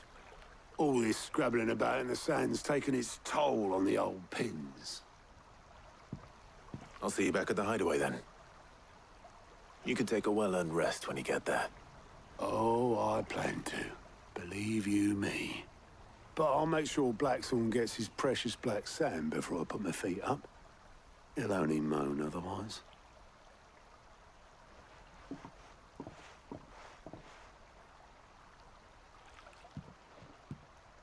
Right.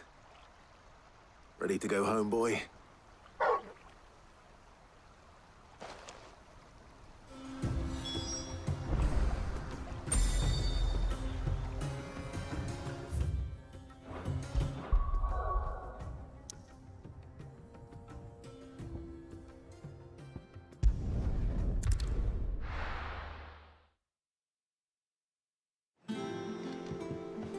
Let's hope this is all Blackthorn needs.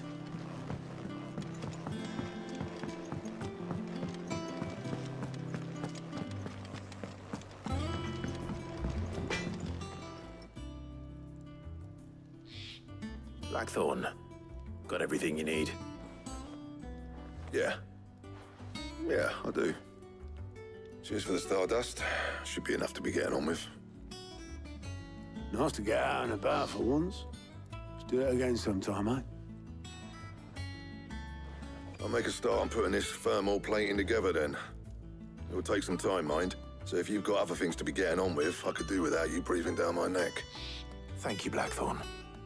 I'll let Mid know construction's underway.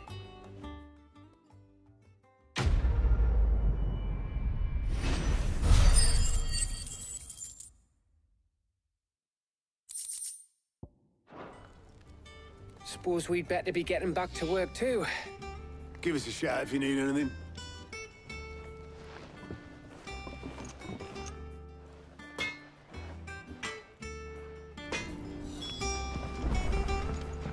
He cracked the crystal too? I'm joking.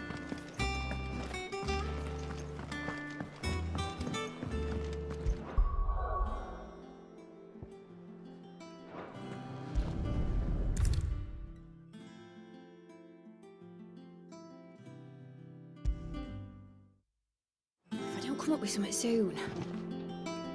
You'll be pleased to hear that Blackthorn's started work on the plating. Excellent. 1 down, 2 to go. So, what's next? The helm, of course. For this, we'll be repurposing fallen scrap. Salvage from the ruins? I thought that material was all but impossible to work. Ah, but we don't have to. I'm sorry. Just so happens there's one particular ruin that's broken into exactly the right shape and size pieces for what we need. What's the name back there? I'll give you all the details. What's her name? Right.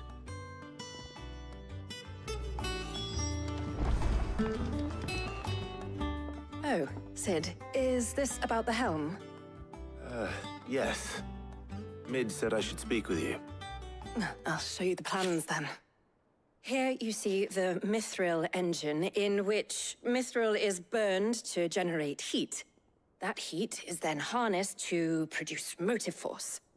Excess heat is dealt with by means of the thermal displacement stack, which disperses it into the surrounding air.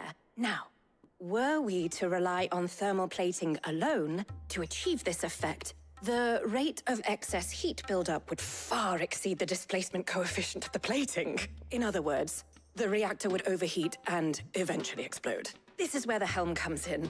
It connects to the plating, you see, and serves as a sort of thermal sink to absorb all that excess energy. Our experiments have shown that fallen ceramics are remarkably thermophilic. They can withstand and absorb levels of heat far above anything we are able to make today. And not only that, They're also waterproof and immune to rust, making them the perfect material for our protective hood. Why? If sea or rainwater were to enter the reactor proper, it would vaporize instantly. The forces produced would tear the ship from stern to... You can stop there. I understand. Mid said we might be able to use parts of a fallen ruin. Where would I find it? Ah, yes. It's in Lorbert's Pass, near Lostwing. The thing is, well, I probably should have arranged to have the pieces we need brought here sooner. You see, a certain unwanted visitor has taken up residence there. It's no longer a matter of just walking in and taking them. It's, going to be considerably more dangerous than that. I see. Then I suppose I'd better deal with this unwanted visitor for you. Would that help? Oh, very much. Thank you, Sid. I'll gather my team and head there right away. We'll meet you outside the ruins.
Oh, there you are, Sid. Thanks so much for coming.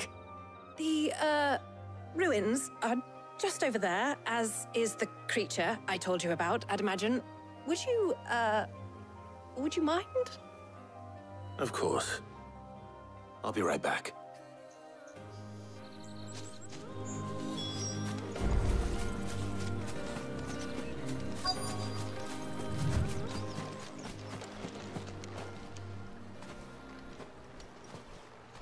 Anybody home?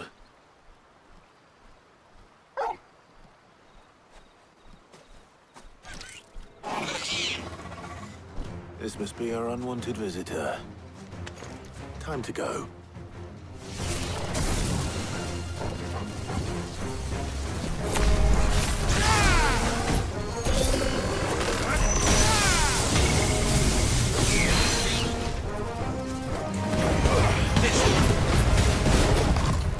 Nice try.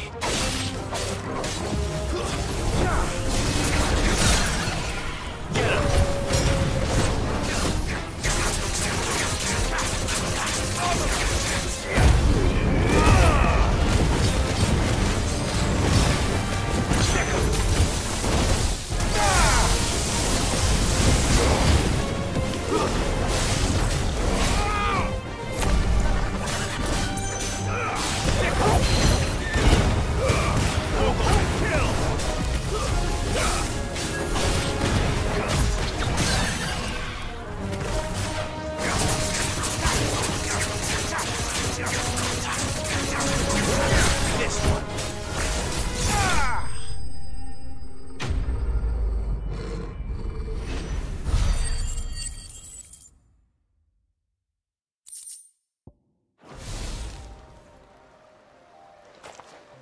The things I do for you, Mid. Sid! Oh, thank goodness you're safe. You shouldn't have any trouble now. Indeed. Well, don't let us keep you. We'll, see that everything is transported safely back to the hideaway. All right. I'll let Mid know you're on your way.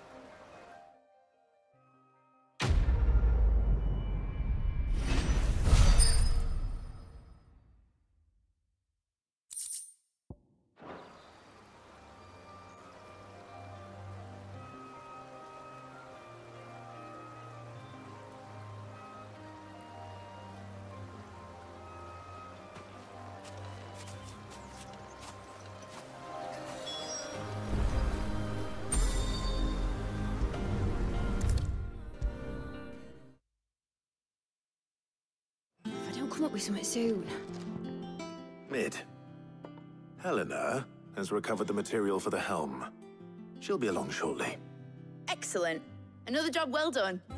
And just one remaining. Right. Right, the shielding. This one's a bit of a bugger. How so? The plating's enough to stop the engines going pop, but those things will still be spitting out enough fire to set the rest of the ship ablaze. Which is why you need proper shielding. A prism for the dragon's breath that's blazing away inside. I thought a triple thick layer of tempered steel might do it. Or more of the stuff that the Fallen use, but they'd both be too heavy.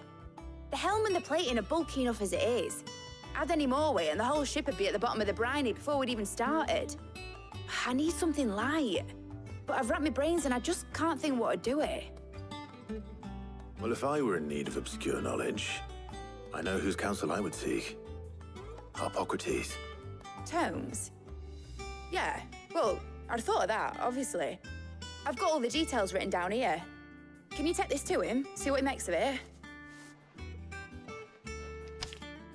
Right away.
Hippocrates, do you have a moment?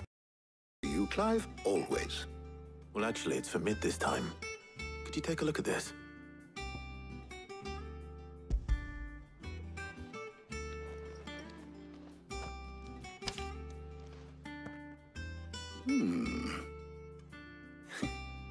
Shielding for a mithril engine? Whatever will that girl think of next? And what are these notes around the edges? She has some specific requirements for the materials. The shielding needs to be able to resist extreme heat on the inside, and yet remain cool enough on the outside not to set the ship alight, while also being light enough not to sink it. As you can imagine, she's struggling to find anything that meets her needs. I see. I wondered if you might know of a solution, or if you might be able to search the records for one. Perhaps it is not a different material she requires, but a different approach. What do you mean? Consider the lake we have made our home. Its blighted waters eat away far more quickly than fresh water or even brine, at timber and steel alike. And yet, we have made a home here from those very materials nonetheless. We have. But Bardolph must varnish every board twice over to keep it from rotting. And Obelisk complains that without a constant supply of pitch, I see. Early Gregorian histories speak of a preparation known as moon dew. It is said to be able to resist even the most ferocious flames. Before the dragoons tamed the worms and wyverns of the realm, nobles would daub their castle walls with it in order to guard against dragon fire. So if we could recreate it... It might be applied to some material or other in order to provide the protection it requires. As to how best to apply it and to what material, perhaps Bardolph and Obolus might be of assistance. I shall speak to them and see what wisdom they might have to offer. If you would be so kind as to procure the necessary ingredients, I shall discuss the specifics of how it might be most effectively put to use with our two friends. The knowledge of the past may yet prove useful to we of the modern era. Thank you, Hippocrates. And since you're asking others to help you, perhaps I should too.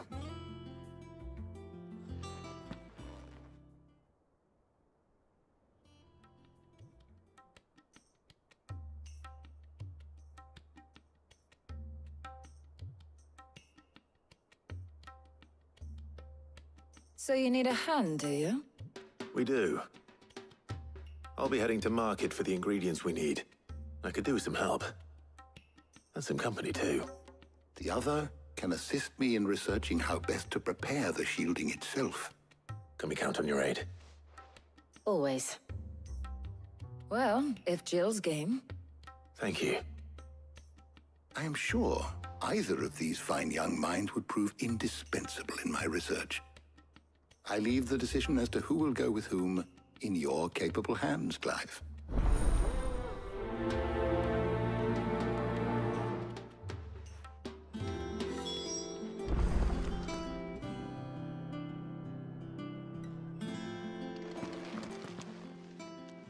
So, Clive, have you made your decision? Who will accompany you on your little excursion? Very well. So then, what do we need to find? I have taken the liberty of preparing a list. Here. White chocobo eggs. Pepio nuts. Are you sure this list is right? Everything on here seems very edible. I would have thought the ingredients would be a little more exotic. Though these items may seem mundane, they have potent effects that are rarely exploited, effects for which they were once highly prized. So much so, in fact, that they were harvested almost to extinction, hence moon dews having fallen from favor. Now, of course, they can be obtained with ease. You should be able to find everything you need at the market in Northreach. Is that so? I've been meaning to visit Northreach anyway. I'll set out now. Join me there when you're ready. I will. Until then. You two enjoy yourselves. You too, Talia.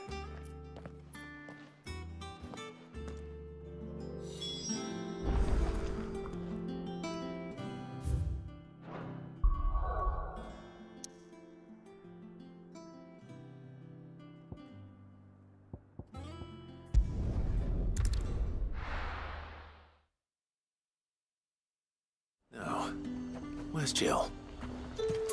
There's talk that the glass gate. How the hell is anyone supposed to... Keep them pilchards nice and chilled. Are those Pepio nuts?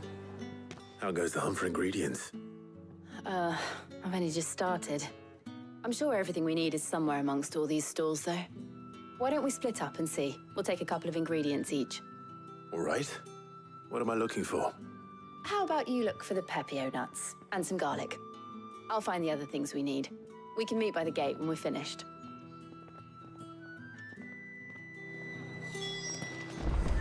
Up! You'll not find a bruise. Fresh cuts! Come and get them! You haven't much, but you're free to look.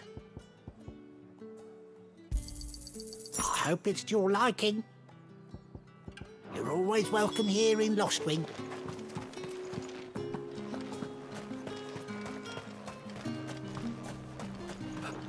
Oi, don't touch anything. Go on, take it. That's everything. Let's see how Jill's getting on.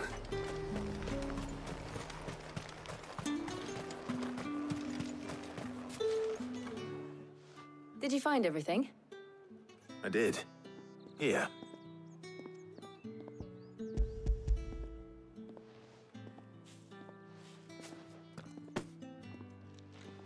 Garlic and pepio nuts. Perfect.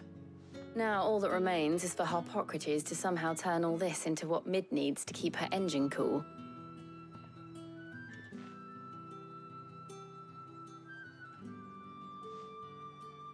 But before we head back, would you walk with me a while?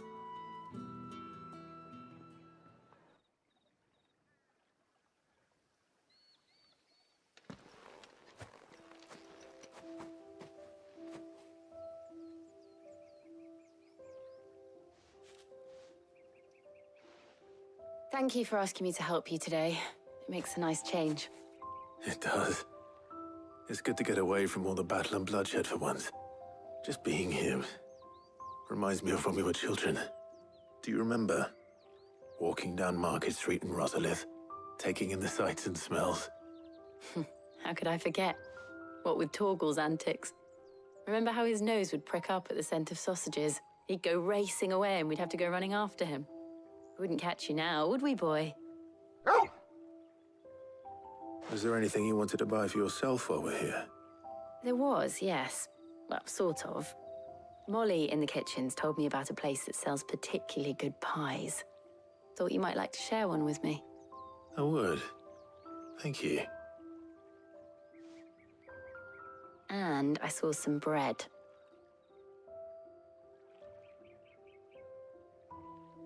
Big white cobs like the baker back in Rosalith used to make. What do you think? I thought we might get some soup to dip it in. But then I tried a slice of the butcher's dry-cured ham and it was just... oh. You all right? Sorry. It's just... you're right. I really do feel like a child again being here with you.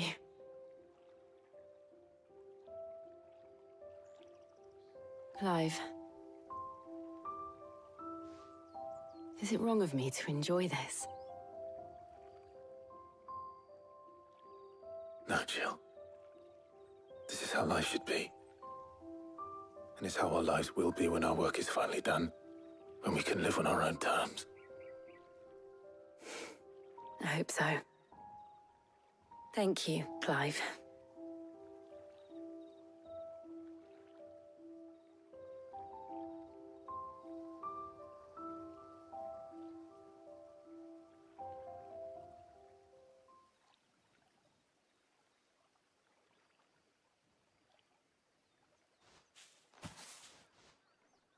Well, I suppose we better be getting back.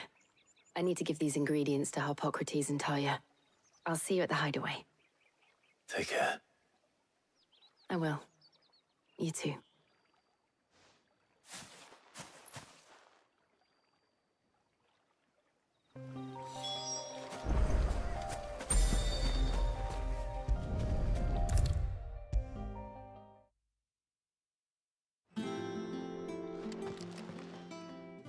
How's work on the shielding progressing, Harpocrates?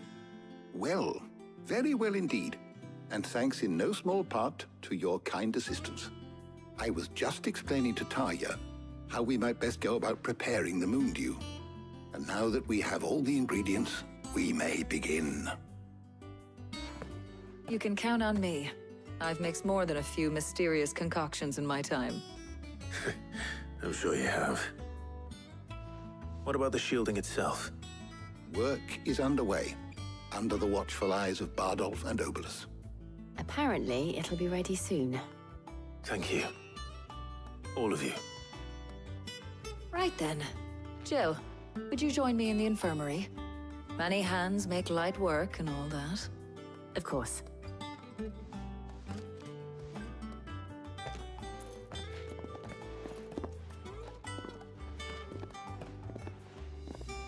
Oh, and Clive, thank you. It was nice just being with you.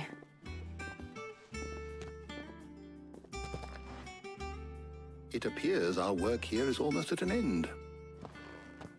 A shame. I was enjoying playing the man of action for once. When both the shielding and the moon dew are ready, It will merely be a matter of applying the one to the other, followed by a rigorous process of testing and retesting, of course. Perhaps someone ought to warn young Mid of that. Leave it to me. Thank you, Hippocrates.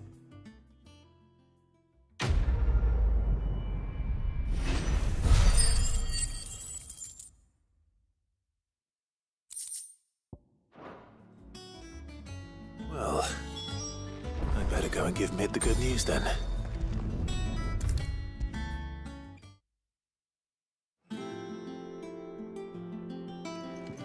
Sorry to keep you waiting, Mid, but you'll be pleased to know that work on the shielding is underway.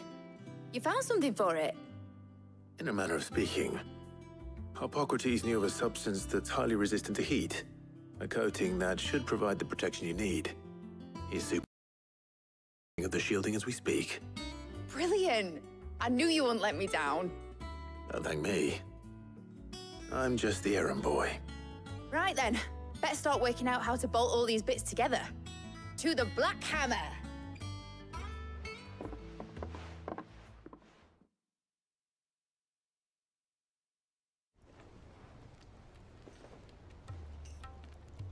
You know, when I got into the smithing game, I thought I'd be making swords and shields, not thermal bleeding didgeridoo-dahs. Displacement stacks. Same difference. Whatever you call it, I ain't putting it together in here. It's cramped enough as it is. Let's take this outside.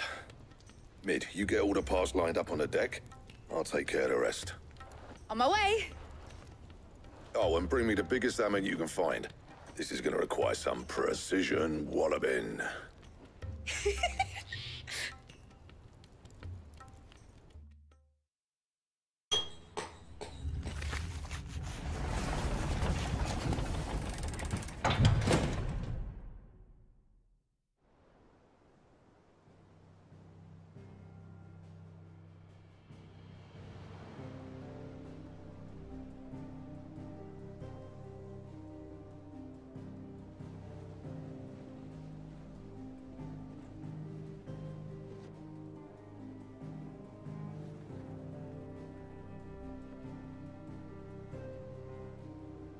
It's finished! It's finally finished! Thank fuck for that. I'll be feeling my hammer arm for weeks. Thank you, Clive, Blackthorn, everyone. That's one down and just 3 more to go. I'm sorry? Oh, didn't I tell you? The Enterprise has 4 mithril engines, and we'll be needing a displacement stack for each. You don't mean... Don't worry. Now they've got a finished one to work off, my gang in Canva can build the rest. Good luck to them, I say. Right, I'm off to get a sling for this elbow. Any other work comes in, keep it to yourselves, eh?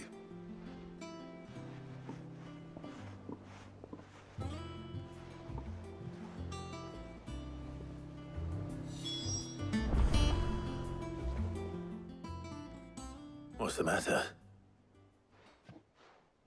Nothing. Just daydreaming.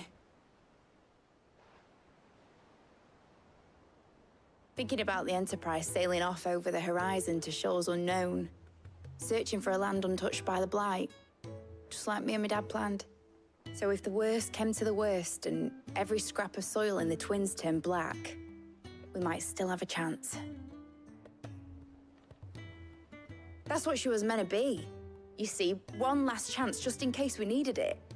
But now she's so close to being finished, I've realized I don't want her to be that.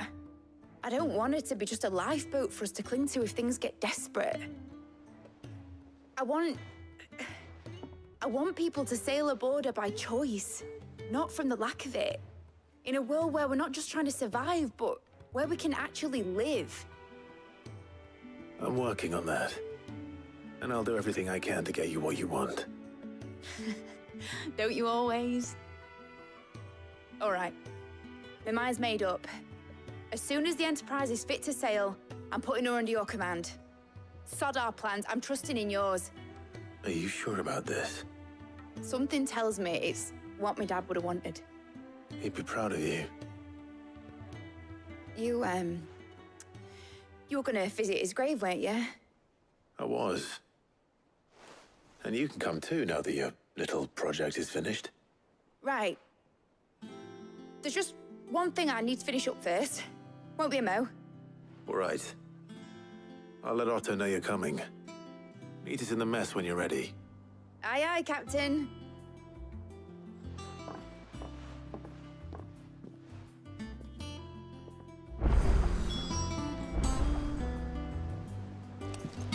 Mid told me she was building a ship.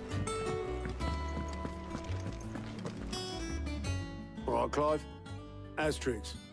Mid finished sending half the hideaway traipsing across the twins, has she? I swear, that girl'd do anything to put off visiting her old dad's grave. No excuses now, though, eh? Not quite. She said there was one final thing she had to take care of. I'm sure she'll be finished soon enough. She said that? In those words? She did, yes. Clive? Were you born yesterday or something? There is no thing. She'll probably be halfway to Canva by now. Mid. I might still be able to catch her.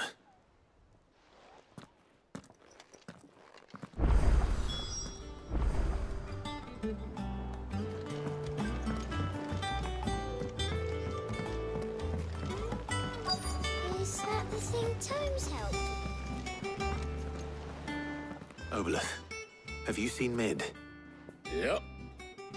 In a boat, going that way. Then I'm too late.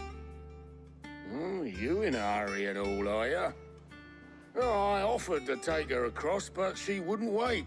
Just paid for a dinghy and rowed off. Oars going like the clappers. Got some life in her, ain't she? But anyway, I was on my way up to see you, as it happens. Got a letter for you. Urgent, by the sound of it. One of your uncle's men said I was to hand it to you in person, post-bleeding haste. And you're here now. Thank you, Obolus. Don't mention it. What tidings, Uncle? Trouble in Canva. Well, I'll need someone to keep an eye on Mid.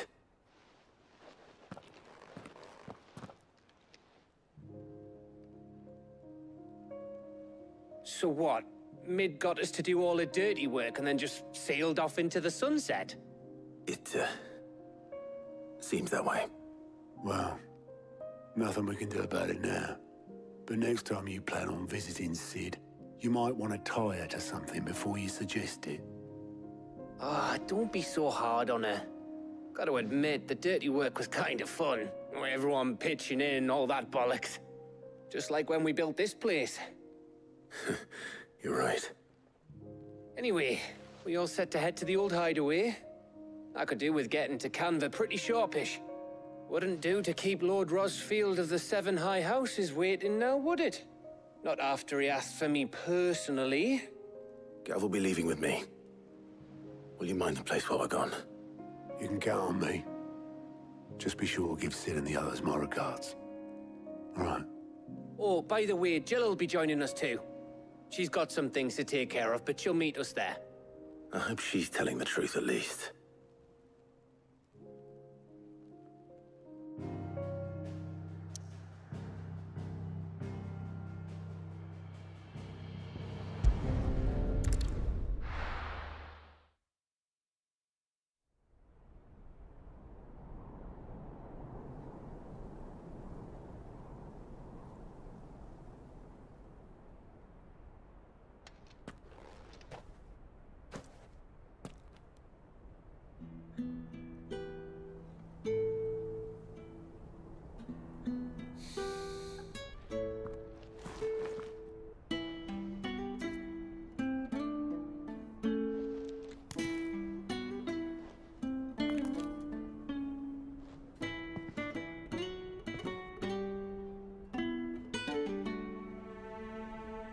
Well, Sid,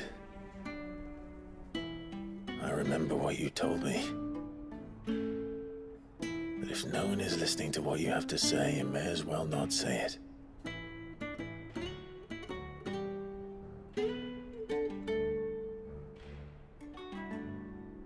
But I will say this, old friend. Hugo Kuka is gone. His shadow looms over us no longer. It's a pity the Phoenix can't be in two places at once. If he'd have been with us, maybe he could have done something for the lost. Not even the Phoenix can bring people back from the dead. Life has a beginning and an end. So we must live while we have the chance. And not as slaves to the crystals, but as free men. May we join you?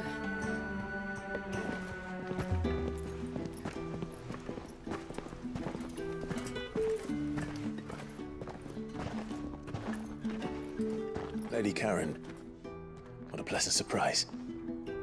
I thought I'd drop by and see how you were all doing before heading off to restock my supplies.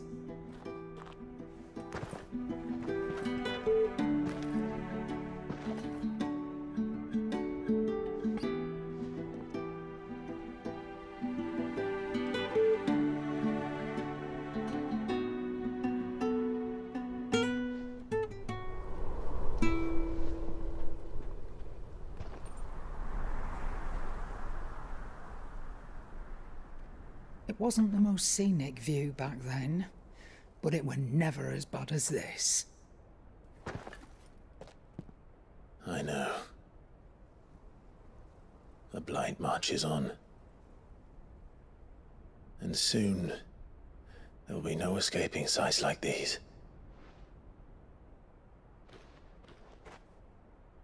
So our mission remains unchanged. We cannot stop until every Mother Crystal is gone, and their thirst for ether with them. The only one that remains in Storm is Drake's tail in the Crystalline Dominion. Our next target. We're going to Twinside. It's the capital of the Empire these days.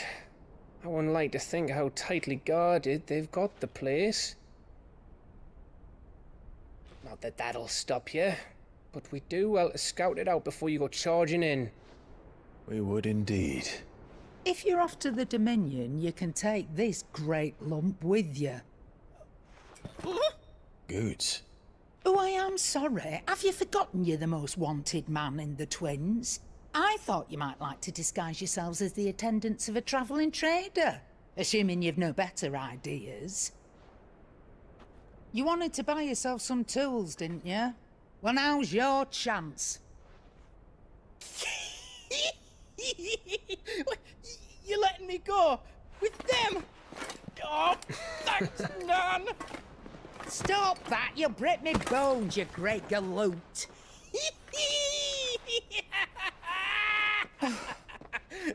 There's a caravan that runs back and forth between the Dominion and the Bocklad markets. It's managed by the Merchants Guild. Just show them Goots' traders pass and you'll be on your way. It'll be a damn sight less risky than footing it the length of the Crystal Road. That's for sure. Thank you, Karen. And glad to have you with us, Goots. Okay then. I'll get me things and I'll meet yous there. See yous down in Bocklad. Get off! Me poor fingers! Jill, you're with me. Understood. And Gav? Already on my way, Captain. Be careful. Aren't I always?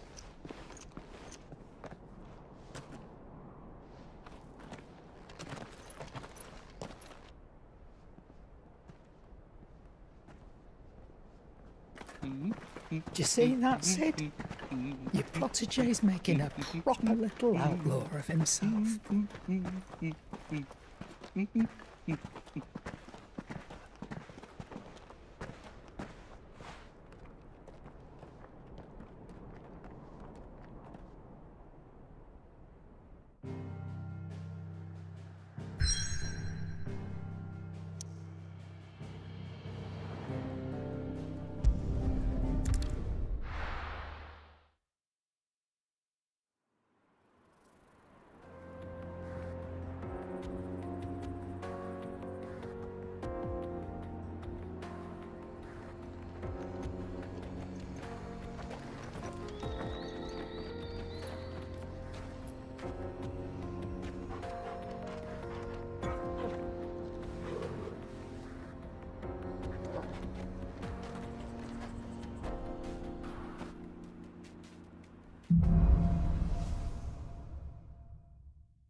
How are you feeling?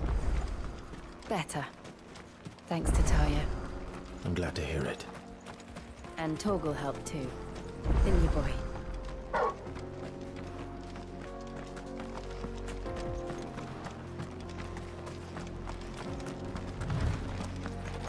This used to be a trade route for merchants crossing the Scars, till the Republic laid a new road wide enough to let wagons pass, and all official traffic moved there. Leaving this one for those living outside the law. Indeed. I doubt we'll be the only outlaws on the trail today.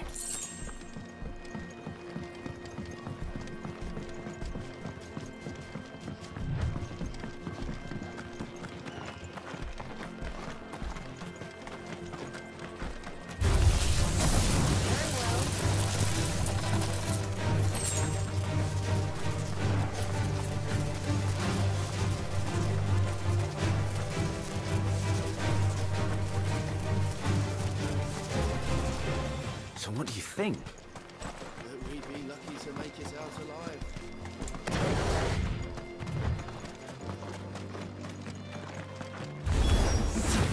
How nice. Well. They have a hideaway of their own. All yours, Tom.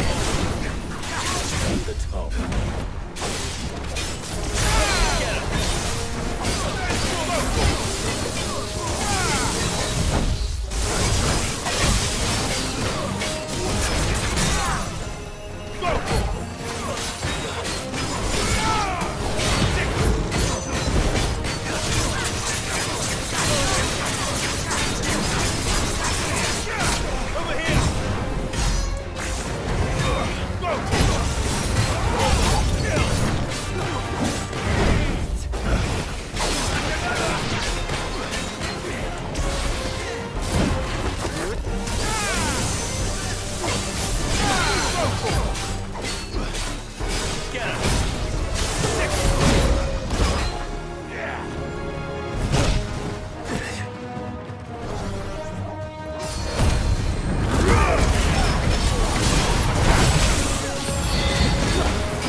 We've done the Republic a service.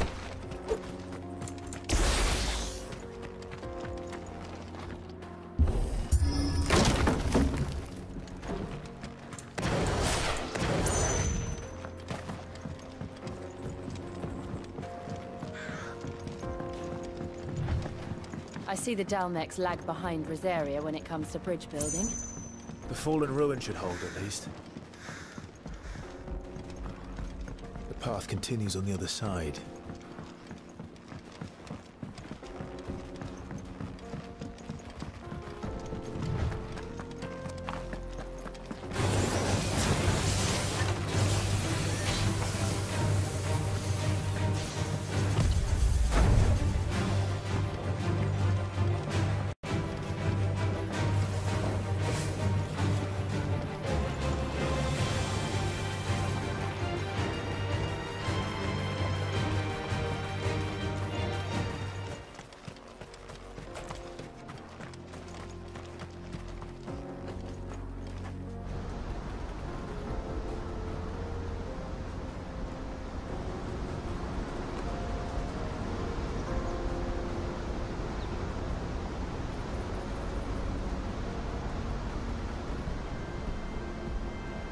So this is Zemeckis.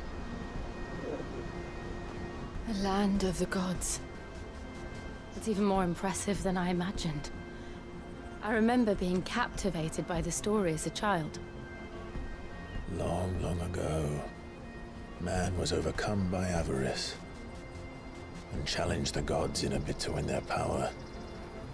The final battle took place here, at these falls.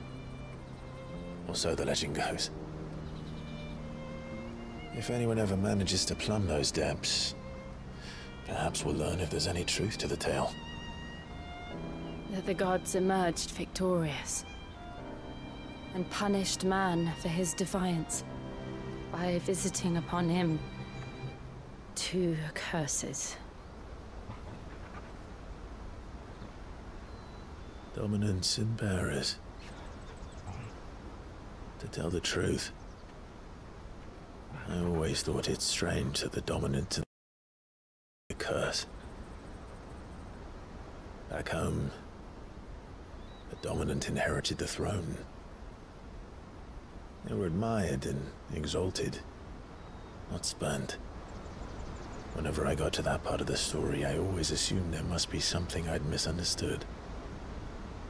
You had a lot of storybooks, didn't you? In your room, I mean. When we were young. The old legends were always my favorites. Epic battles between gods and men. Father encouraged me to read as much as I could. He thought it good for my education. You really were a boy like any other, weren't you?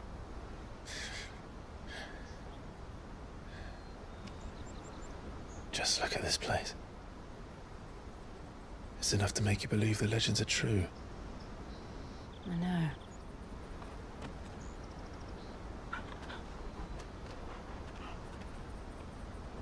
We're not far from Boklad.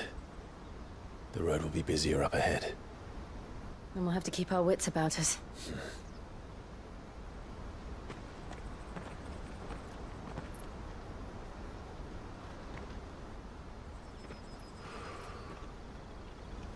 Clive? Something wrong? Nothing. It's nothing.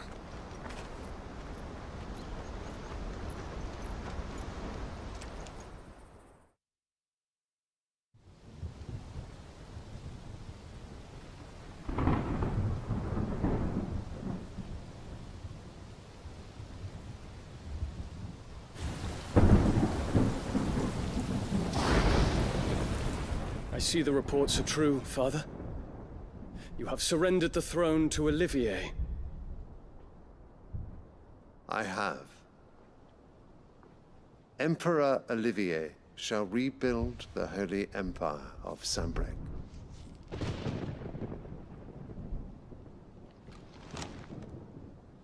How is he to rule an empire? He is but a boy. I shall advise him until he comes of age. Father, please. Or for as long as I am able. The empire we seek to build needs young blood to rule it, and I can think of none better suited to the task.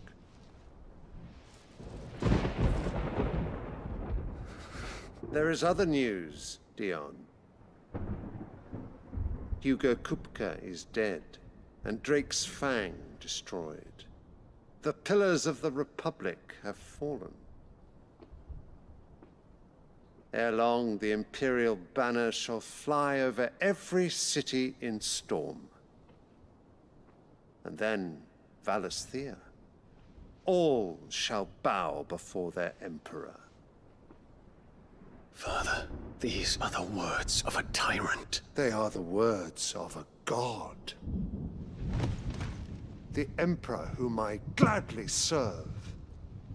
Great Greeker, made flesh.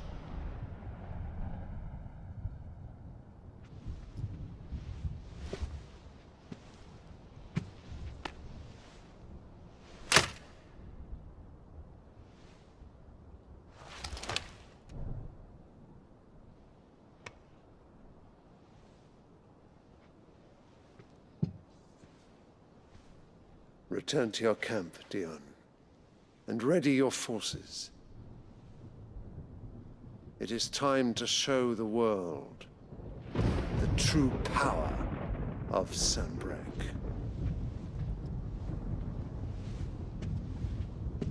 Father.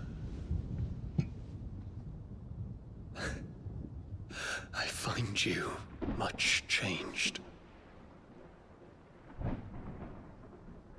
Is this truly the path you wish to tread? Or are these the ambitions of another? Of Ultima, perhaps? What nonsense is this? I speak my mind, and my mind only. Though I do owe Annabella thanks for reminding me of certain truths regarding the nature of nations, of rulers, and of the divine. You would trust the words of this traitress? She betrayed her country. She slew her husband. You have ever been an invaluable servant to Sambrek, Prince Dion. I trust you will continue to serve your Emperor in the wars to come. The canker! Silence! Insolent wretch! You will bend the knee. All else is heresy. Sire, forgive me. This audience is over. Come, your Radiance. The Rowena Syndicate awaits your pleasure. Oh, not another meeting with silly old men. They're so boring. I'm hungry, Father. Can't we have luncheon instead?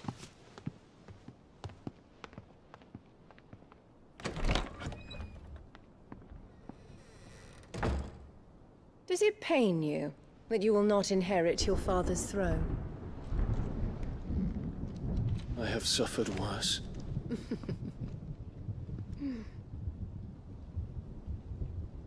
Count your blessings, Dion.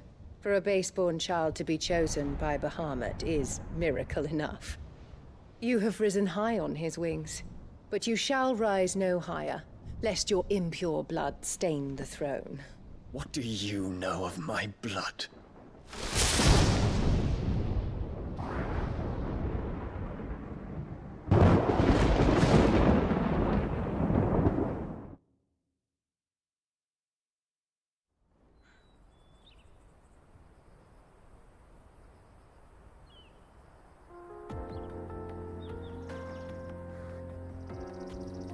The Boklab markets are to the north. We just need to hug the coast.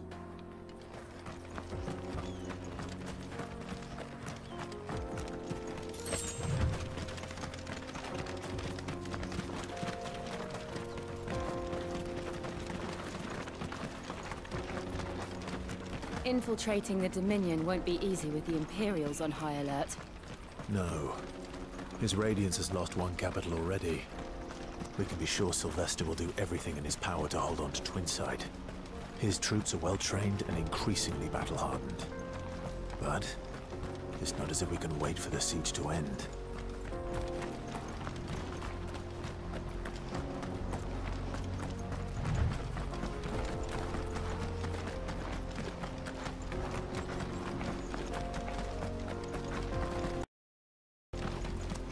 More refugees.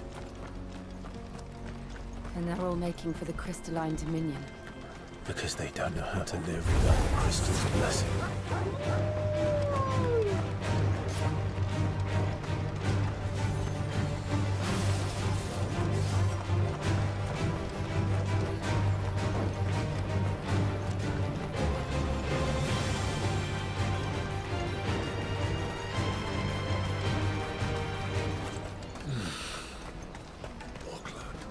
There are no crystals here. This is where we're supposed to meet Goots, isn't it? That's right. He said he'd wait for us here after replenishing his supplies. I dare say he'll have finished by now. Let me carry your goods. I'm cheap. Peaches and pears.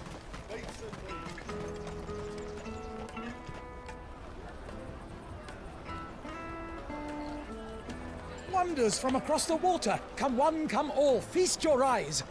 Good sir, can I interest you in...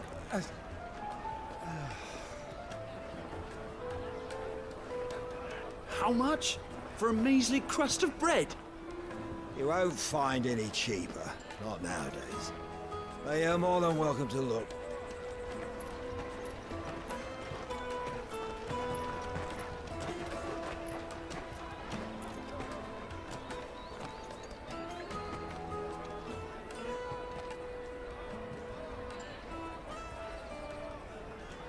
The Empire's unlawful and illegitimate occupation of the crystalline dominion is still in effect. Only those whose business in Twinside has been officially approved by the Republican Army will be permitted to cross the border. All who seek entry are to form a line and ready their documents for inspection. It looks like we aren't the only ones who are eager to leave. And they're checking everyone. Can't you make an Not for the likes of you. We won't get through without that pass. Let's go and find Good, shall we?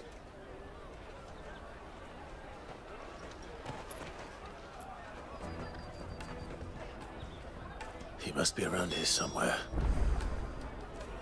Come taste my peaches. They're sweet as nectar. I'll take the large one.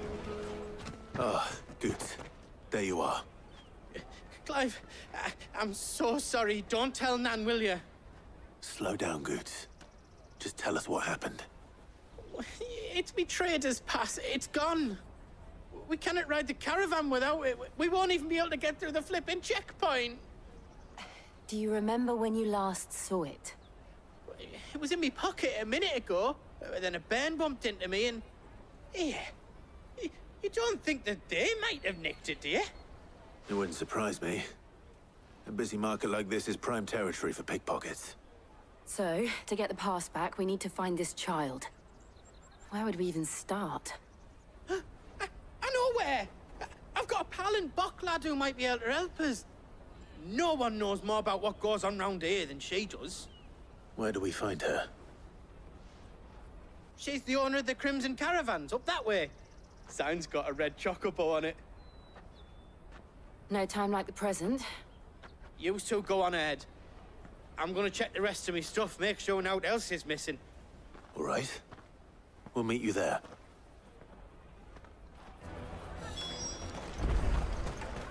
Let's keep an eye out for this red chocobo, then. And the other on our purses. Next to the checkpoint.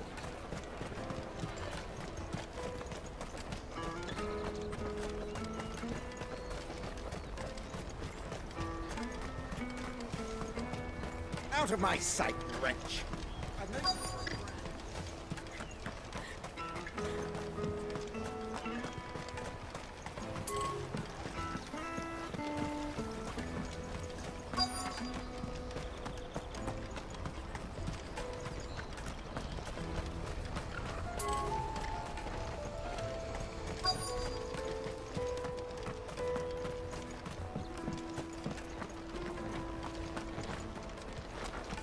Bloody Crimson Caravan, scooping up all the best customers.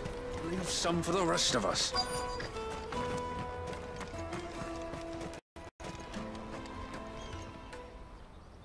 Looking to hire a coach?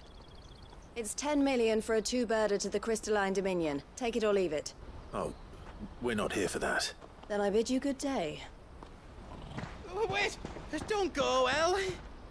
He's me mate. As I live and breathe.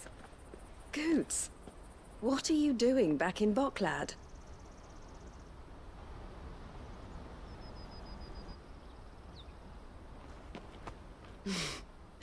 I gather Lady Karen didn't send you.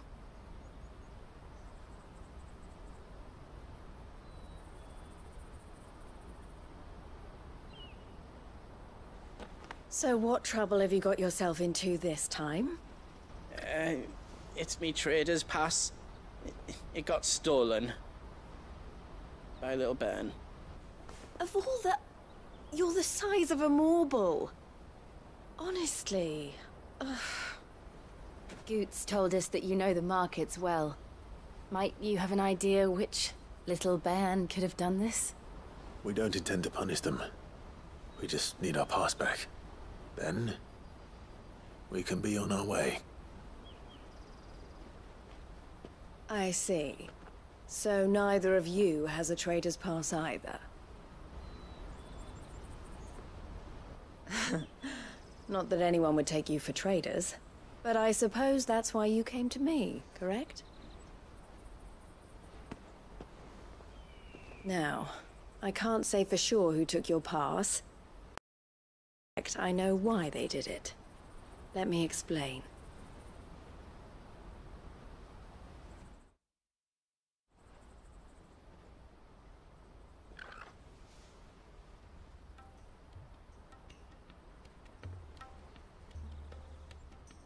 Ever since the Fist marched on the Dominion, the Republic has been clamping down on any commerce that might aid the Empire more than it does us. Which means traders' passes have gone from being merely a way of easing one's progress to being essential if one wishes to cross the border at all. And with demand outstripping supply, they've become a precious commodity, leading some to seek to acquire them by less than legitimate means. So the children are stealing passes to sell on the black market? Yes, and no.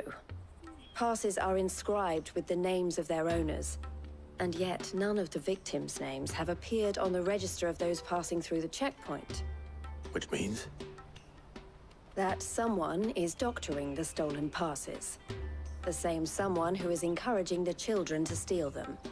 And the same someone who has Goots's pass, no doubt. Whoever they are, they're ruining the livelihoods of honest merchants, which is why we've decided to take a stand. Will you stand with us? Get your pass back. And we want to ensure that no more are stolen. Catch whoever's behind it all, and 2 birds shall be slain with a single stone.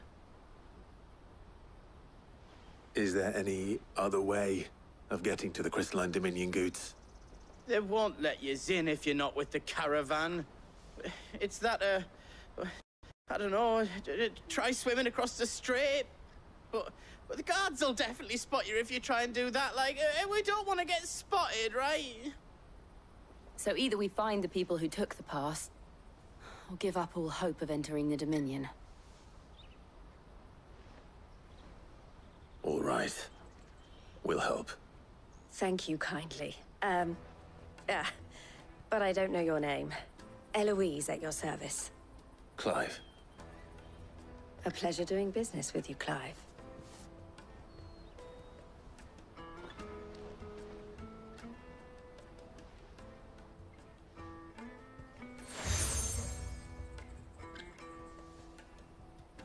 The proprietor of the furniture makers by the coach stop is spearheading the search.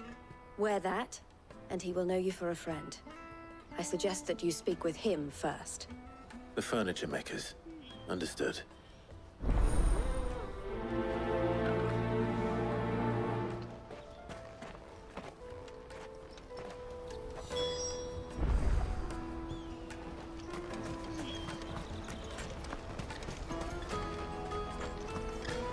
Out of my sight, wretch!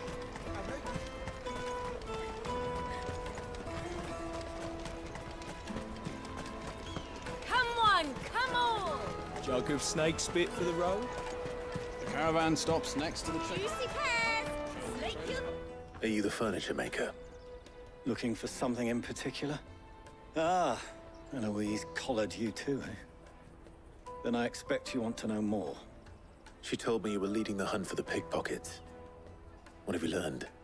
For one, that they're targeting the traders carrying the biggest packs. Harder to watch your back, see? And less chance of the mark giving chase if they're spotted. Not that they'd be likely to catch them. Those imps know every inch of this warren like the backs of their hands. Their eyes must have lit up when they saw Goots. The fishmonger round by the gate's been trying to track down the children involved. You should go and have a word with her. Thank you. We will.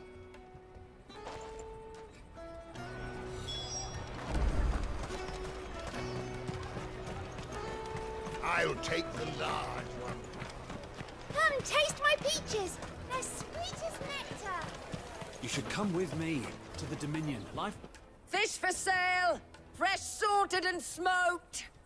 Can I interest you? Ah, sorry. Message from Eloise, is it? She's asked me to help her. To help you find the pickpockets. Is that so? Suppose I better tell you what I know, then. For one, this isn't a family operation. All the traders say the children who stole their passes were dirty, dressed in rags. Street urchins, by the sound of it. We get a lot around here. Orphans from the wars. A few, perhaps. You saw the refugees gathered by the entranceway? They're all looking for a new start in the Dominion and beyond. Some of them take it as an opportunity to rid themselves of unwanted baggage. The shame of it. Whoever's behind this would have to have made themselves known to the children at some point. And so should we. You should start with the children around here, then. I doubt they're the ones involved, but they might have heard something. It's worth a try. All right, then. Questioning children. How hard can that be?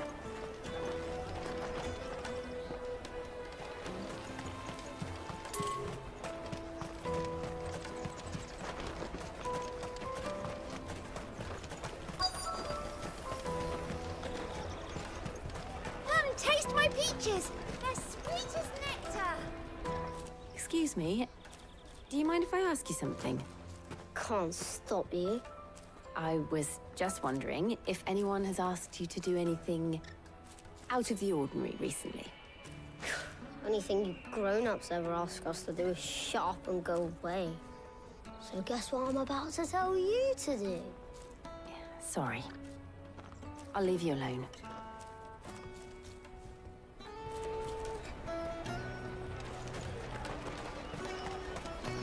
I'll take the large. Finest earthenware from the free cities! All but unbreakable! Do you have a moment? What do you want? What I want is to know who's asking children like you to pick pockets. I don't know. Nobody's asked me.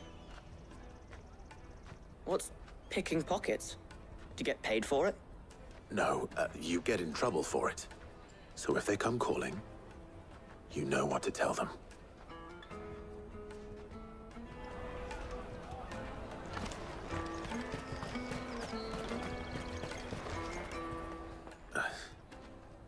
Excuse me? What do you want? I don't have any money. It's all right. We're not going to hurt you. We just want to talk. What about? We've heard that some very bad people are making children like you steal from travelers. We need to know who's behind it so we can stop them. I don't know much about it, really. But my friend, Honza, he said he got a job doing something dangerous. Sounds promising. We need to find him and ask. Do you know where your friend might be? He's usually by the tents outside town. Thank you. You've been very helpful.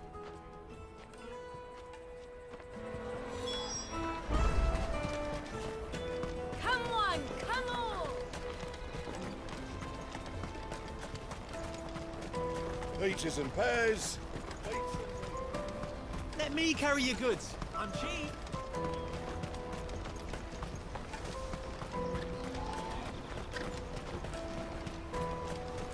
That's that, then. She must have meant the refugee camp. Let's hope he's still nearby. Daddy! I'm hungry.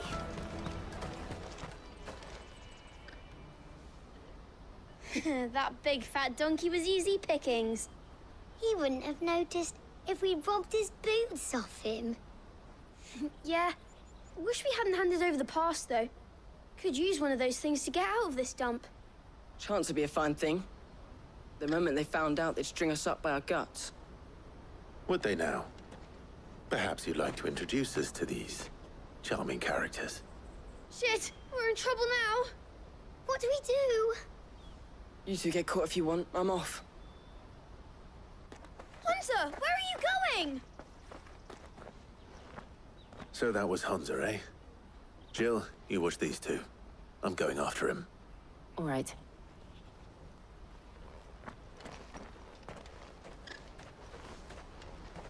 He can't have gone far. I need to find him before his employers do. Daddy! I'm hungry.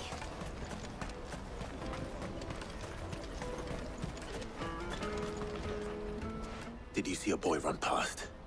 He stole something from a friend of mine. There was a boy ran back there towards the chocobo pen, but... Thank you.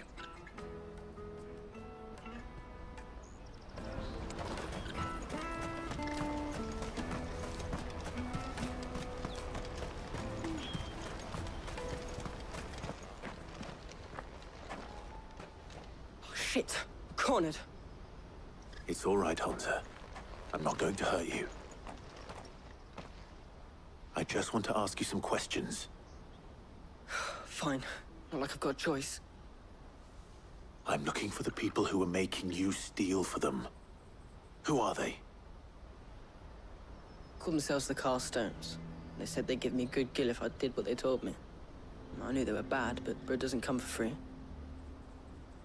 Didn't come at all half the time, before I started buzzing for them. You know, if I didn't do it, they'd just pick on someone else. Someone they could push around easier. Hunter. You found him then? Jill. Where are the other two? Eloise is watching over them. She sent Goots and I to look for you. You're... him! I haven't got your pass anymore, if that's what you're after. I gave it to the Carstones. Whatever you do to me, I can't get it back. Not that I go against them anyway. If it weren't for their gill, me and my mates would have starved.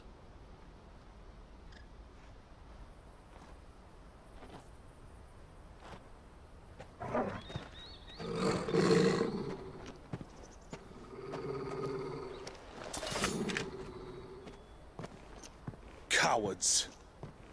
You will not force another child to do your bidding. Wait, we're not... Don't hurt him!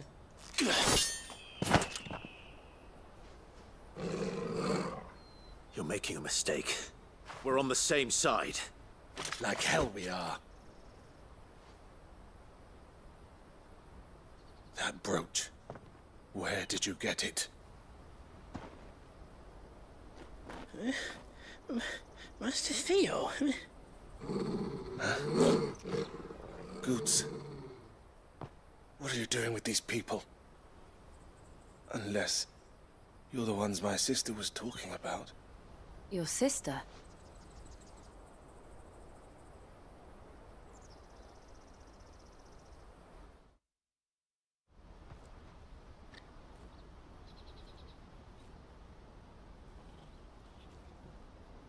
Eloise didn't tell us she had a brother. And why would she? I'm just her back and a blade. Theodore, at your service. Sorry about before. Theodore, what do you know of the Cast Stones? Vultures who have made Boklad their hunting ground. They prey on the desperate, stealing from those with gill and bullying those without it into joining their flock. I'd been looking into their activities in hope of sparing the refugees any further hardship. But it seems they've already stooped even lower than I'd feared. Hansa's a good lad. Don't blame him for what they've made him do. If he and his friends hadn't agreed to work for the Stones, some other poor souls would have. On pain of death, most likely. Clive, was it? And my sisters asked you to help put an end to the pickpocketing. Then we all want the same thing.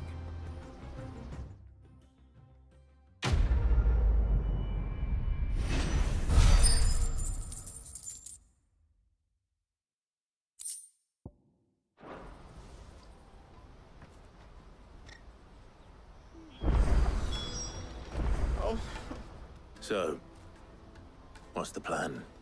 What else? We find the Cast Stones, and we crush them. You get your trader's pass back, and I make Boklad a safe place again. All right then. All right then. Hansa, where are they camped? Don't worry. They'll never know you told us. Couldn't if I wanted to. They always come to town to collect the passes. Meet us outside the gate. I tried following them once, but they spotted me halfway down the trail.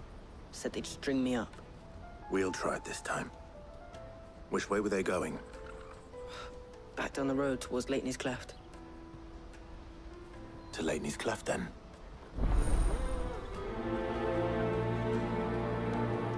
Leighton's Cleft is to the south, past the camp. No, you better not have scared any of my birds.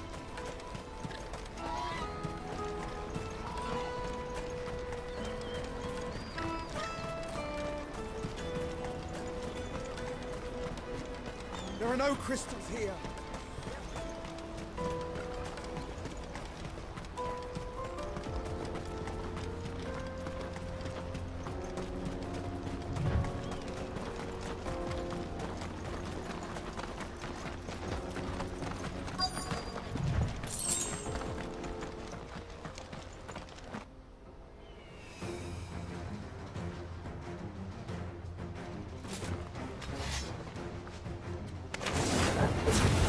Who's the one who's been sticking his nose in our business?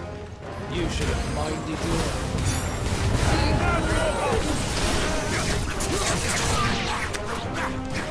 Over here!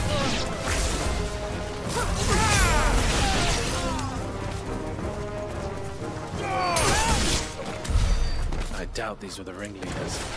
But at least we know we're on the right track.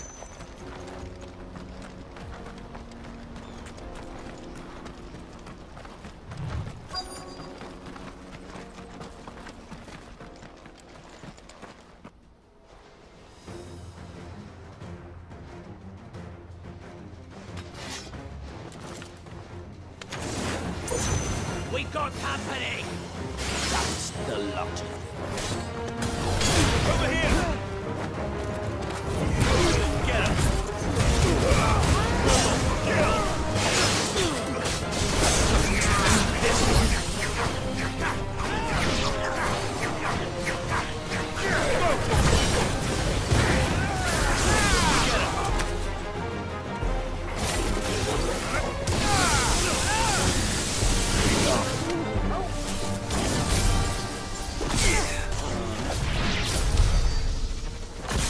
Soldiers. Fewer now.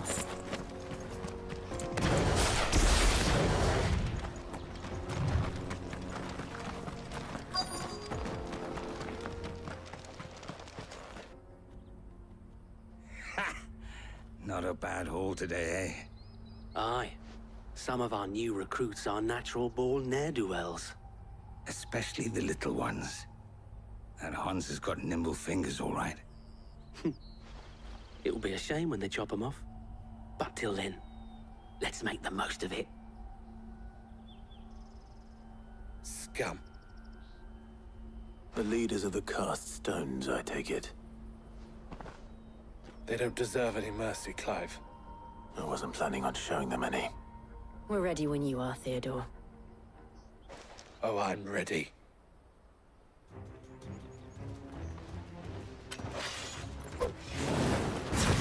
Fuck! It's that guard from Bokland! Kill him! Kill them all!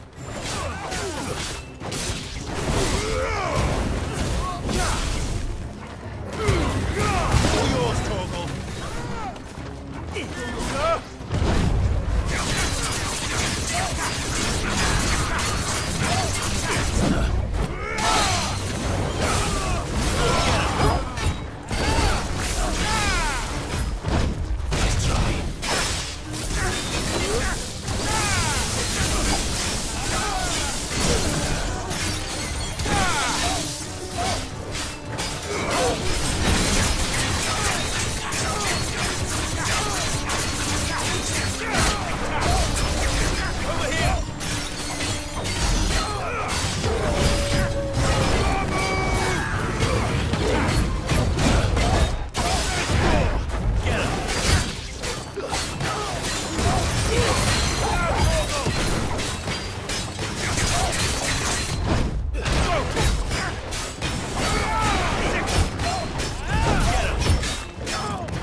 And they say crime doesn't pay.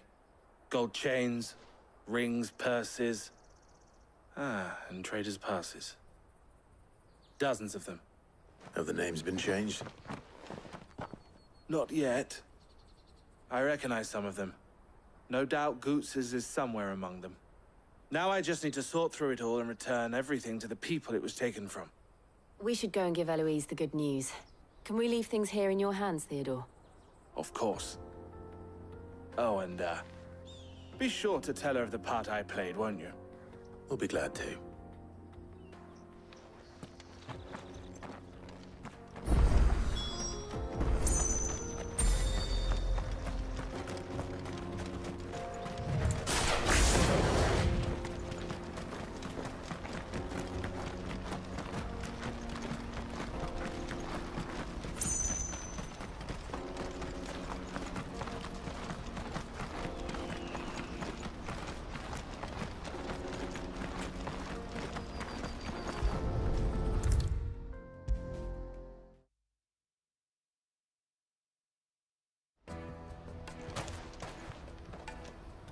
Ah, Clive. How goes the hunt? My brother isn't getting in your way, I trust? Quite the opposite.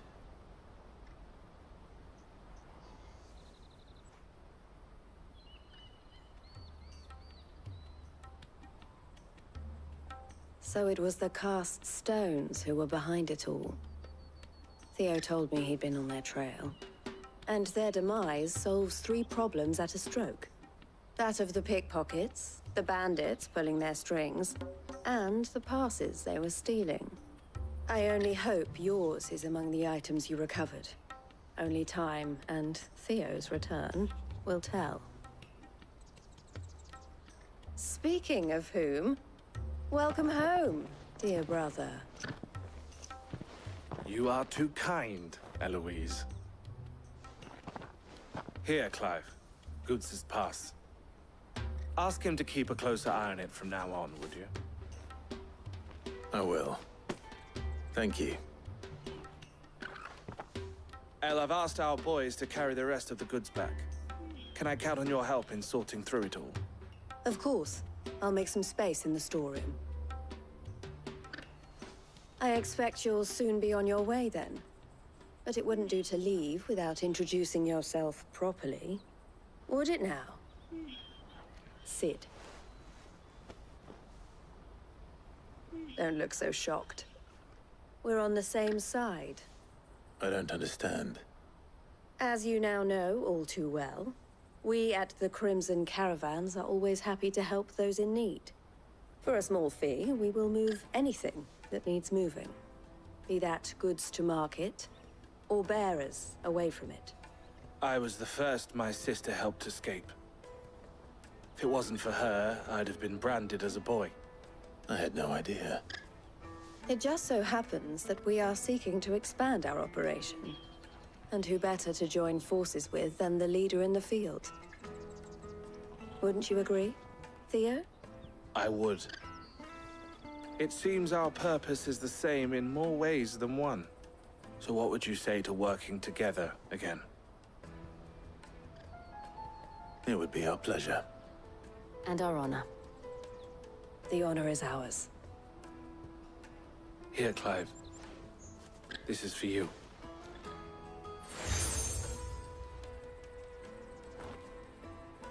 What is it? El has friends in high places, while I have associates in, lower ones. That mark is proof that you're a friend to us both.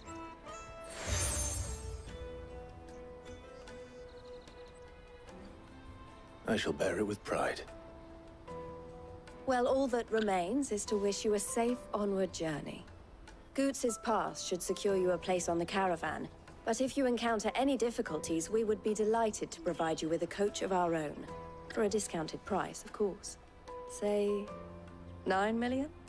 We'll try the caravan.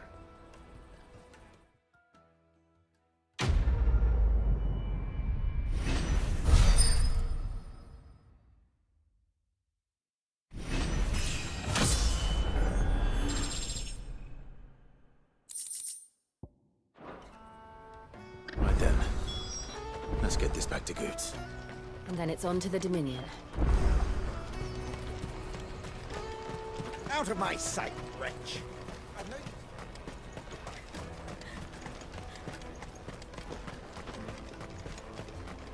Come on, come on! The caravan stops next. Juicy pears! Slake your thirst without a crystal. What I really want to be is... Here you are, Goots. Try not to lose it again. Me pass! You found it!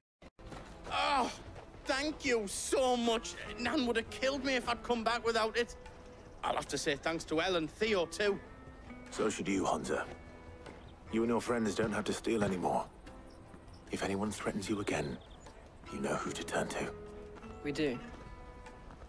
And we already have. Miss L's given us a job shifting the chocobo shit out the stables. It's hard work, and the pay isn't half what we got from the stones. But if we stick at it, we'll keep ourselves fit. You stick at it, then. And Goots, I'm sorry for stealing your pass. That's all right. I've got it back now. And all's well that ends well, eh? You said you're trained to be a blacksmith, right? Well, I'm gonna be your first customer. I'm gonna save up all my gil and get you to make me a massive sword.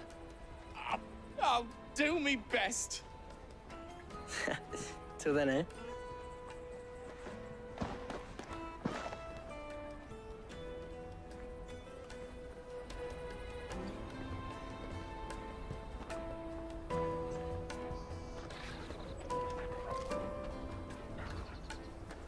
All right.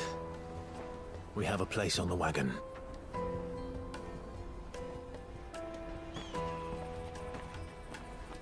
Remember, Goots, we're mercenaries. You hired us to protect you. But mercenaries... And you remember the plan? You're to ride all the way to Twinside. Jill and I will go with you as far as the outskirts, then find our own way in. I'll buy that stuff I need. Right. And we'll scout out the Imperial's defenses. There's a square with a big bell tower right in the middle of town. If you get lost, or out goes wrong, we can meet up there. All right. Let's go.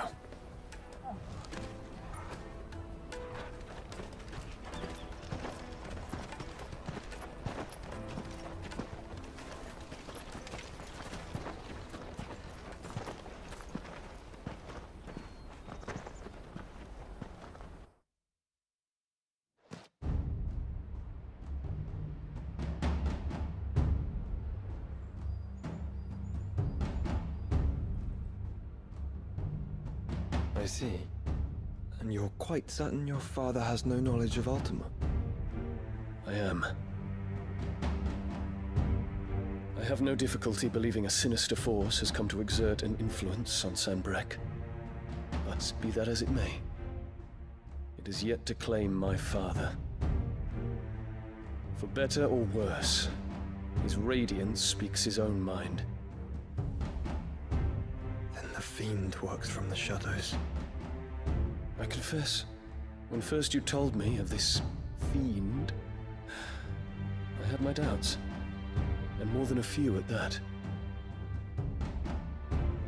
A beast that labors to plunge Valisthea into turmoil, all in pursuit of your brother. But that wound is proof enough that evil is afoot. Then I have your answer, Your Highness. You will join me in my fight. I cannot. Not yet. Your Highness, please. As you are aware, the Dhalmekian army is at our gates. They have lost their mother crystal, and with it all hope of a negotiated withdrawal. It is but a matter of time before they invade. If Bahamut is not here to meet them, my people will be slaughtered. Though not by Hugo Kupka, thanks to Ultima's machinations. I know the fate of your people weighs heavy on your conscience, but if we do not put an end to Ultima's plans, they shall face a far darker fate. The chaos he would wreak would sweep all of Valisthea into the abyss. The lives of every man, woman, and child in the Twins are at stake. I believe what you say, Phoenix. But I have duties of my own, and I must discharge them. Come what may.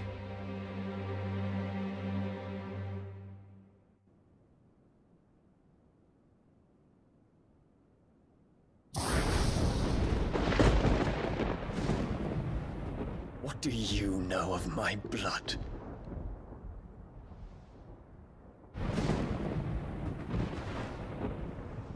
I know that it is wholly unworthy of the highest offices of state, which rightly belong to those of purer breeding.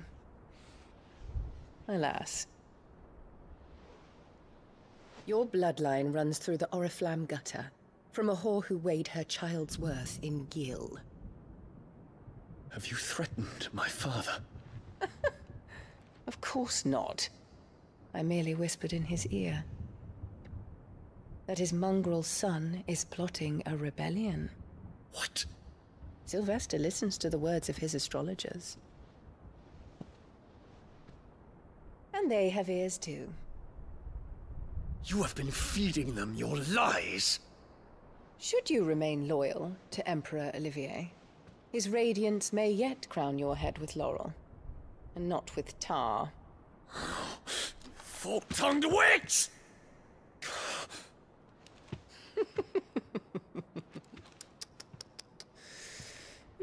In consideration of your long years of service to the Empire, I shall forgive this uncharacteristic. Now hurry and make ready, Your Imperial Highness. Emperor Olivier expects much of you, Dion.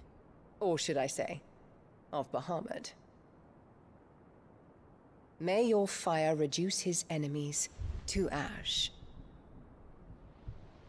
till all of Valisthea bows to its rightful ruler.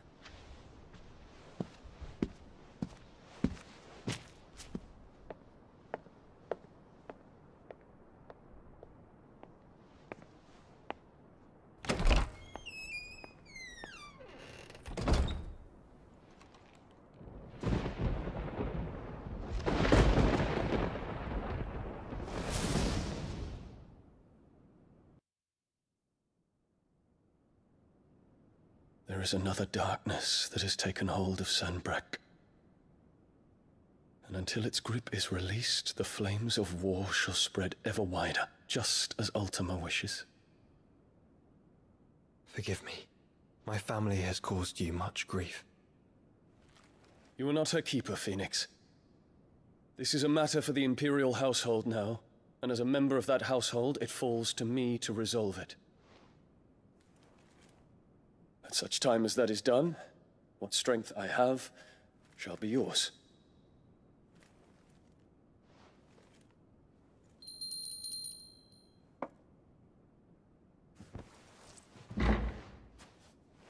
Thank you, Your Highness.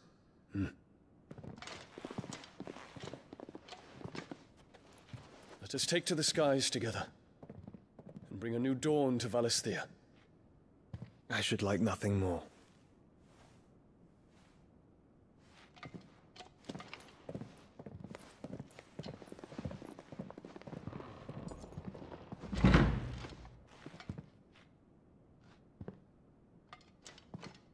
Terence. My prince. Tell me true. Do you believe what I'm about to do is wrong? We dragoons have but one leader, Your Highness. And we shall follow him unto the very end. Thank you. And this is my decree. For their crimes against the crown, the traitorous Annabella and her usurping son shall be put to death, and the Empire restored.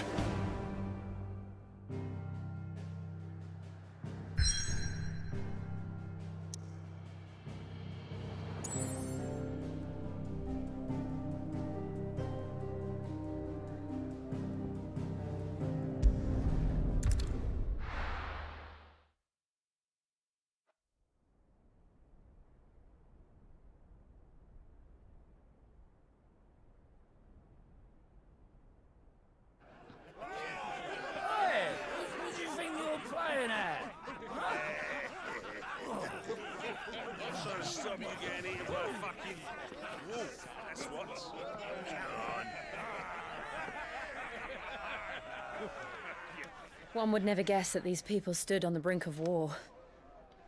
When they're afraid, they turn to drink to forget their fears. Anything you want to forget?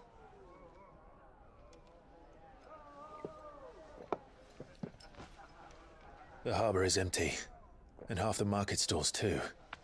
The city may seem peaceful on the surface, but it's balanced on a knife edge.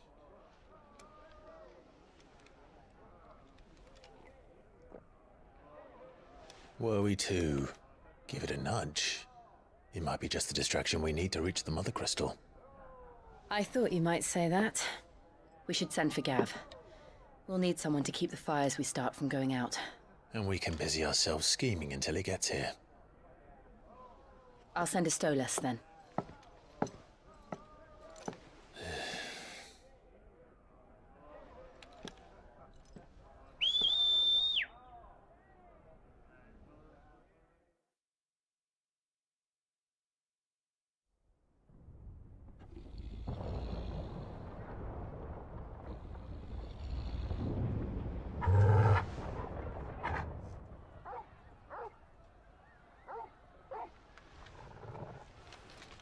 What is it, boy?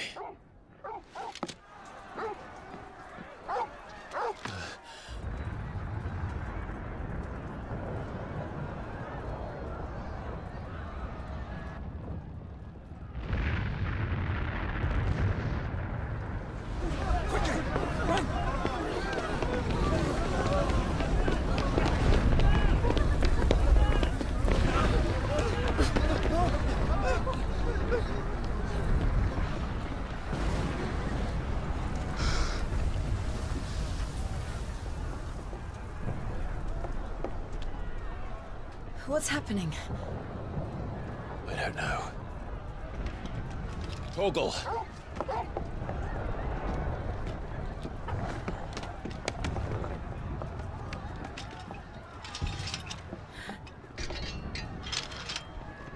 This way.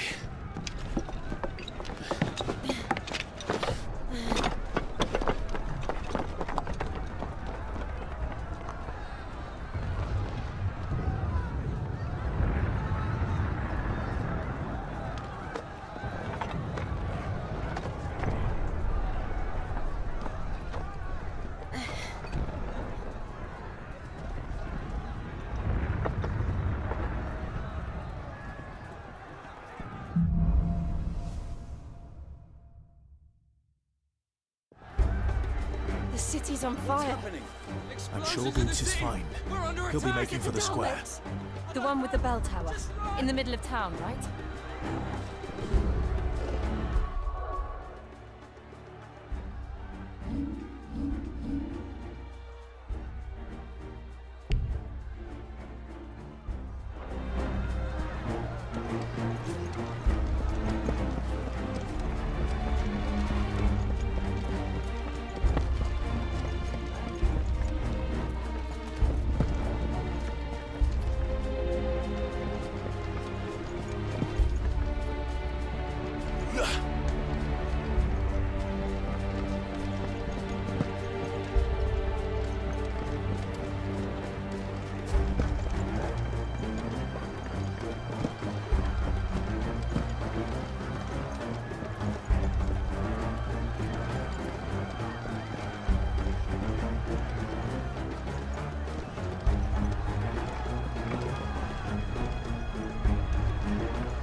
Or sentry is to be slain on sight. But spare the citizenry. His Highness's orders were clear.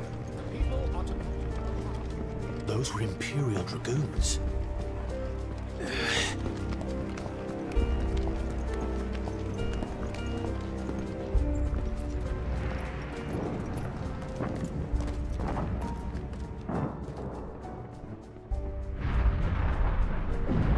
What in the hell is going on? Let's go and see. Right.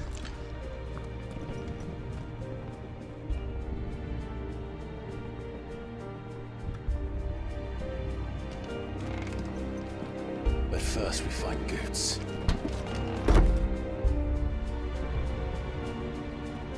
I just hope he's all right.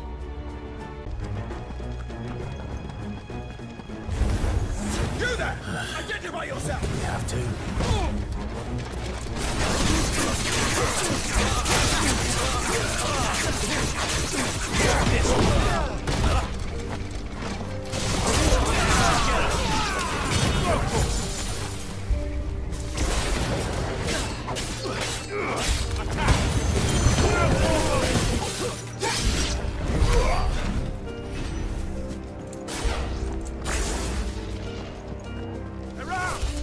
Quickly! Cut them down!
Thought I'd be glad to fall into a sewer.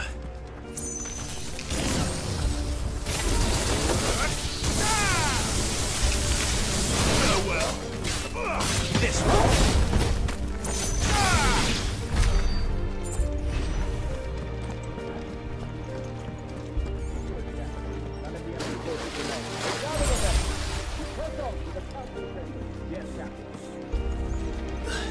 What of the men and women in the market district? The evacuation.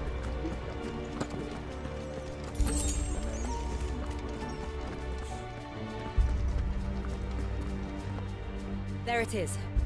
The bell tower. Right. Let's go.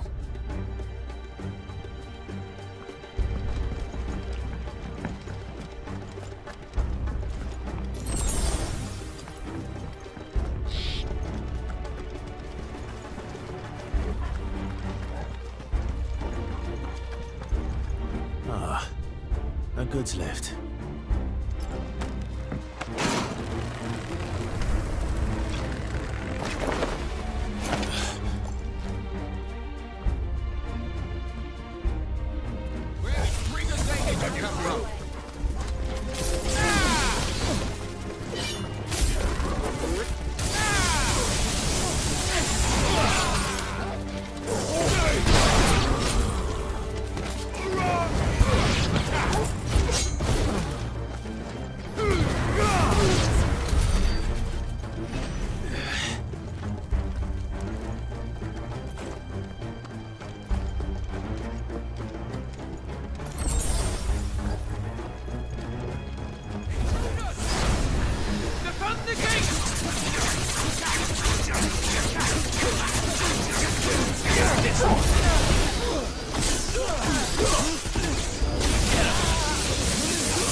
with His Highness!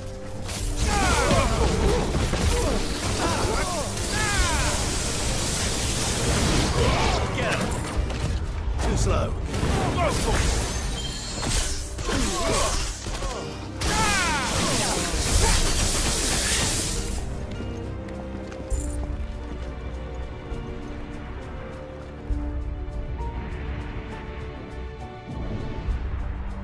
Hold on, kids.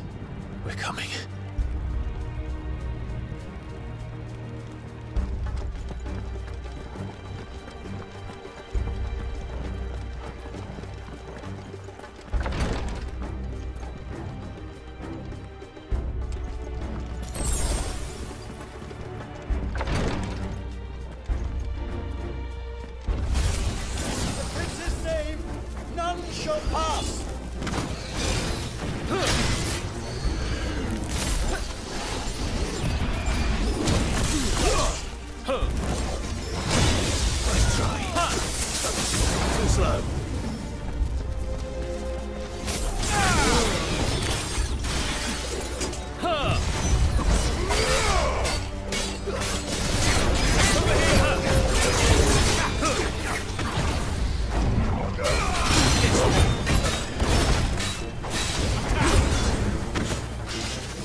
Enemies on the ramparts! Kill them!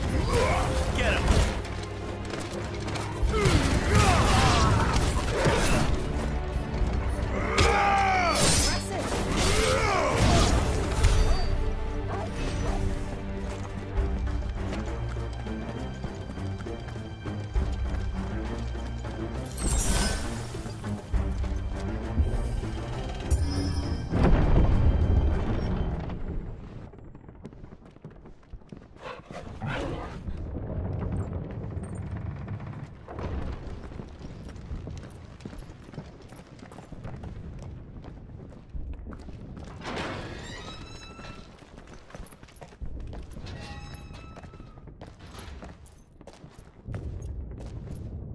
Can you see him anywhere?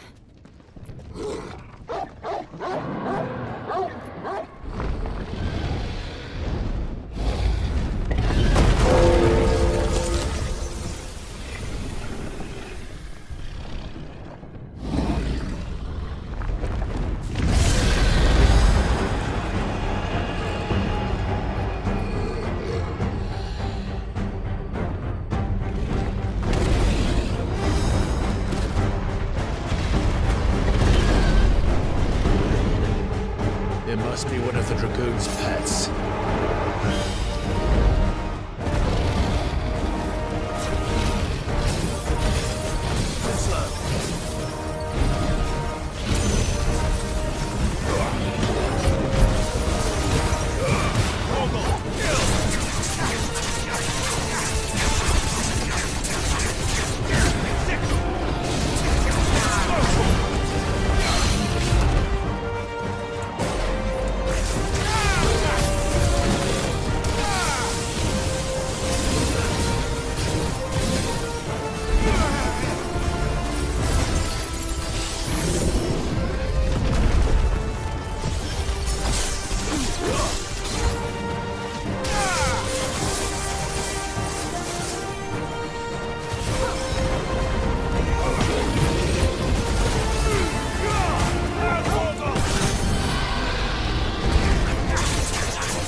over here, Clive!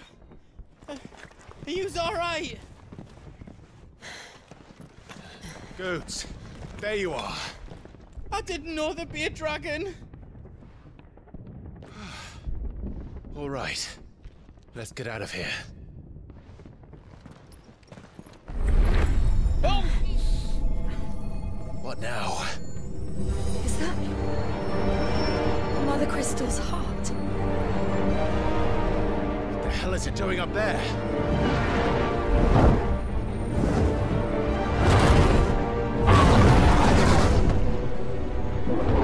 Bahamut.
Don't do this!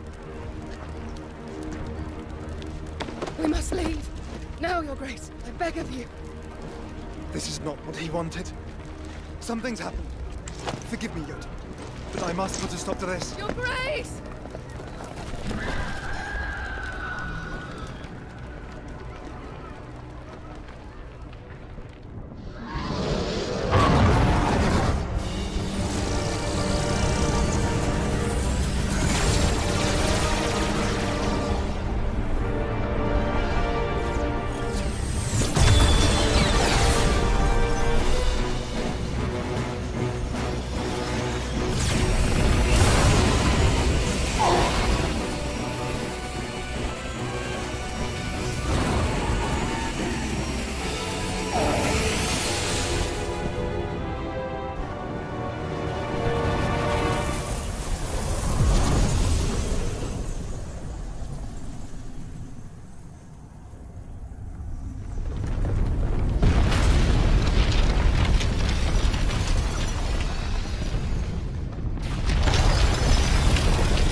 So, what do we do now, then?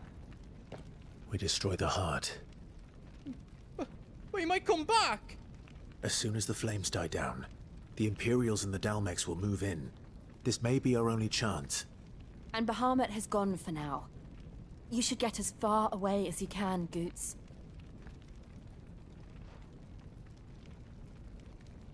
What? And leave you lot in the lurch? I can't do that. If you're staying, then so am I.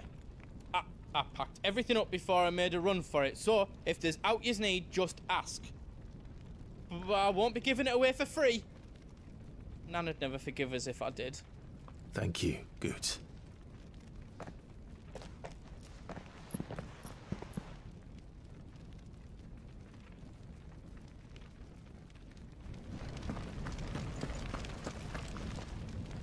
Drake's tail is right there, Clive. It's time to free Storm from the Crystal's curse. Oh, it's past time. But remember, Bahamut is still out there. And I dare say we'll be seeing him again before the night is done.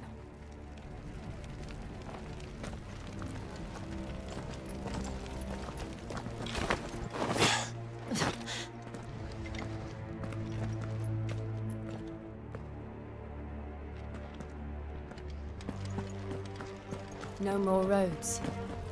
We'll have to find our own path. Do you feel that, Clive? Ether. Just what we need. Another flood. It's already turned them. Then there's no reason to hold back.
Be a way to climb up.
Clive. He can't hear you. Joshua! They're heading for the heart. Then so should we.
Those the council chambers. How are they still standing? I don't know.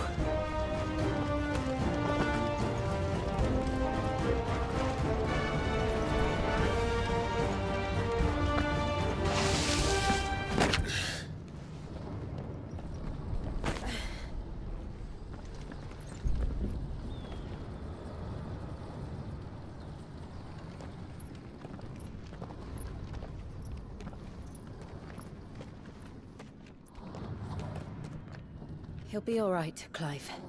He's a survivor. We're getting close.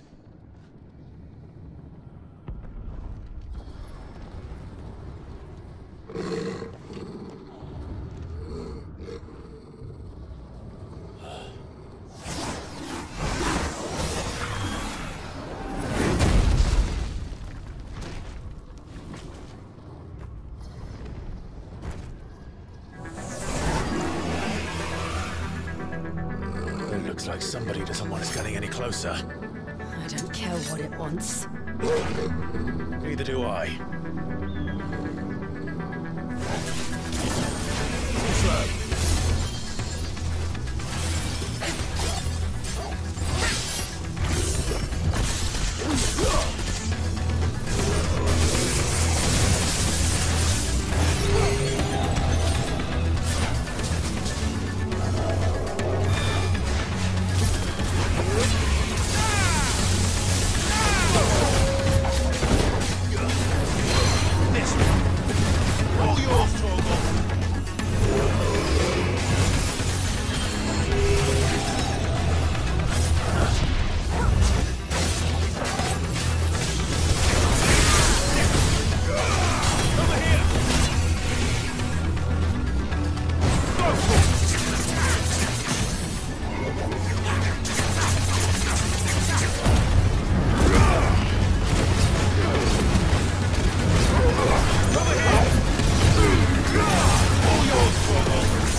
These beasts...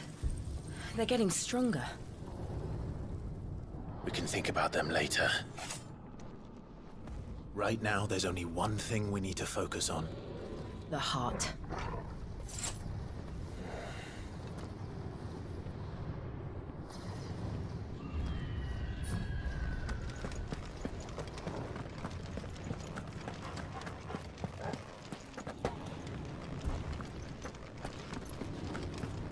We might be able to get up through the building.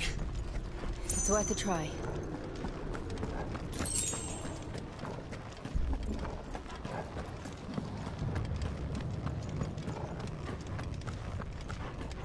Quiet. There's someone up there. Is someone there? Mother. It's you. What happened here? He tried to take him from me. Oh, my boy. My darling boy. Is this the child you made with the Emperor? Why, Mother? Why did you betray us all? You have no right!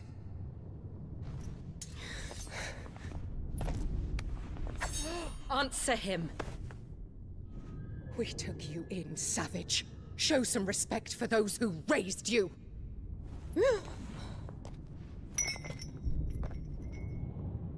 Honorable Elwyn, always thinking of his precious homeland. But what worth is a homeland in a world beset by the Blight? Father did not seek to protect his country. He sought to protect his people. A leader's duty is not to protect his people. It is to protect the source of his sovereignty. The noble blood that runs in his family's veins. So long as this bloodline remains unbroken, what does it matter if a nation falls? One can always found another. Unlike him, I did my duty. I preserved my line. I bore a son of the noblest blood, to whom the whole world might kneel. That is why I gave Rosaria to Sambrek, that I might join my line with the Lesages and birth a savior of this benighted land, blessed by both Bahamut and the Phoenix! You sold your country for a child. Why did he need another? You had Joshua. I had nothing. You were always your father's son, so very strong and bold and daring, and yet you failed to awaken. Would that Joshua had been granted 1/10 of your strength? Oh! How the nobles laughed that Elwyn's firstborn was surely the son of a concubine, and my own, not long for this world.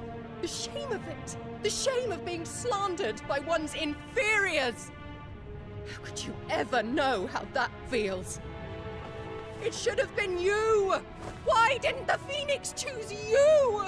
Joshua's every waking moment was spent trying to shoulder the burden that you and the Phoenix and the Duchy foisted on him. That's why I became his shield. To help bear the weight. But what did you do? You betrayed your own blood and surrendered your son to his fate! Joshua, my darling boy. I never meant to hurt him. The soldiers' orders were clear. He was to be spared. Why did you survive when the only one I truly cared for died? What? Have you not looked out of the window? Joshua is here! The Phoenix lives on! He's battling Bahamut as we speak!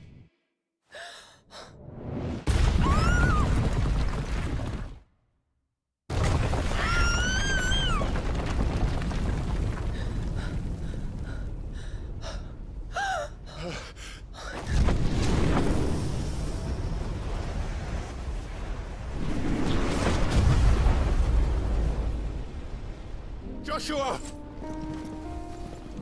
Wake up!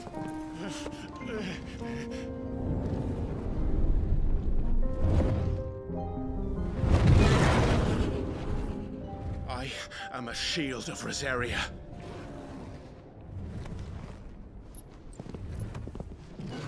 And I will do my duty. What are you...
the founder.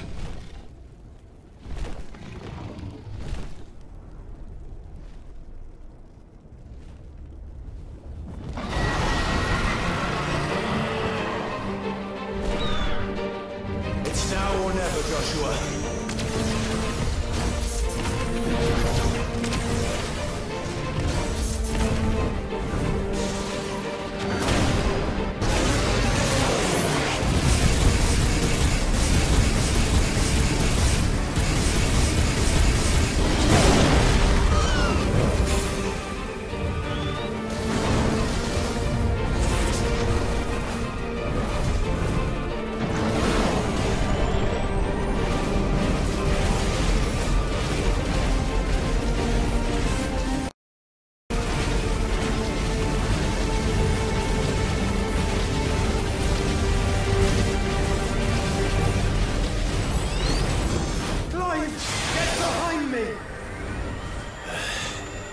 Sure.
What now?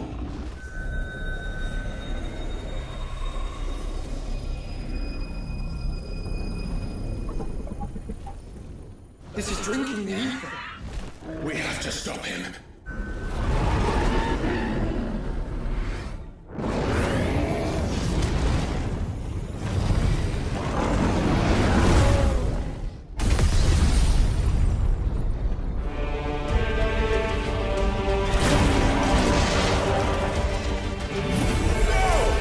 I'm here.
We can. And we will. Together.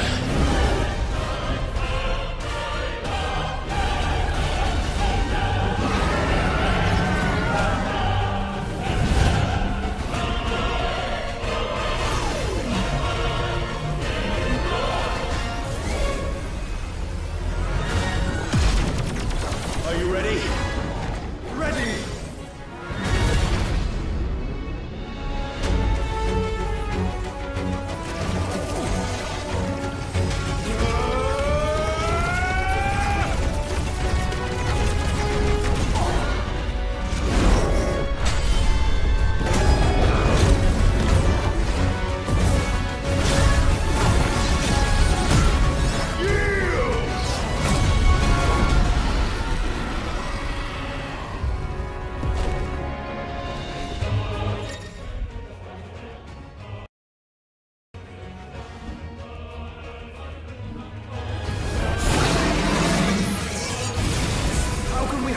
Such power? By trusting in our own.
world.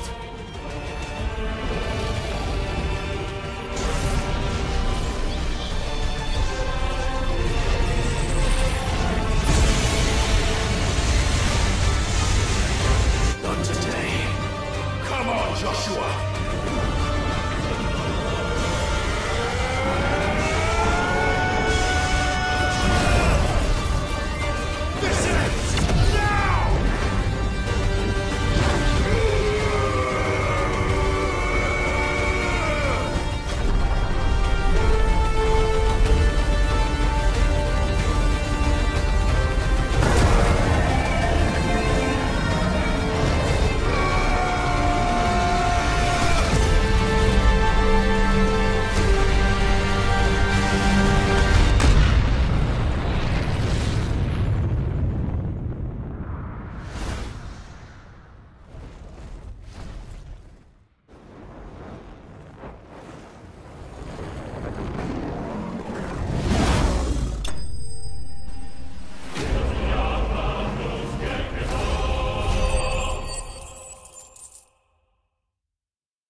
Joshua!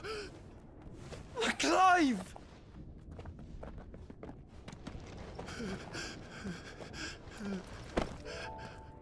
My brother. I'm sorry. I'm so sorry. You're alive. We both are. Nothing else matters.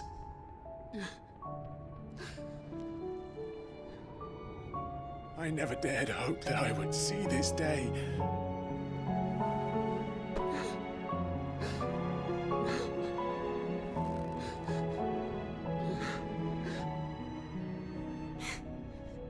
Reunited at last. Jill.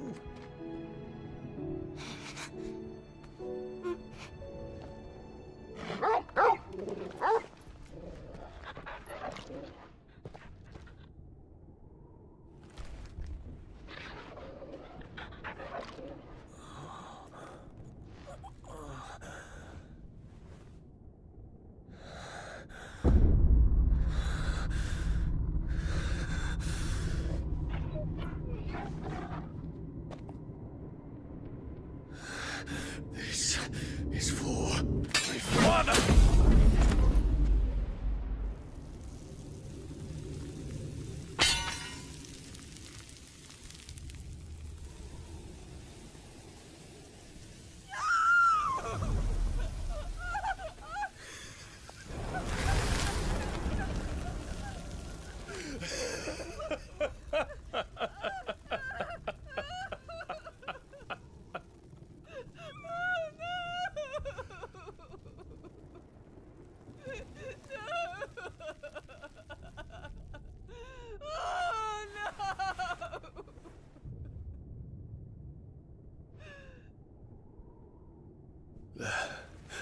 It is done.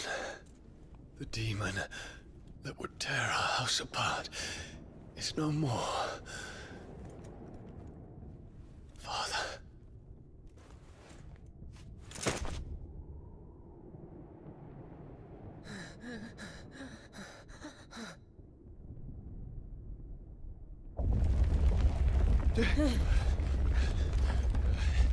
The Mother Crystal.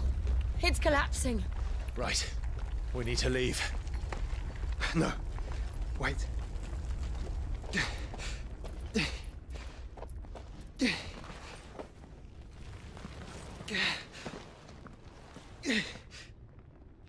I owe him a debt. Fine.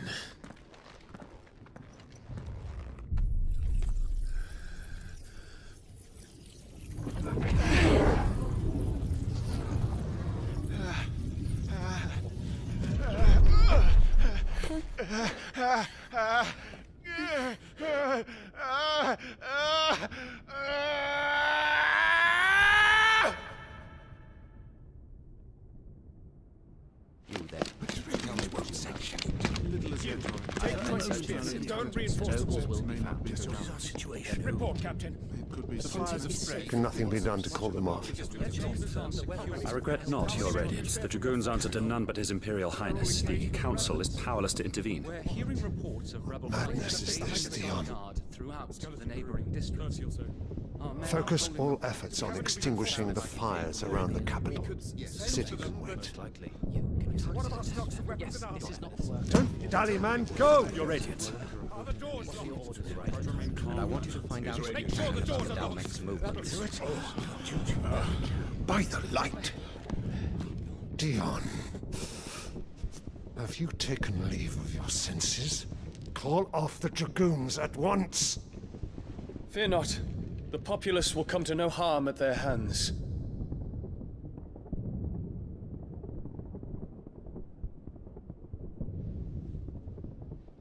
I am here to save you, Father. Save me? A creeping darkness hides in the heart of Sanbreque. It stems from your wife, the traitorous Annabella.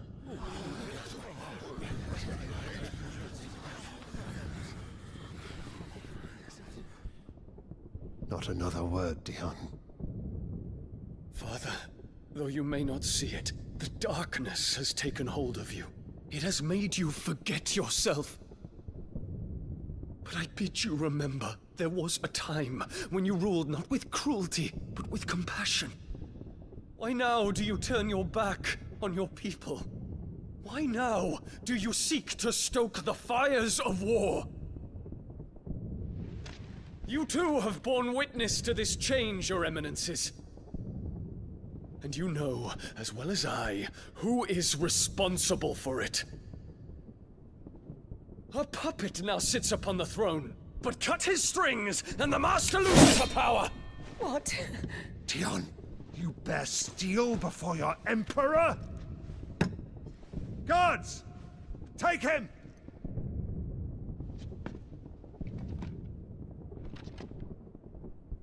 For every citizen who falls, another can be bred. For every home that burns, another can be built. Those were your words. But when the last of your citizens has fallen, and all of their homes have been reduced to ash, what will become of your empire, of its rulers, of your god?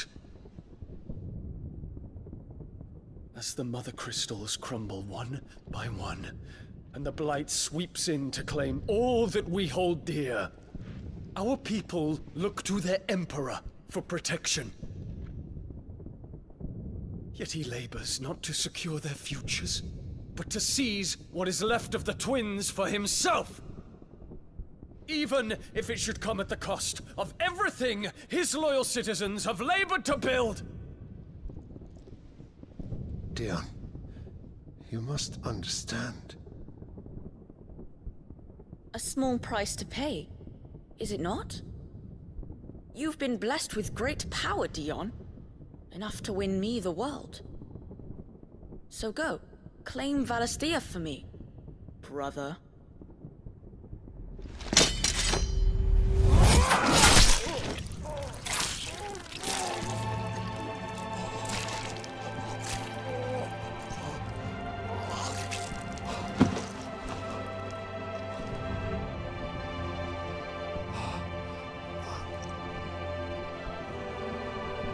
Dion.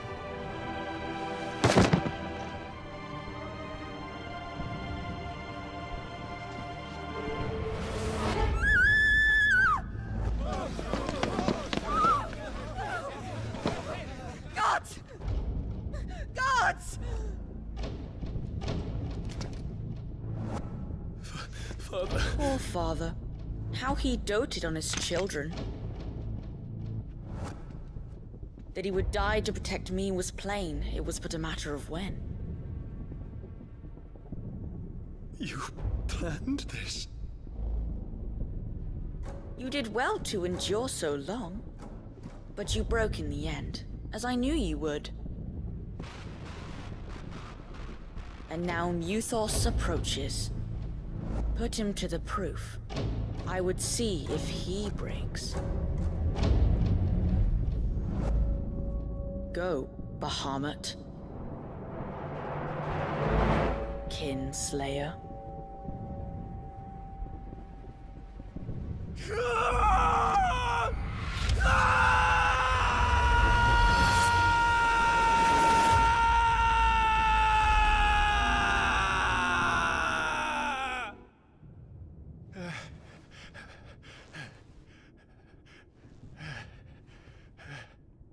Not again.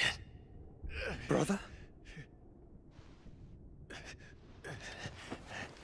It's a long story.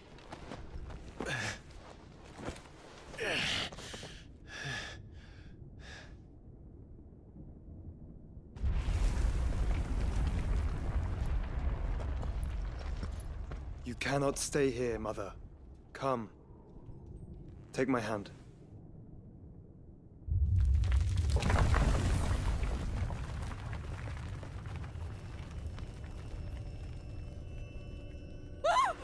Get away from me!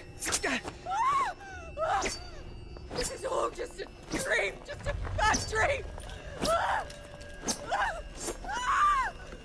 You will not take me, Shadow! You will not take me!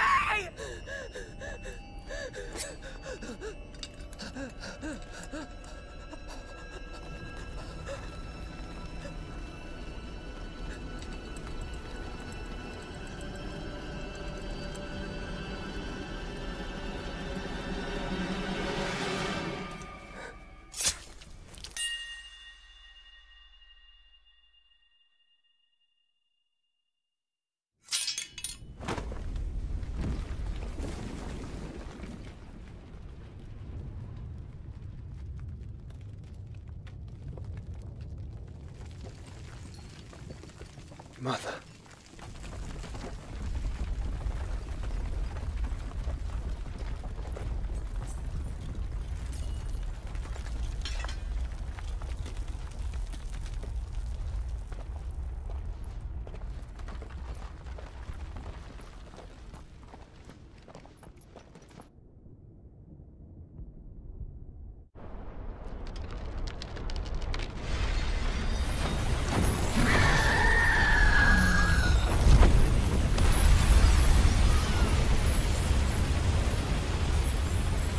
If it is consciousness that weaves your wills together,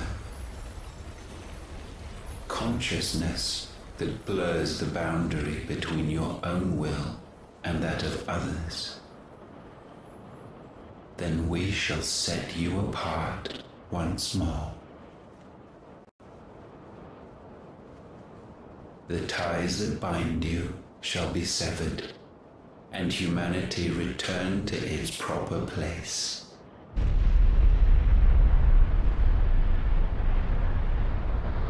By primogenesis shall a new age of reason begin.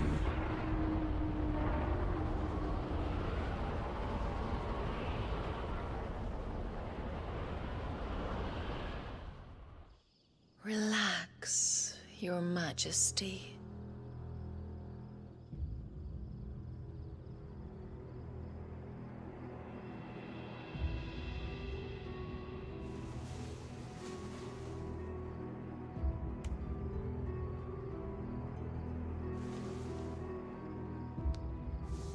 Don't you want to play?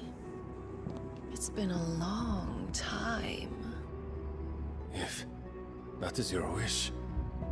Men, you are as meek as all the others.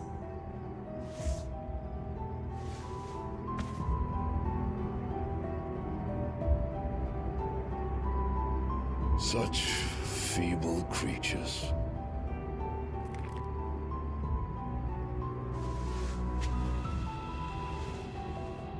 Gifted the power of icons, yet slaves to fickle emotions which usher you to your doom. And so you bind your fragile wills with strands of consciousness. The wretched handiwork of a wretched people. The sons of fire were united at last, and for but a moment their flame burned bright. Soon Mythos shall become our perfect vessel. And then shall the world be remade. Not before the bonds are severed, of trust, of respect, of love. Only when every strand of consciousness is cut away, may Mythos return to our side. By primogenesis shall all be undone.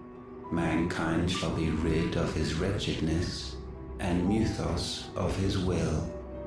But while he yet clings to it, he has the power to forge bonds anew.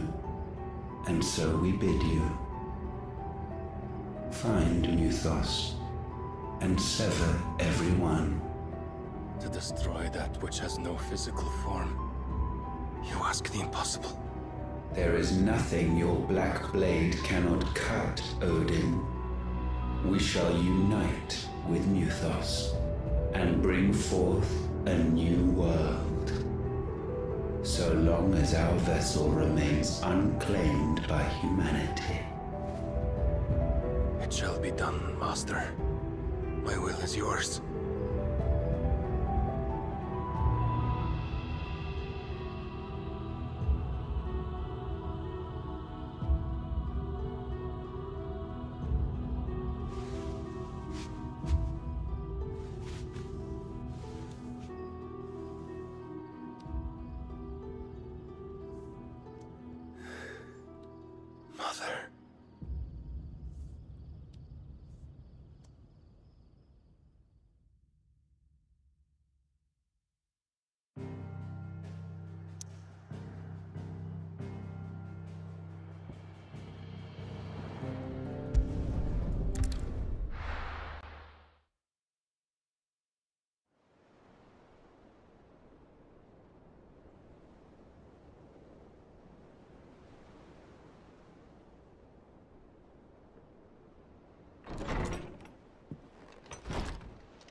How is your brother?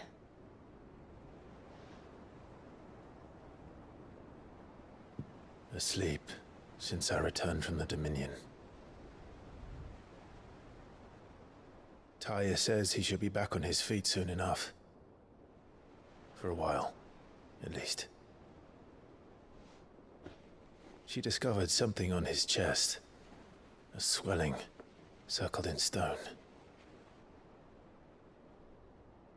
The curse.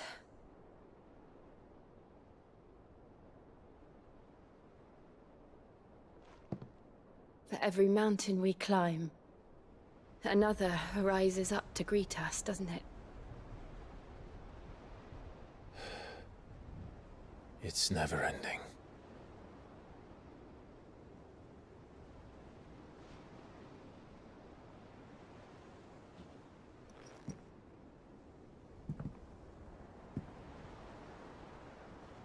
Even the sky seems to have grown tired of it all.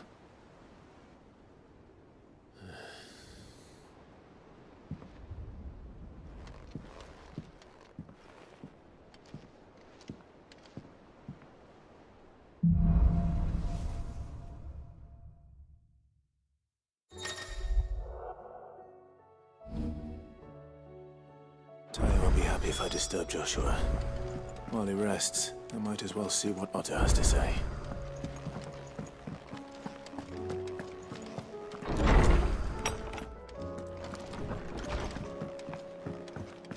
Did you see the pair that got hauled into tires?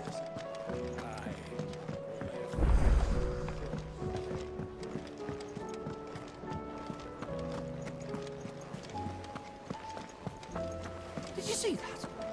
Tell me you saw that. What are you making them skies then? Otto, how fares the realm? The realm? As long as you look past the fat storms out mother crystals and her skies are a roiling cesspit. And Gav?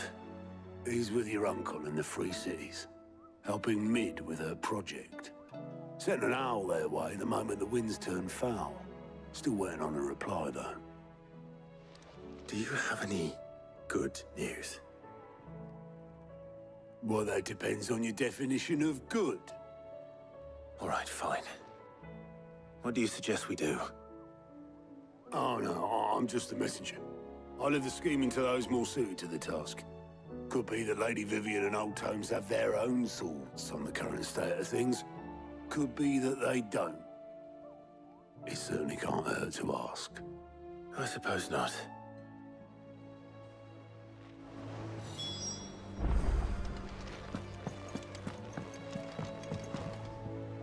How is it that every one of your little excursions presages some inexplicable catastrophe?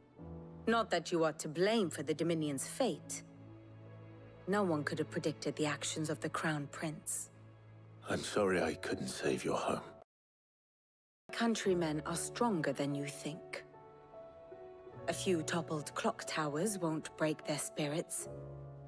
They'll be back on their feet in no time. I hope so. Look at us.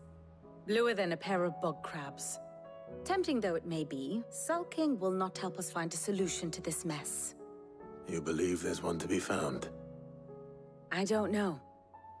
But I am certain we're more likely to find it if we first examine the facts.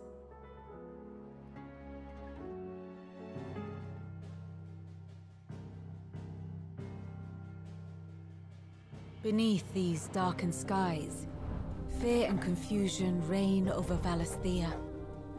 Oh, the lands around the fallen mother crystals had already begun to wilt for want of ether. But not like this. Crystals that filled wells and fueled furnaces.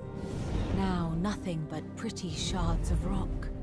And those that hang from the people's necks cast nary a glimmer of light to keep the dark at bay.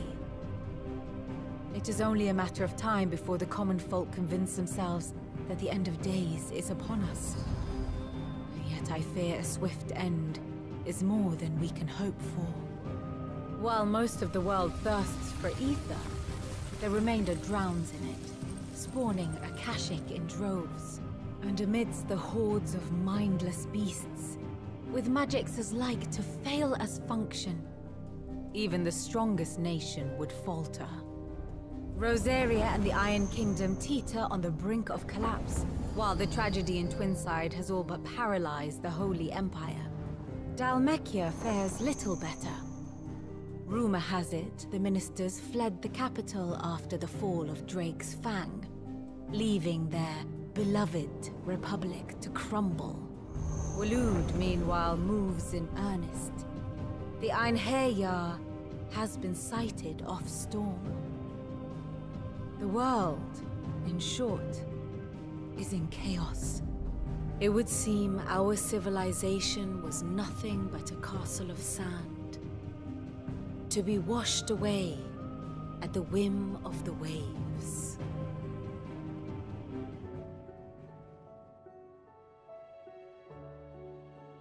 A castle of sand. Not my best flourish, but it seemed fitting. The reports I've received are considerably more blunt in their appraisal. Without the protection of their nations, it will fall to the people to defend themselves against those who would take what is theirs.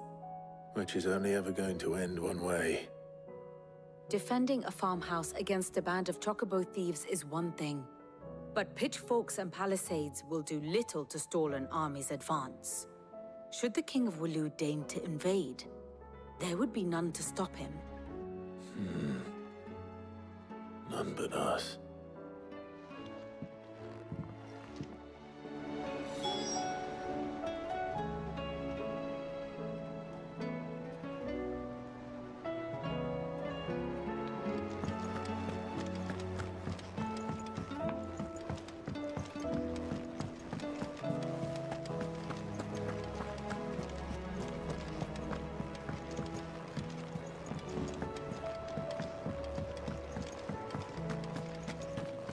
Seems the hideaway has lost its appetite.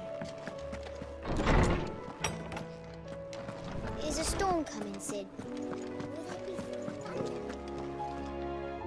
Let me guess. You're here about the skies. Is there anything you don't know, Lawsman? It doesn't take a court astrologer to augur the obvious. As for what has disturbed the heavens, that, I believe, is a question the Fallen might be better placed to answer than I. And on the 6th day did the gods tear the sun from the firmament, visiting darkness upon their prideful sons and daughters. But I dare say you remember your childhood lessons on the sins of Zemeckis only too well. You think they're connected? That Ultima was one of the gods responsible? Well, he has certainly exhibited powers that we mortals would associate with the divine. There is nothing divine about him. But he wouldn't be the first god of whom that could be said, now would he? Yet for all the fairy tales that tell of the sins, there is almost nothing in the way of actual historical accounts.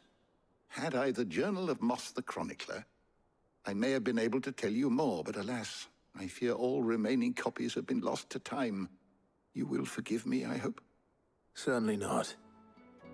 Because there is nothing to forgive. Even without this journal, you've provided us ample wisdom. And we will always be grateful for it. Perhaps Otto will be more inclined to share his thoughts when he hears what the others had to say.